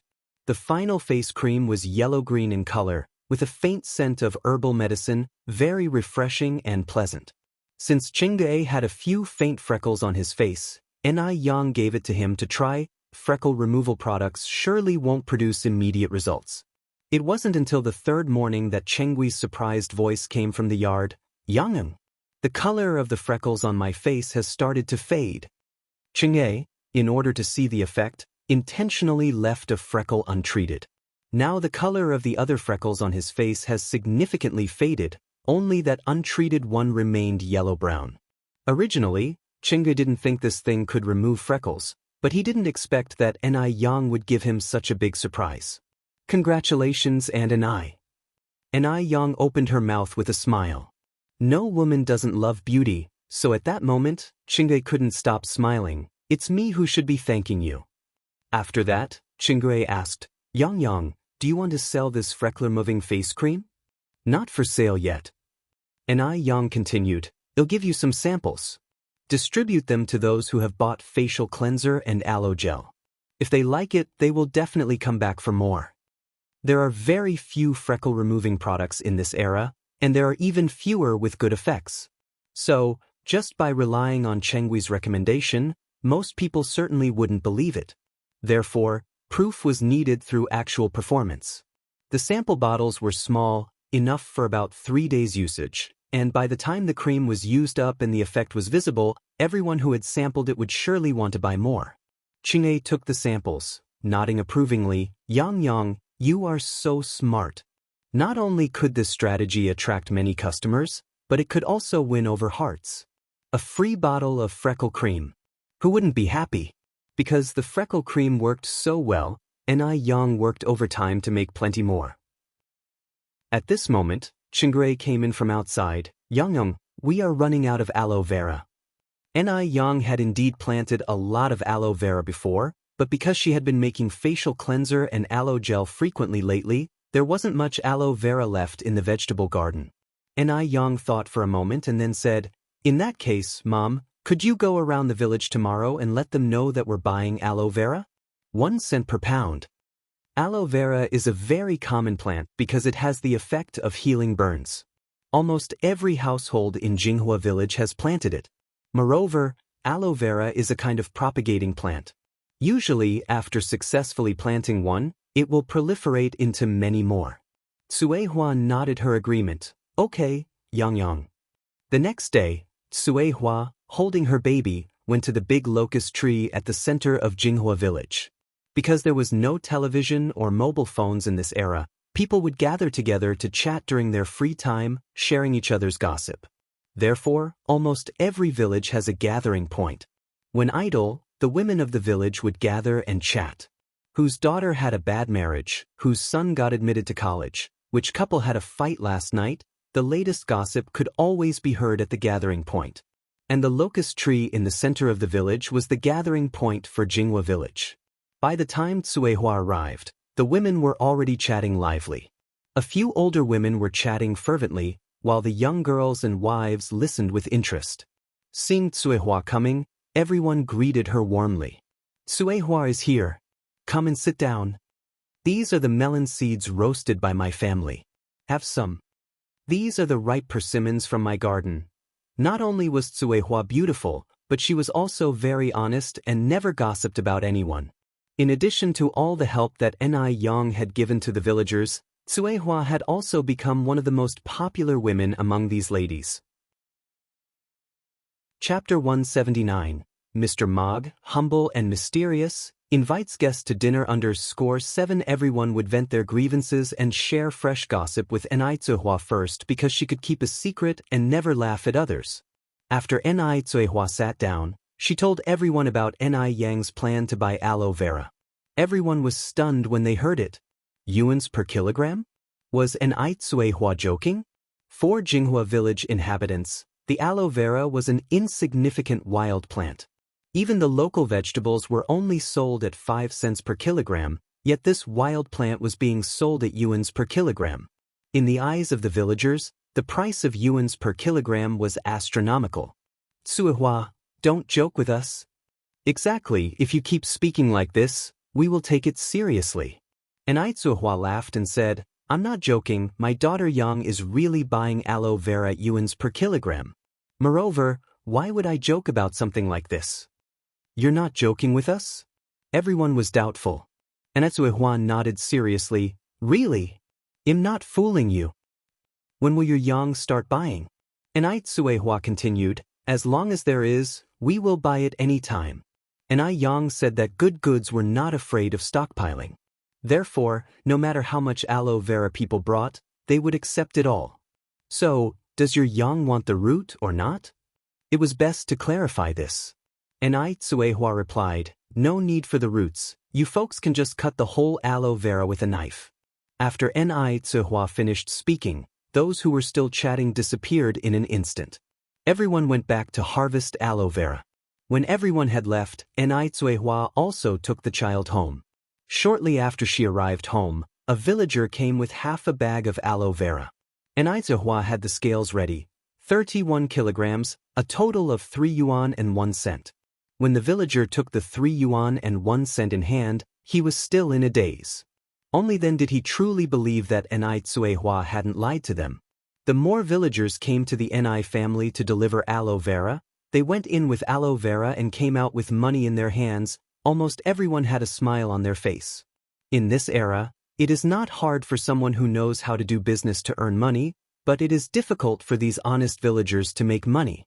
Common farmers work hard in the fields all year round and can't make 100 or 80 yuan. But today, they only sold a little aloe vera and made 3 or 4 yuan. You should know, aloe vera is much easier to manage than the crops in the field. It seems they can plant more aloe vera next spring. Since Yang came to Jinghua village, their days in the village had been getting better and better. It seems that Yang was truly their lucky star. After purchasing the aloe vera, Yang rode her bike to the city.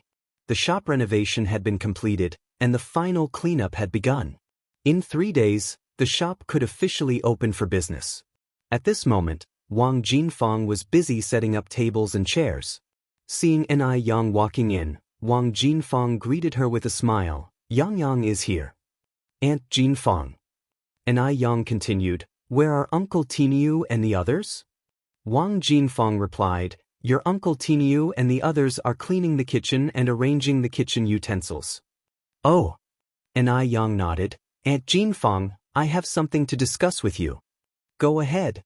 Wang Jinfang wiped her hands on her clothes and sat opposite Yang. Yang continued, I want to invite you and Aunt Zhou to work in the noodle restaurant after it opens. The salary will still be 2 yuan a day. I have already spoken to Aunt Zhou about this. What do you think? Yang was busy with her skincare business, so if she didn't hire 2 more people for the restaurant, she wouldn't be able to handle it. After considering all aspects, Zhou Qingshang and Wang Jinfang seemed to be the best choices. Zhou Qingshang was educated and reasonable. Although Wang Jinfang was a bit spirited in character, sometimes, a spirited person was necessary to rule out evil. Yang had experience running a catering business in her past life. She knew that sometimes there would be some extremely difficult customers, and even some who would come to cause trouble. Zhou Qingshang and Wang Jinfang could complement each other's personalities. Upon hearing this, Wang Jinfang looked at Yang in surprise, unable to close her excited mouth. This was simply a surprise from heaven. 2 yuan a day. 60 yuan a month, 720 yuan a year. My goodness! She had not earned this much money in 3 years. Upon hearing this, Wang Jinfang nodded repeatedly, I am willing. I am willing. Yang smiled and took out the labor contract. Then please sign the labor contract. The labor contract system was not yet enforced at this time, but Yang had seen too many things in her past life. The human heart was too difficult to measure, so some things that should be signed must be signed. Although Wang Jinfang couldn't read, she trusted Yang. Yang, I can't read, can I press a handprint for you? Yang nodded and flipped the contract to the last page. Yes, you can press a handprint here. The labor contract was in 2 copies, one for Wang Jinfang and one for Ni Yang to keep.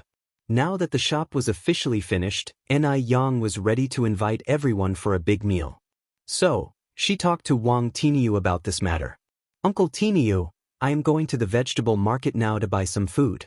You invite everyone to come to my house for dinner tonight.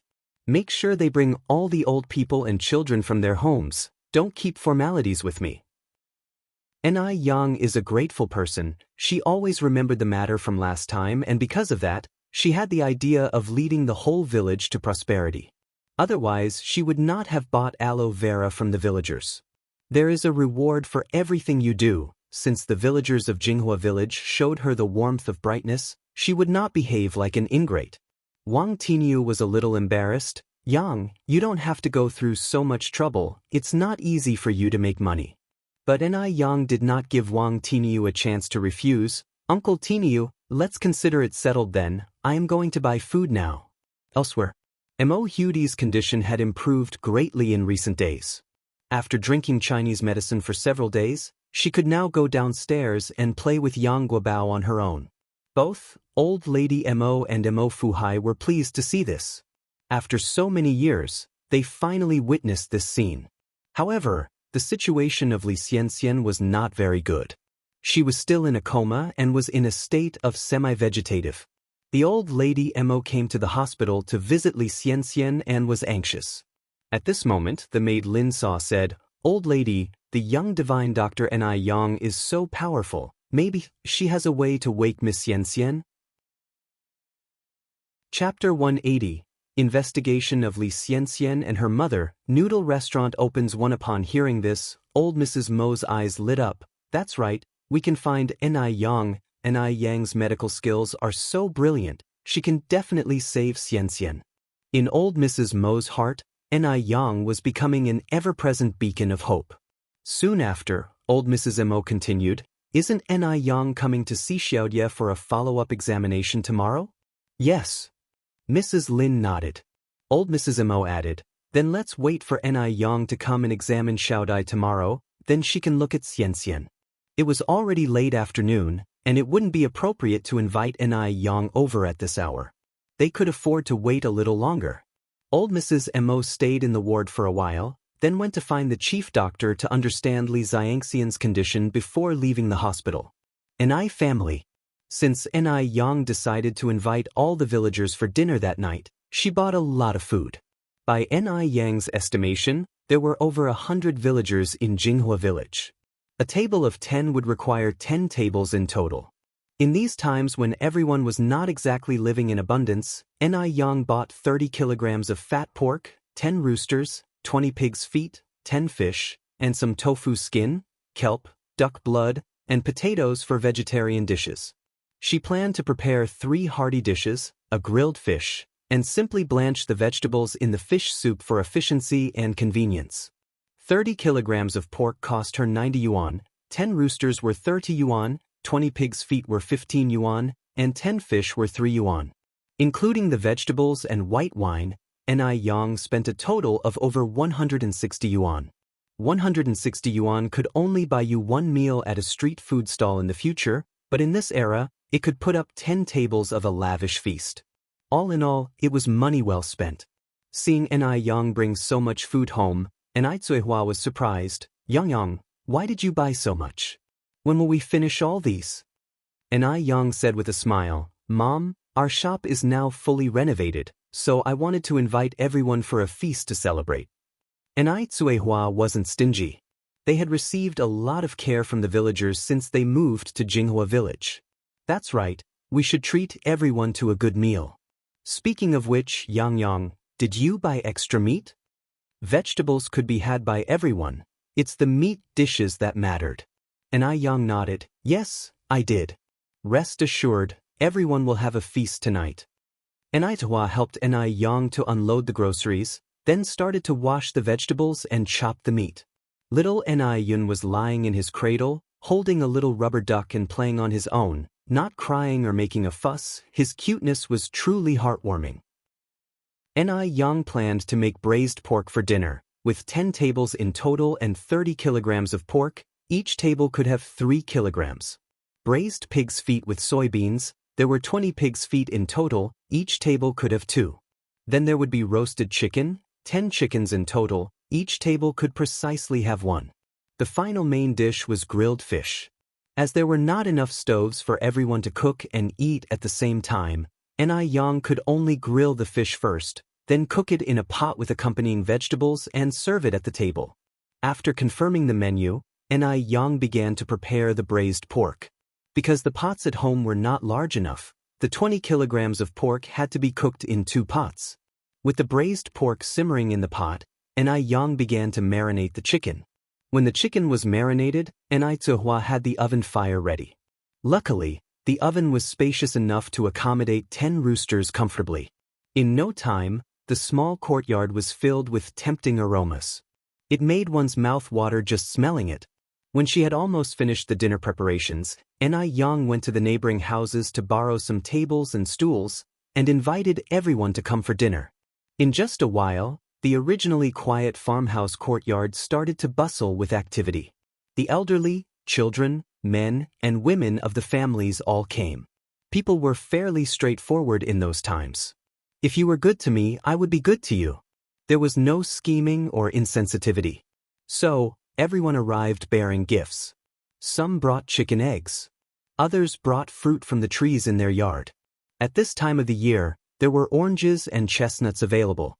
In no time, the table in the Ni family's living room was piled high with all kinds of little gifts. Immediately, Yang starts herding everyone to sit down.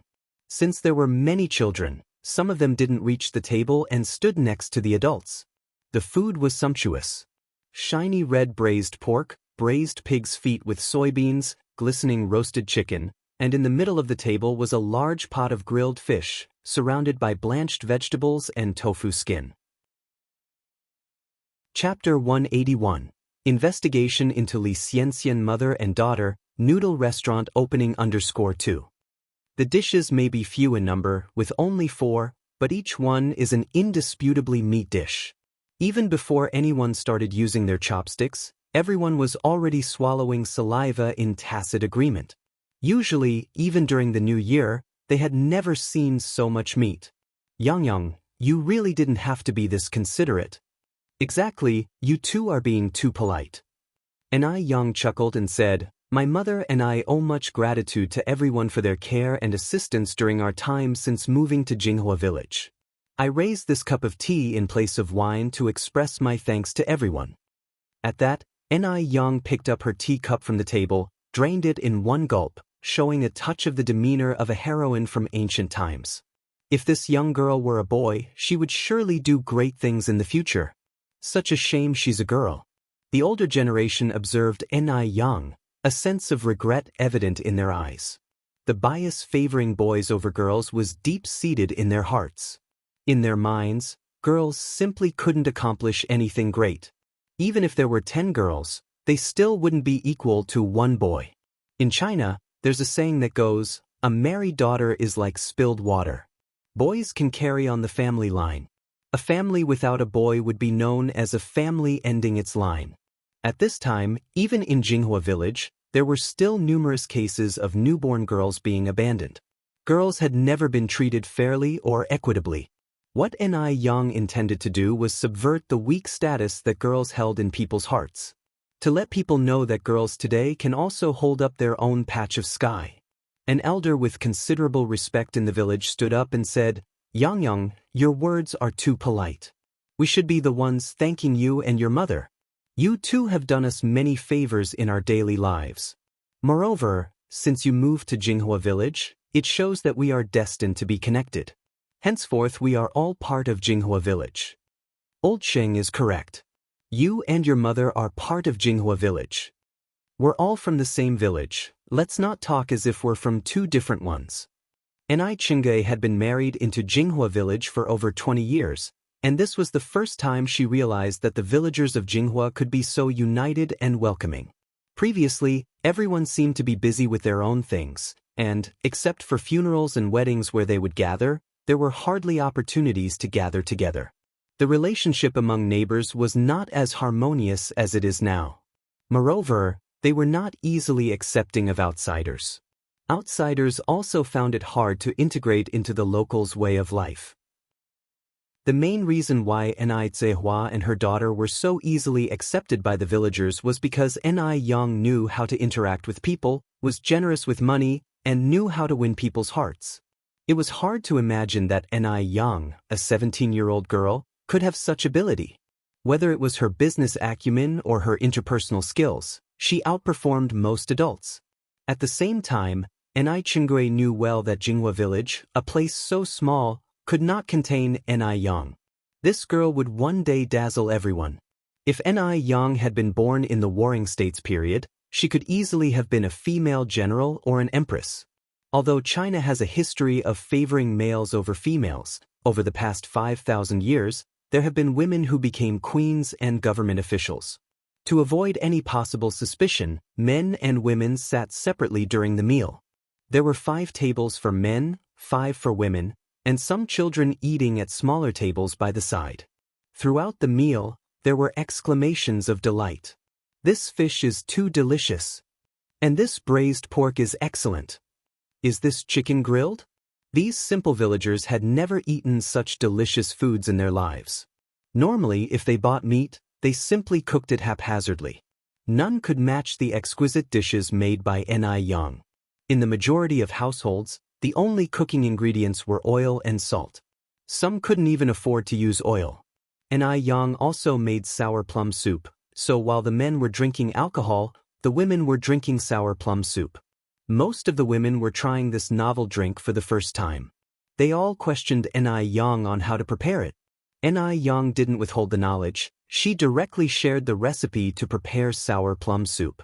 Since the sour plum soup wasn't an original creation of hers, she didn't claim it as her own.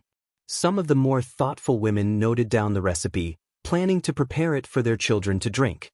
They could also serve it to relatives and friends when they visited during the New Year festivities. This would not only be economical but also prestigious. Chapter 182, Investigating Li Xianxian and her daughter, Noodle Restaurant opens _3. This meal was so satisfying that everyone was left with oily lips, and the children were all full to the brim. After the meal, it was already dark outside. The men went home, and the women stayed at the family home to help wash dishes and clean up the tables. With an entire 10 tables of guests, there were more than 100 bowls used just for the meal alone, not to mention the serving dishes. If it was left to just Xianxia and Yang to clean up, there was no telling when they would finish. The women, all accustomed to such chores at home, did not slack off just because it was not their own household. They were even more thorough in helping than they would have been in their own homes, and they did not allow Xianxia and Yang to help. They had all just enjoyed a large and satisfying meal at the family home, leaving them not just satisfied but also high-spirited. Thus, they worked with smiles on their faces. It should be noted that most of them hadn't eaten meat for almost a year. As the saying goes, many hands make light work, and amidst their chatter and laughter, the family's courtyard was restored to its former state in less than half an hour. This meal was not just a simple meal for Yang. This meal signified that she and her mother were officially settling down in Jinghua village from this day onward. The next day was the day Yang was to go to the family for a follow-up visit. In the morning, as soon as she opened the door, she found Qishan waiting for her on his bicycle. "Yang, my mother sent me to pick you up." Yang didn't waste time, she sat directly on the back seat of the bicycle. "Then let's go." "Let's go." Qishan's mood suddenly lightened as he pedaled away, the bicycle soon going quite far. Riding along with the morning wind and accompanied by the chirping of birds, they passed through the quiet countryside, the booming city center, and soon arrived at the family's villa. Sister Yang, Uncle Hudy came down from the stairs with small steps. Yang walked over. "Xiaodai, how have you been feeling these past few days? Are you better?" Hudy nodded her head and smiled. "Much better, thank you, Sister Yang." Hudy was very clear in her heart, if it were not for Yang, she would not have been able to recover so quickly. "You're welcome," Yang patted Hudy's head. "I'm a doctor, it's my duty to heal and save lives." Yang is here. Hearing the commotion outside, the old Mrs. Mo came out, her eyes full of excitement as she looked at Yang. Old Mrs. Mo. Yang greeted politely. Mrs. Mo instructed the servants to serve tea and water, and brought out a variety of imported snacks. Yang, have a snack and some tea before checking Xiaodai's pulse, no rush. Yang picked up the tea and took a sip, then took Mo Hudi's pulse. Mo Qishan quietly watched her. Yang focused slightly, her eyes serious, her long eyelashes casting a faint shadow on her eyelids. She was not like the fashionable women on the streets. Every piece of clothing she wore had a subtle hint of antiquity. For example, now, she was wearing a white knee-length cheongsam with a beige long coat over it. The collar of the coat was embroidered with a few proud red plum blossoms, echoing with the red buttons on the cheongsam. She conveyed both classical beauty and the youthful playfulness suitable for her age. Over the years, Mo Qishan had seen many girls, but none of them made his heart beat faster like Yang did. Mrs. Mo also was very satisfied with Yang. She was not someone who paid much attention to family backgrounds. Zhao Jingrong came from a prestigious family, but what happened in the end? Did she not still look down on people with her superior attitude? So, compared to family status, she valued a person's character more. After a while, Yang released Mo Hudi's wrist, and then said, Xiaodai's recovery is faster than I expected. If she continues this way, she should be almost cured after a month of taking the medicine. The metabolic rate of children is much higher than that of adults, after all. Mrs. Mo nodded her head, taking Yang's hand, and exclaimed, Yang, we are so lucky to have met you. If not for you, Xiaodai might still be bedridden. Before you, Dr. Ace examined Xiaodai too. He even suggested a full blood transfusion for Xiaodai, claiming that she wouldn't survive without it. Looking back, that Dr. Ace's words seem alarmist, lacking skill and demeaning traditional Chinese medicine. Yang smiled. Actually, blood transfusion is an option, but it carries more risk. Western medicine, based on natural science, aims to cure problems directly, treating the symptoms. However, traditional Chinese medicine, based on philosophy, sees the human body as a whole system, advocating treatment from the inside out, slowly adjusting. Firstly, cure the root cause, and the symptoms will naturally improve. Chapter 183. Investigation into Li Xianxian mother and daughter, noodle restaurant opening carrot. Upon hearing this, Mo Baichuan, who was about to enter, halted. He could hardly believe that these words came from Yang's mouth. He vividly remembered the night Mo Hudi's accident occurred. Dr. Ace had found him, denounced everything about traditional Chinese medicine, even boldly declaring that without his treatment, Mo Hudi only had death as an option.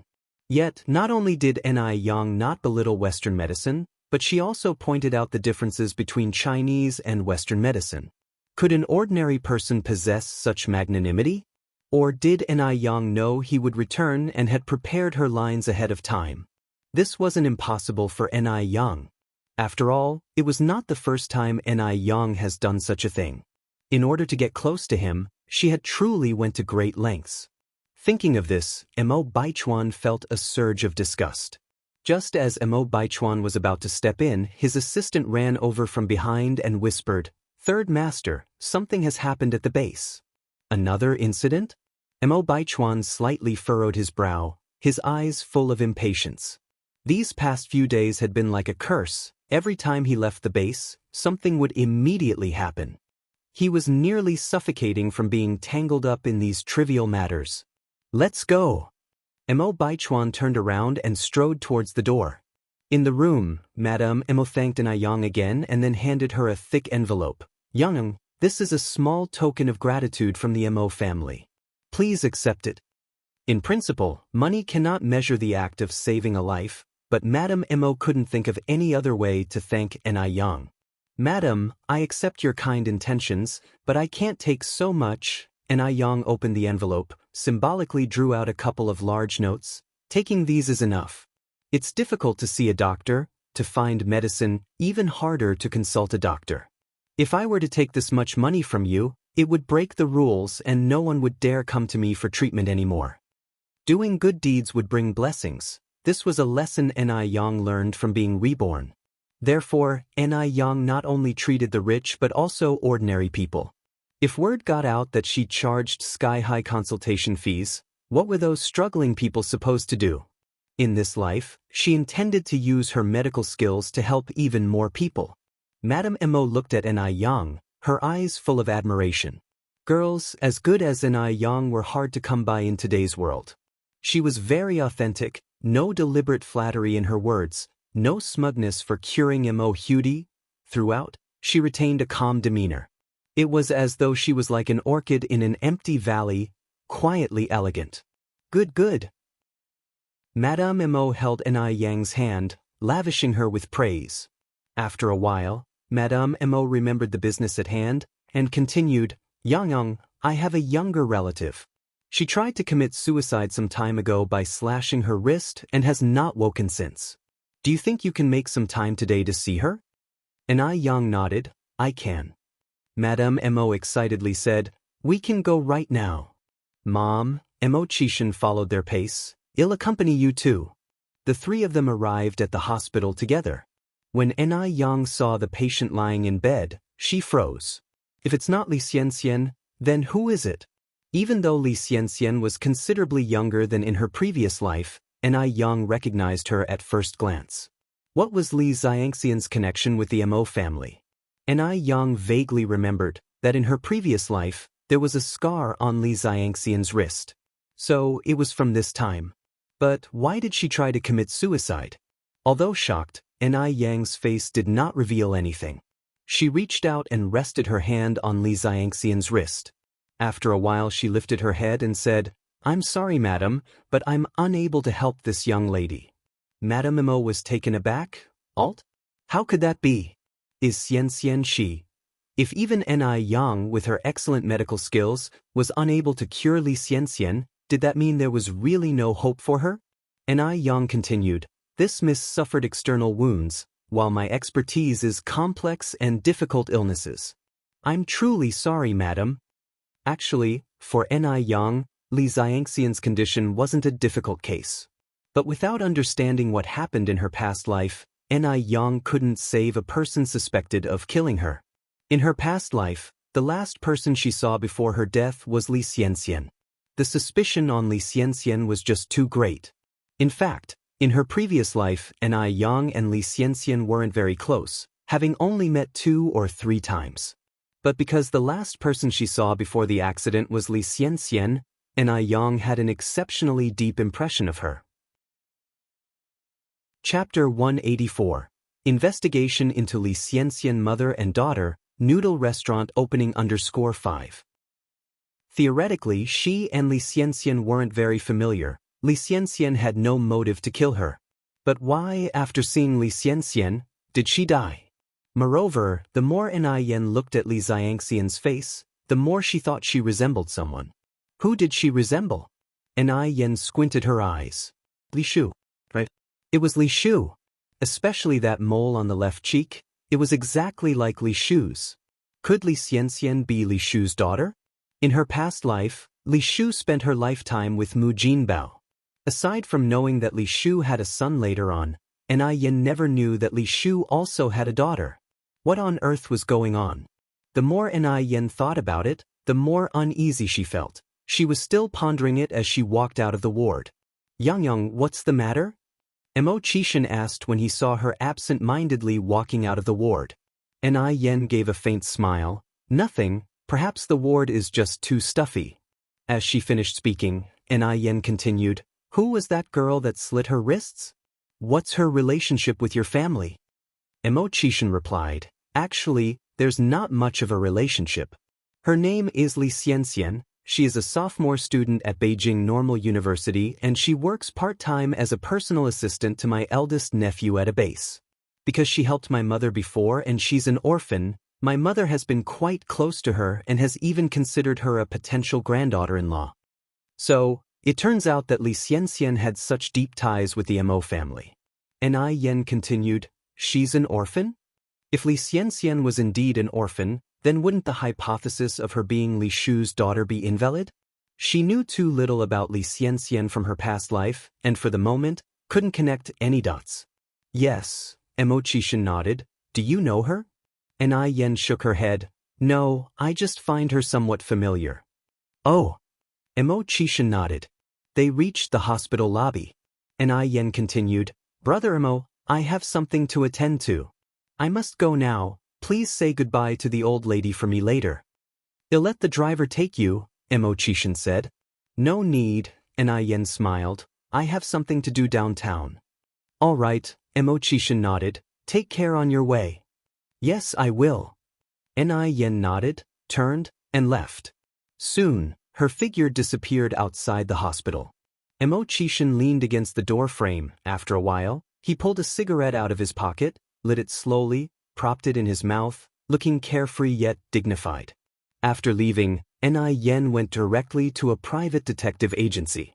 Just like in the movies, the detective wore a black suit, a black hat atop his head, even holding a pipe, appearing very professional. Hello, beautiful young lady, how may I assist you?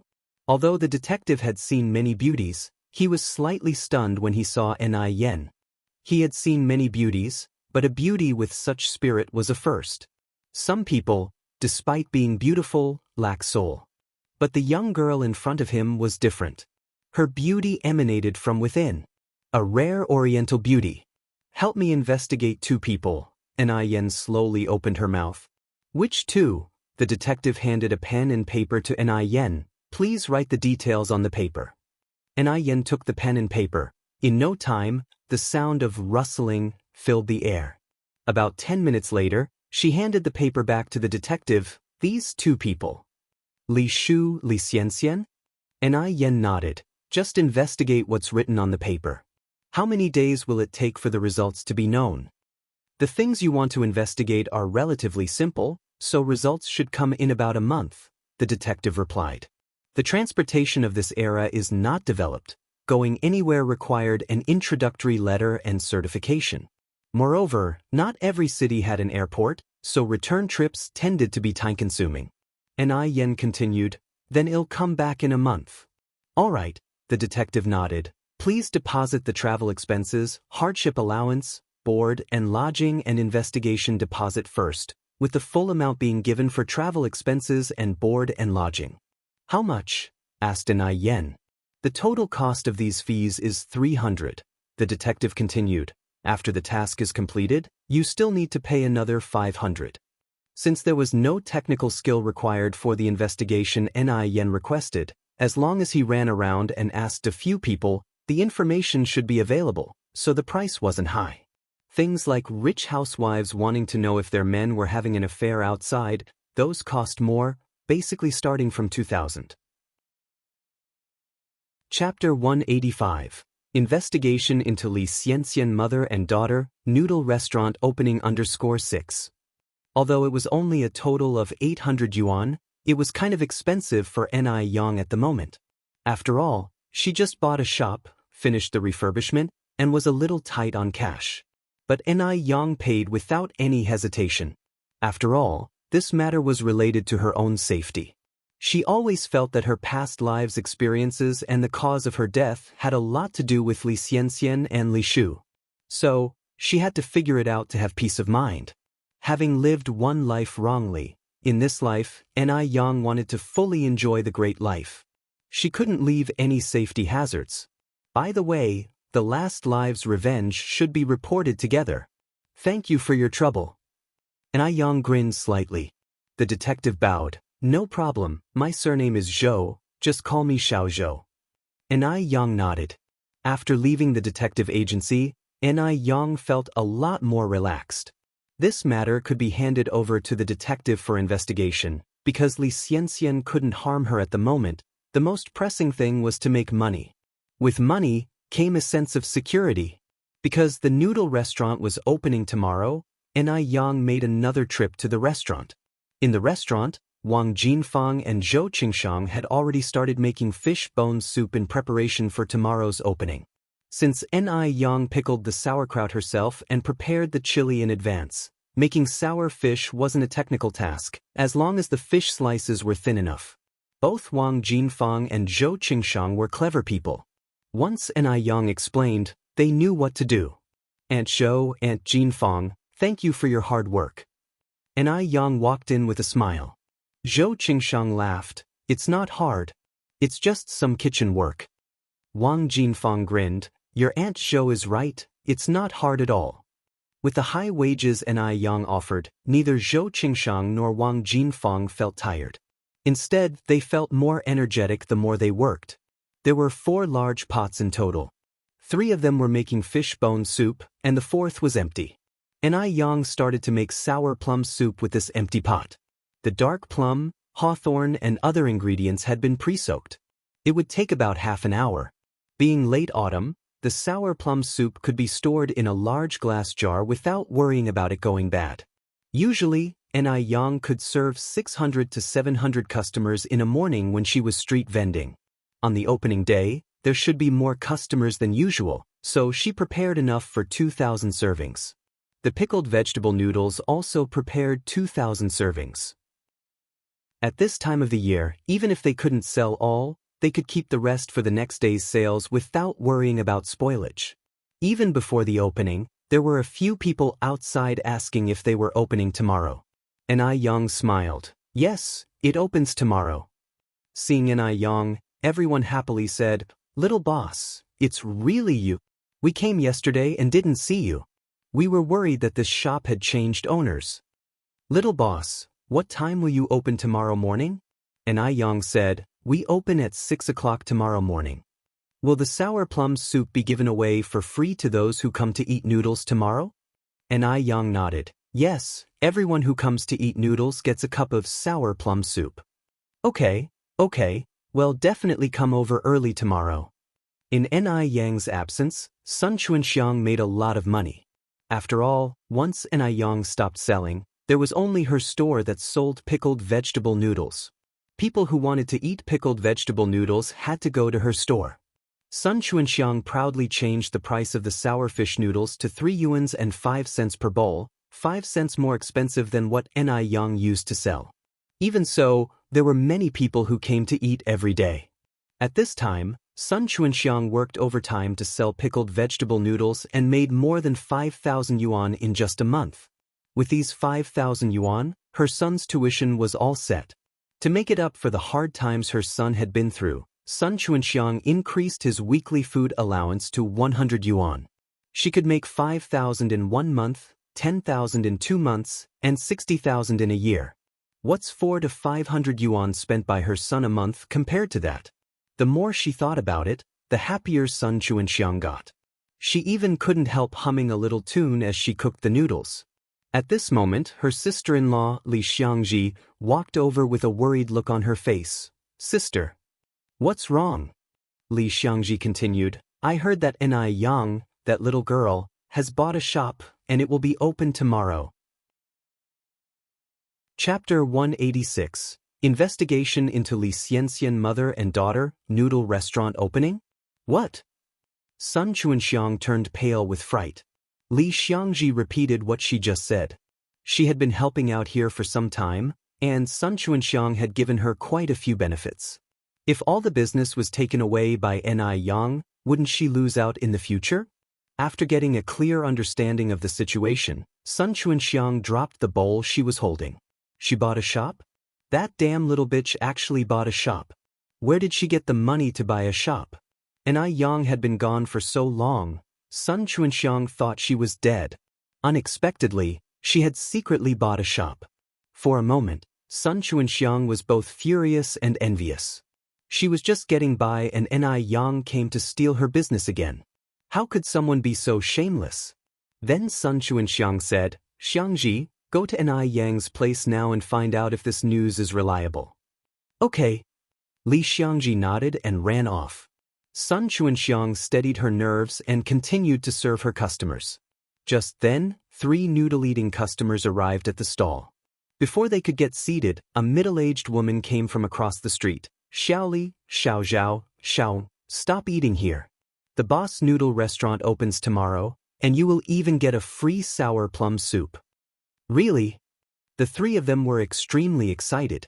The middle-aged woman said, Of course it's true. Everyone is heading over there now to get familiar with the place. Do you want to go have a look? We do.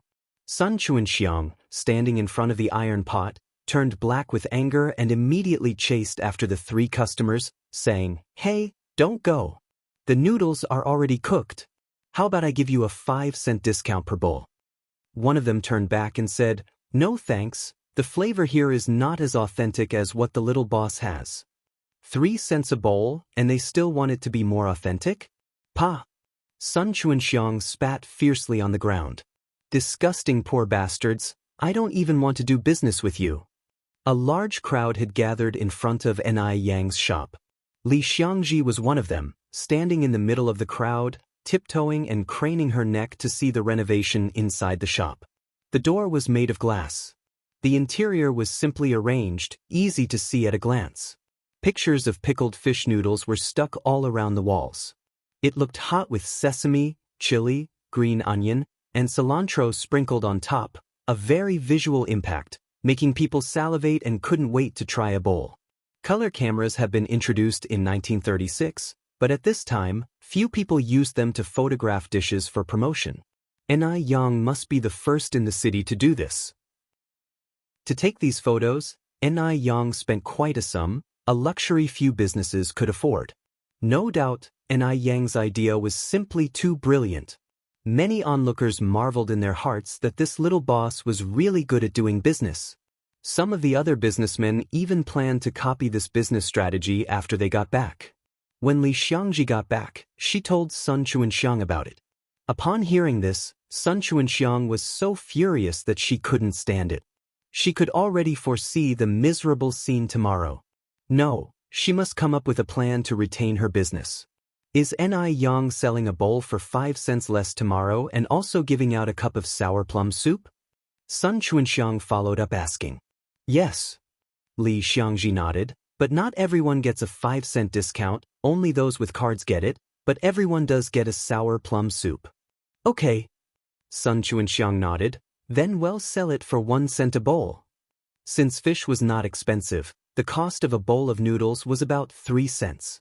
Even if they were sold for 1 cent a bowl, there were still profits to be made, just less than before. Although she was at a disadvantage in terms of taste, she could drop the price. Let's see if Ni Yang has the guts to lower her prices too. She didn't believe that if she sold it for 1 cent a bowl, no one would come to eat. At around 5 o'clock the next morning, Ni Yang arrived at the restaurant. Although the opening time was set for 6 o'clock, people started lining up around 5:30. At around 5:40, a small truck parked in front of the store and 5 or 6 workers started arranging flower baskets at the entrance. Someone also brought a red carpet. Ni Yang wondered, "Sir, are you sure you've got the right place? I didn't order these things." The flower delivery man checked the delivery note. It's 518 Yurtist Road, all right. These things were ordered by a Mr. Mo to be delivered here. Mr. Mo? Ni Yang raised her eyebrows slightly. Could it be Mo Chishan? It seemed that there was no one else. While she was thinking about this, Mo Chishan strolled over with a porcelain cat. Yang, I wish you a successful opening. Hey race, a lucky cat for you. The lucky cat originated from our country and had existed for more than 1,000 years. At this time, they were imported goods and quite expensive. Thank you. Ni Yang took it. I'm sorry to have made you spend. Mo Chishan smiled and said, "It didn't cost much, there's no need to worry about it." At exactly 6 o'clock in the morning, with the help of Mo Chishan, Ni Yang unveiled the red cloth covering the signboard. The characters on the sign were simple, just the words, Sour Fish Noodle Restaurant, which was easy to understand at a glance. Yang, it's time for the firecrackers. Wang Jinfang handed Ni Yang a pack of matches. Mo Chishan had originally thought that Ni Yang would ask for his help since most girls were afraid of such things. But Ni Yang didn't hint at needing any help. She walked directly to the firecrackers, slowly lit the match, and lit the firecrackers. As the firecrackers crackled loudly, Ni Yang calmly turned around. The moment Ni Yang emerged from the dense smoke, Mo Chishan couldn't help wondering, was she really not an immortal who had descended from the clouds? As the firecrackers sounded, the restaurant was instantly filled with customers. "Boss, we need 3 bowls of noodles over here." We want 5 bowls over here. Chapter 187, Marketing Strategy, Buy a House to Save for Wife. _1 Ni Yang was busy receiving money, serving noodles, and taking orders. Meanwhile, Zhou Qingshang and Wang Jinfang were bustling in the kitchen. Even Mo Baichuan had joined in the delivery of the dishes. Due to the lack of seats in the store, many people ordered a bowl of noodles and squatted outside to eat.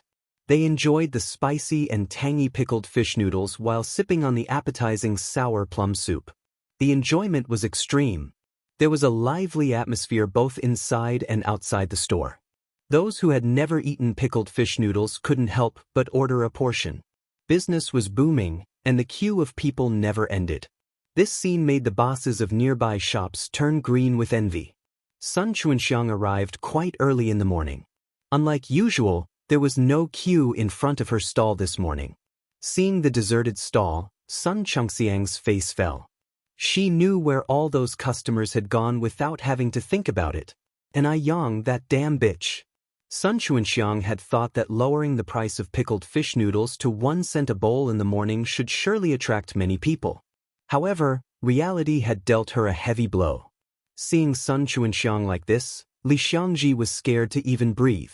After all, her livelihood now depended on Sun Chengxiang's mood. After a while, Li Xiangji hesitantly suggested, "Sister, don't worry. Maybe it's too early and everyone hasn't come out yet." This reason was far-fetched. Even Li Xiangji didn't believe it. Sun Chengxiang's eyes bulged. "You go now and see what's happening in that bitch Ni Yang's store." "Oh," Li Xiangji immediately took off her apron. "I'm going now." Li Xiangji was flabbergasted as soon as she reached the entrance of the noodle restaurant. What does it mean when a door is like a marketplace? This was what it meant. What a contrast between boom and bust. If Sun Chuanxiang saw the scene at Ni Yang's, she would probably jump off a building out of anger. Even seeing this made Li Xiangzi's eyes red with envy. Sun Chuanxiang used to make over 5,000 yuan a month just by running a stall. According to Ni Yang's business, doesn't she make 20 to 30,000 a month? My goodness. That's terrifying. 20 to 30,000. That's more than what most people make in several years. Although Ni Yang's noodles were really delicious, smelling the fragrance from the shop, Li Xiangji couldn't help but swallow her saliva. After going back, Li Xiangji told Sun Chuanxiang about the situation. Hearing this, Sun Chuanxiang was consumed by jealousy. As long as Ni Yang existed, she couldn't continue her business. That little bitch was driving her into a corner. "Sister, don't worry. The reason why Ni Yang's place is busy is because of the good taste. If we can improve our flavor, we won't worry about having no customers." Li Xiangzi's words hit the nail on the head. Every person is a hidden foodie, so they don't care if the pickled vegetable noodles are 3 cents a bowl or 1 cent a bowl. They just want a good taste. After all, there aren't many good things to eat these days. Pickled fish is a novelty. Sun Chuanxiang understood this, but no matter how hard she tried, she couldn't replicate Ni Yang's flavor. No matter how she treated the fish, there was always a fishy smell, and the pickled vegetables from the market didn't have enough flavor. Li Xiangji continued, "Sister, we can think about getting the recipe for the pickled fish from Ni Yang. Her pickled fish is so delicious, there must be a recipe." Upon hearing this, a spark flashed in Sun Chengxiang's eyes. Why hadn't she thought about it before? She could find a way to get the recipe. Li Gongqing had been thinking about Ni Yang's opening day, and so he had come early. Seeing the busy figure in the shop, Li Gongqing almost thought he was hallucinating. Was that Mo Qishan? As Song Beiqing's personal assistant, Li Gongqing was familiar with everyone around Song Beiqing. He even knew about Mo Qishan's cancelled engagement. Although Mo Qishan was a bit of a waste, he was born into a distinguished family, being the biological son of Lady Mo. He couldn't possibly be reduced to working for Ni Yang, right? Moreover, Mo Qishan was spoiled by Lady Mo who wouldn't even scold him. How could he be working in such a servile way? In this era, being a self-employed worker was considered lowly. No matter how much money you made, you didn't have a good reputation, let alone working for a self-employed worker. Chapter 188. Marketing strategy, buy a house to save for wife. _2. What's going on?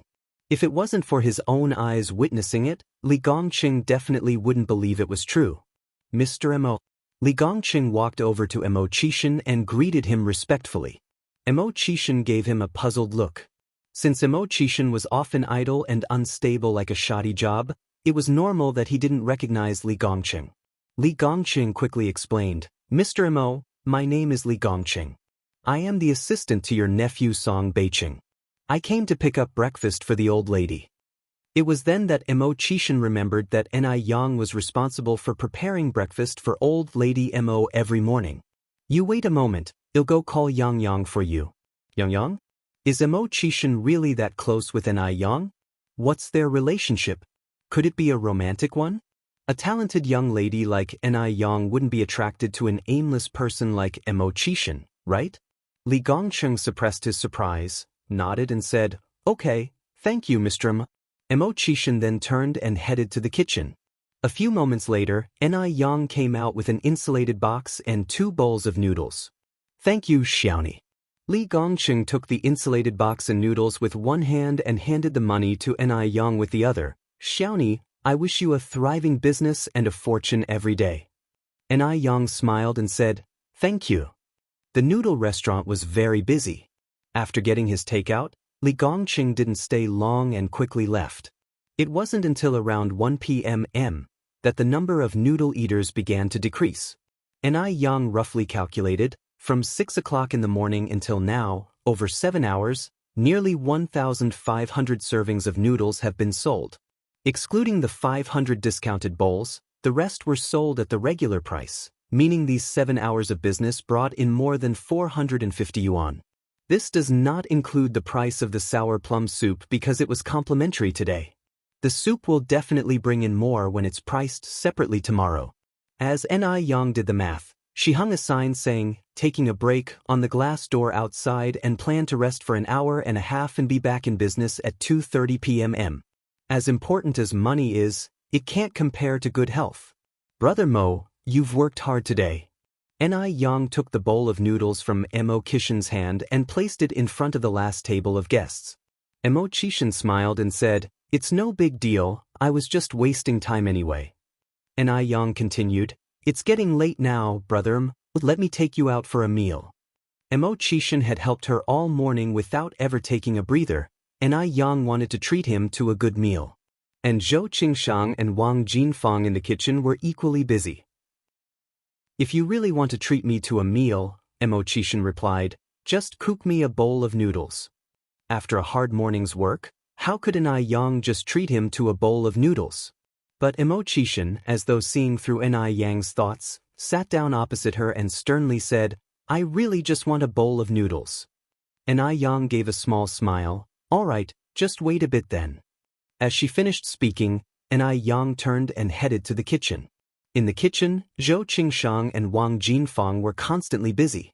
Even though there weren't many customers now, they were still preparing for the afternoon's business. Despite the morning rush, neither of them felt tired. When they were in the countryside, they used to work in the fields. No matter how hot the sun was, they could not rest for a moment. Compared to the dirty and tiresome farm work, this was nothing. Aunt Zhou, Aunt Jinfang, you've worked hard. Ni Yang rolled up her sleeves. Don't worry about it for now, go rest in the front room for a while, I'll cook the noodles for you. Zhou Qingshang smiled and said, It's not laborious at all. Wiping her apron, Wang Jinfang said, Yang Yang, we brought our own meals, you don't need to fuss. She had given them such a high salary, how could they still eat Ni Yang's noodles? A person must know their boundaries. Remember, at this time, people only earn about 30 yuan a month working in a factory, but Ni Yang gives them 60 yuan a month. Ni Yang said, Aunts, you don't need to bring meals for noon from now on, I have plenty of noodles here. Unless you don't like the taste of the noodles here. On hearing this, Zhou Qingshang and Wang Jinfang quickly explained, No, it's not that we don't like the taste of the noodles, it's just that, Ni Yang interrupted their words with a smile, since you don't dislike the taste of the noodles, don't bring food during lunch hours anymore, or else he'll be upset. Chapter 189, Marketing Strategy, Buy a House to Save for Wife. 3. Upon hearing this, both Zhou Qingshang and Wang Jinfang felt immensely grateful. They understood that Yang wanted to spare them the awkwardness, hence she said it in that manner. Although it was just a matter of one meal in the long run, that could actually save them a considerable amount of money. At the same time, they both secretly resolved to work even harder for Yang from now on. Yang, guiding Zhou Qingshang and Wang Jinfang to the exit, said, "Two ants, you may rest now. I am capable of handling this by myself. The noodles will be ready soon." Zhou Qingshang protested, "But we really did bring meals for today." Yang chuckled, "Then you can take them home and eat them tonight. Besides, I didn't cook only for you too, Brother Mo, and I also need to eat." Upon hearing this, Zhou Qingshang and Wang Jinfang relaxed significantly and went outside, sharing a laugh. Yang tied her apron and started cooking the noodles. In no time, she prepared 4 steaming bowls of pickled fish noodles.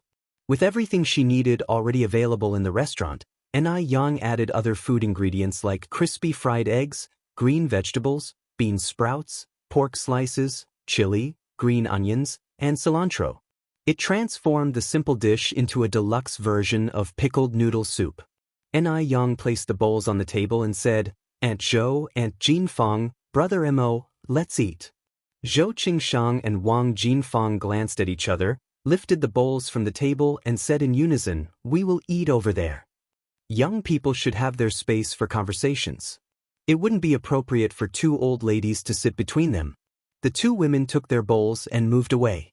"Thank you, Yang." Mo Qishan accepted the noodles from Yang naturally. "Let's see how it tastes." Yang watched Mo Qishan, anticipation in her eyes. This wasn't the first time Mo Qishan had tasted Yang's cooking. Although he knew that the noodles wouldn't be disappointing, the incredible taste still left him awestruck. The noodles were chewy and the sour and spicy soup was a delight. The fish was remarkably tender and delicious. No hint of fishy taste lingered, making one crave more. Despite being someone who didn't indulge in culinary pleasures, Mo Qishan couldn't help but sigh. No wonder there were so many people queuing up this morning. "It's really delicious," Mo Qishan praised, giving Yang a thumbs up. Yang laughed and said, "Then you have to finish all of it. If it's not enough, I can make more for you." "That's enough," Mo Qishan replied. The bowls were huge and filled to the brim with generous portions of meat, eggs, and vegetables. Even with Mo Qishan's appetite, he would be unable to eat a second bowl. The noodles were just as satisfying for Zhou Qingshang and Wang Jinfang. Taking advantage of the afternoon break, Zhou Qingshang and Wang Jinfang took a nap while Yang and Mo Qishan stepped out for a stroll. Walking shoulder to shoulder, their conversation flowed effortlessly. Yang's understanding from her past life made it easy for her to converse on any topic with unique insights. There was no barrier to their communication. Mo Qishan was astounded. He felt like he had found a treasure.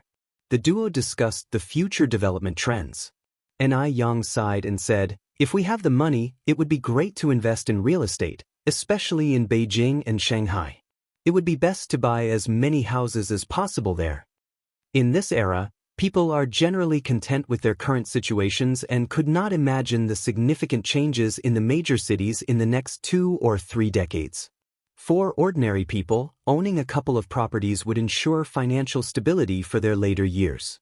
During Yang's successful past life, she read a news report about a wealthy man in China who amassed his fortune in the 1980s by investing in real estate. He was able to collect an average rent of 30 billion a month. That would be 360 billion a year. And all of this with zero investment. There was no risk involved. All he had to do was stay at home and collect the rent. Not only could he never spend this amount of money himself, but he could also leave the property for his descendants to inherit. Indeed, this was the true meaning of perpetual wealth. Mo Qishan, of course, had no idea about the future developments.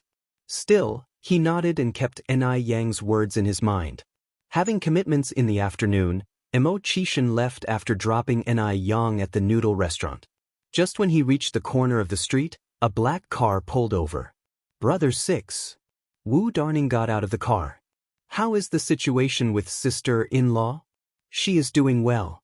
Cultivation replied as he got into the car.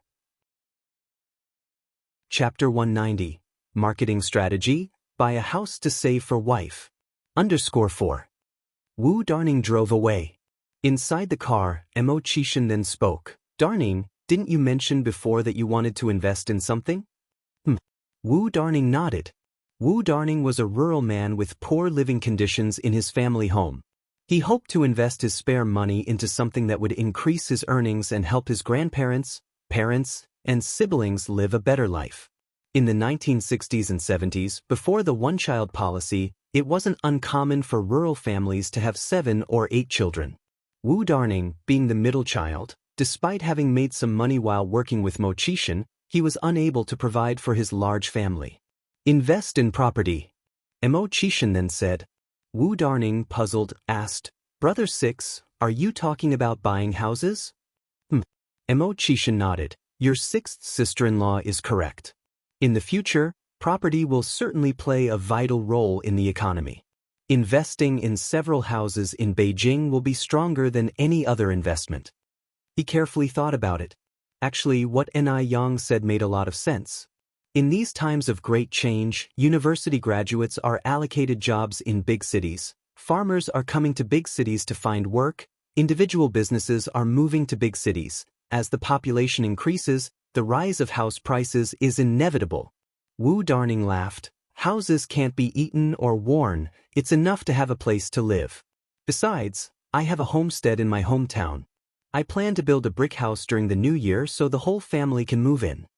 In the 80s, most farmers lived in straw or mud houses. Building a brick house was a remarkable thing, equal in honor to having a college student in the family. Wu Darning's ability to build a new house in his hometown can be considered as bringing honor to the Wu family. Cultivation chuckled. Instead of spending money on building a house in your hometown, it would be better to buy a large house in Beijing. This way you can use it for investment and for living. It simply kills 2 birds with 1 stone. Building a house in the countryside at this time is not cheap. It is more or less like buying a house in Beijing, and buying a house may even be cheaper. Let's forget about it. Wu Darning scratched his head while laughing. My family in Beijing doesn't have any relatives. If I really bring my parents and grandparents over from my hometown, they may not be used to it. How could a house possibly appreciate in value? With Beijing's population so thin, what if he ends up with lots of vacant houses that he can't sell? Who will he cry to then? In Wu Darning's view, the suggestion to invest in property is simply unreliable. Brother 6, where are we going now? Wu Darning turned to look at Cultivation. To the sales office. Cultivation replied nonchalantly. Huh. Wu Darning looked at Cultivation in confusion. To buy a house. Cultivation explained. Wu Darning was almost crying. Brother 6, I'm not buying a house. He was going to go back to the countryside to build a house. I'm buying it for myself. Cultivation continued to say. Upon hearing that, Wu Darning heaved a sigh of relief. Brother 6, doesn't your family have enough houses? Cultivation lit a cigarette. To save up, for the dowry. Buy a house for dowry? Was Cultivation kicked in the head by a donkey? Cultivation, as if he saw Wu Darning's concerns, laughed and said, Don't worry, your 6th sister-in-law won't be wrong. Why don't you also buy a couple of houses? No way. Wu Darning firmly replied, I need to save the money in my pocket to build a little Western-style building back in the village.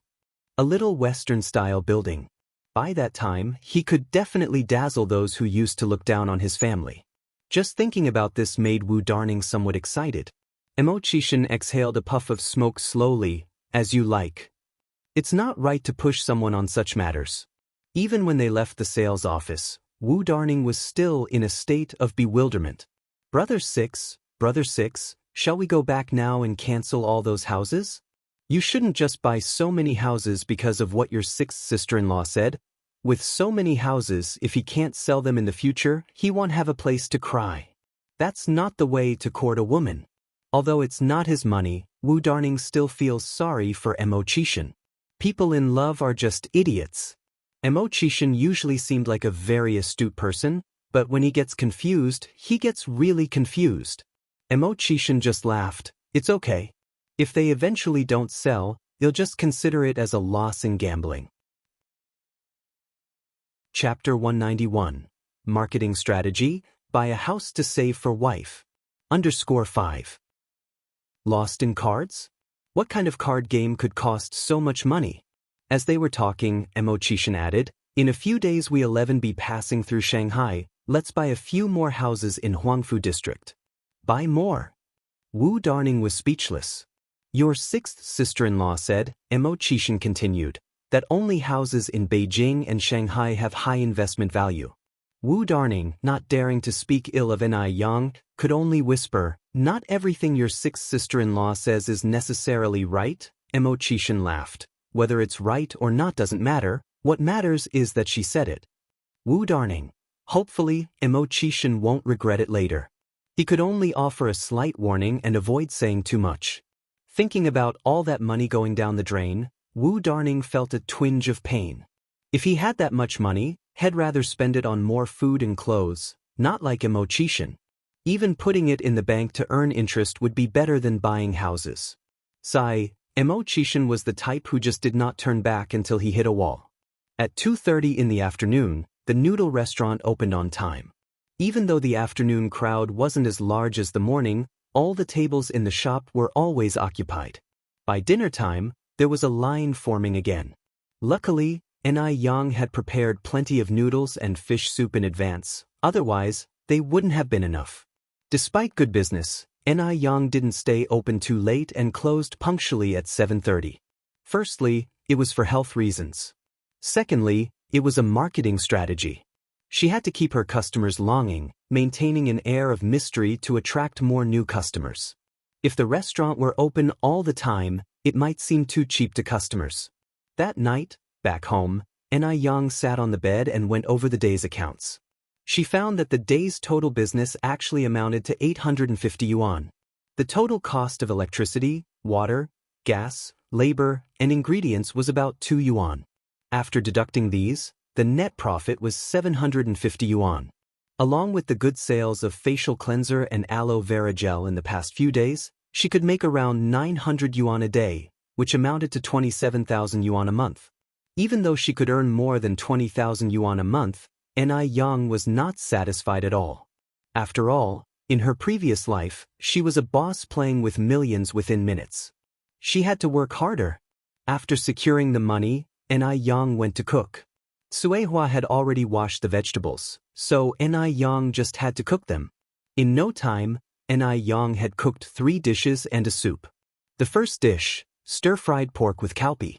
The Compendium of Materia Medica records that cowpeas nourish qi, strengthen kidneys and spleen. So, cowpeas are good for preventing premature aging. The second dish, braised pig's trotters. Pig's trotters are rich in collagen, which helps enhance breast volume. Although Ni Yang already had a nice figure, she still needed to maintain it. The third dish, spicy stir-fried bamboo shoots. Compendium of Materia Medica supplement notes that bamboo shoots are beneficial for the 9 orifices, circulation of blood, clearing phlegm and removing food stagnation. As such, bamboo shoots are very good for slimming. With her daily hearty diet, she had to prevent her figure from becoming misshapen. The soup is cuttlefish and winter melon soup. The Sui Shi Residence Diet says, cuttlefish cures abnormal uterine bleeding, irregular menstruation, hernia, and is most beneficial for women. The combination of cuttlefish and winter melon has a good blood-nourishing effect. Thus, this dish is very beneficial for the female friends. Just as she was setting the 3 dishes on the table, Ni Chingui arrived. Yang Yang, how was business today? Ni Yang smiled and said, pretty good. Ni Chingui picked up the teacup and said, Yang Yang, it's not easy for you to have achieved this. You and your mother have finally seen better days after all the hardships. I wish you more success in the future, as the saying goes, prosperity in abundance. From starting with a street stall to owning her own shop now, Ni Chingui had seen Ni Yang's growth. Others might think it was easy for her to make money and buy the shop in less than half a year. However, only Ni Chingray knew how hard it was for Ni Yang to attain this success. Every morning she woke up between 2 and 3 o'clock. Before dawn broke, she was carrying 400 to 500 kilograms of soup to market. Rain or shine, she never took a day off. Without seeing it firsthand, it would be hard to believe that a 17-year-old girl could be so hardworking and endure so much. Her resilience was even beyond that of average adults. Ni Chingray had never admired anyone before, but Ni Yang was the first. Ni Zihua and Ni Yang raised their glasses. Thank you, Sister Chingay/Auntie Chingay. Chapter 192, Marketing Strategy, Buy a House to Save for Wife. _6. After dinner, Ni Yang went back into the kitchen to prepare the ingredients for Mrs. Mo's breakfast the next morning. The next morning, Ni Yang was up before 3 o'clock as usual. Firstly, she had to prepare breakfast for old Mrs. Mo, and secondly, she had to go to the shop early to prepare the fish soup and noodles. There isn't a business owner who doesn't rise early. In the deep autumn at 3 o'clock, it was still pitch black outside. There were no streetlights in the rural area, and there was not a person on the road. Occasionally, one could hear the strange cries of birds, like the howling of ghosts and wolves. If it were anyone else, they would probably be scared out of their wits. But Ni Yang was not afraid.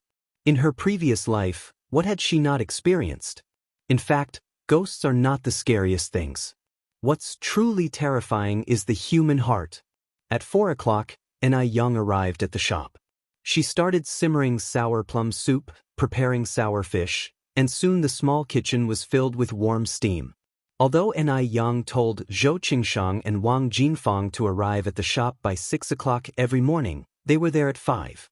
Since Ni Yang was so good to them, they couldn't be ungrateful. One should know how to repay kindness. Seeing Wang Jinfang and Zhou Qingsheng, Ni Yang exclaimed surprisingly, "Aunties, why are you so early?" Wang Jinfang and Zhou Qingshang immediately started helping. "We are used to getting up early at home, and we can't sleep. It's better to come early." Both Wang Jinfang and Zhou Qingshang were mothers of several children. If this were in a later era, they certainly could not have come so early, because as housewives, they had to wake the children, cook for them, send them to school, and take care of the children, along with a list of other chores. But at this time it was different. The children of this era were especially resilient. Normal children of 5 or 6 years old could cook by themselves. 7 or 8-year-olds were even more adept at working. The few of them worked together, and soon it was 6 o'clock. As soon as the door to the noodle restaurant was opened, the waiting customers rushed in madly. Another busy day had begun. Li Gongqing was earlier this morning than yesterday, and when he delivered the meals to the Mo family, it was only a little past 8. There were guests at the Mo family today, a woman in her 30s, slender, with her back to Li Gongqing, her face somewhat unclear, but seeming pretty from her silhouette. "Old lady, this is today's breakfast." As Li Gongqing's gaze slid over the woman's face, he couldn't help but feel a chill on his scalp. He could not have imagined that the face of this woman could be so. It was beyond description. If he had to describe it, it looked like a toad's skin. Her face was filled with big and small pimples, and her forehead was covered with acne marks and pockmarks. Ordinary people also suffered from pimples, but most would have only 2 or 3. Like her, with a face full of pimples, Li Gongqing had never seen before. It was too ugly. "Aunt, seeing that you and Xiaodai are fine, I am relieved." The young woman spoke softly, her voice gentle as water. Li Gongqing was stunned again. This woman is Mrs. Mo's niece from her maternal home, Lin Pingping? What was known was that Lin Pingping used to be one of the top beauties. When did she become like this? This was too horrifying. With these complex emotions, Li Gongqing left Mo family. Inside the house, the conversation continued. Old Mrs. Mo sighed. "Pingping, what exactly did the beauty specialist say about your face?"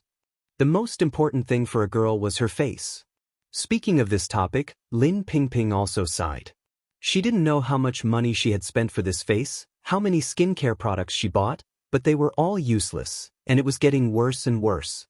She had been like this for over a year, and her relationship with her husband was deteriorating. Her husband didn't even want to touch her for 5 or 6 months. He bluntly stated that she was disgusting.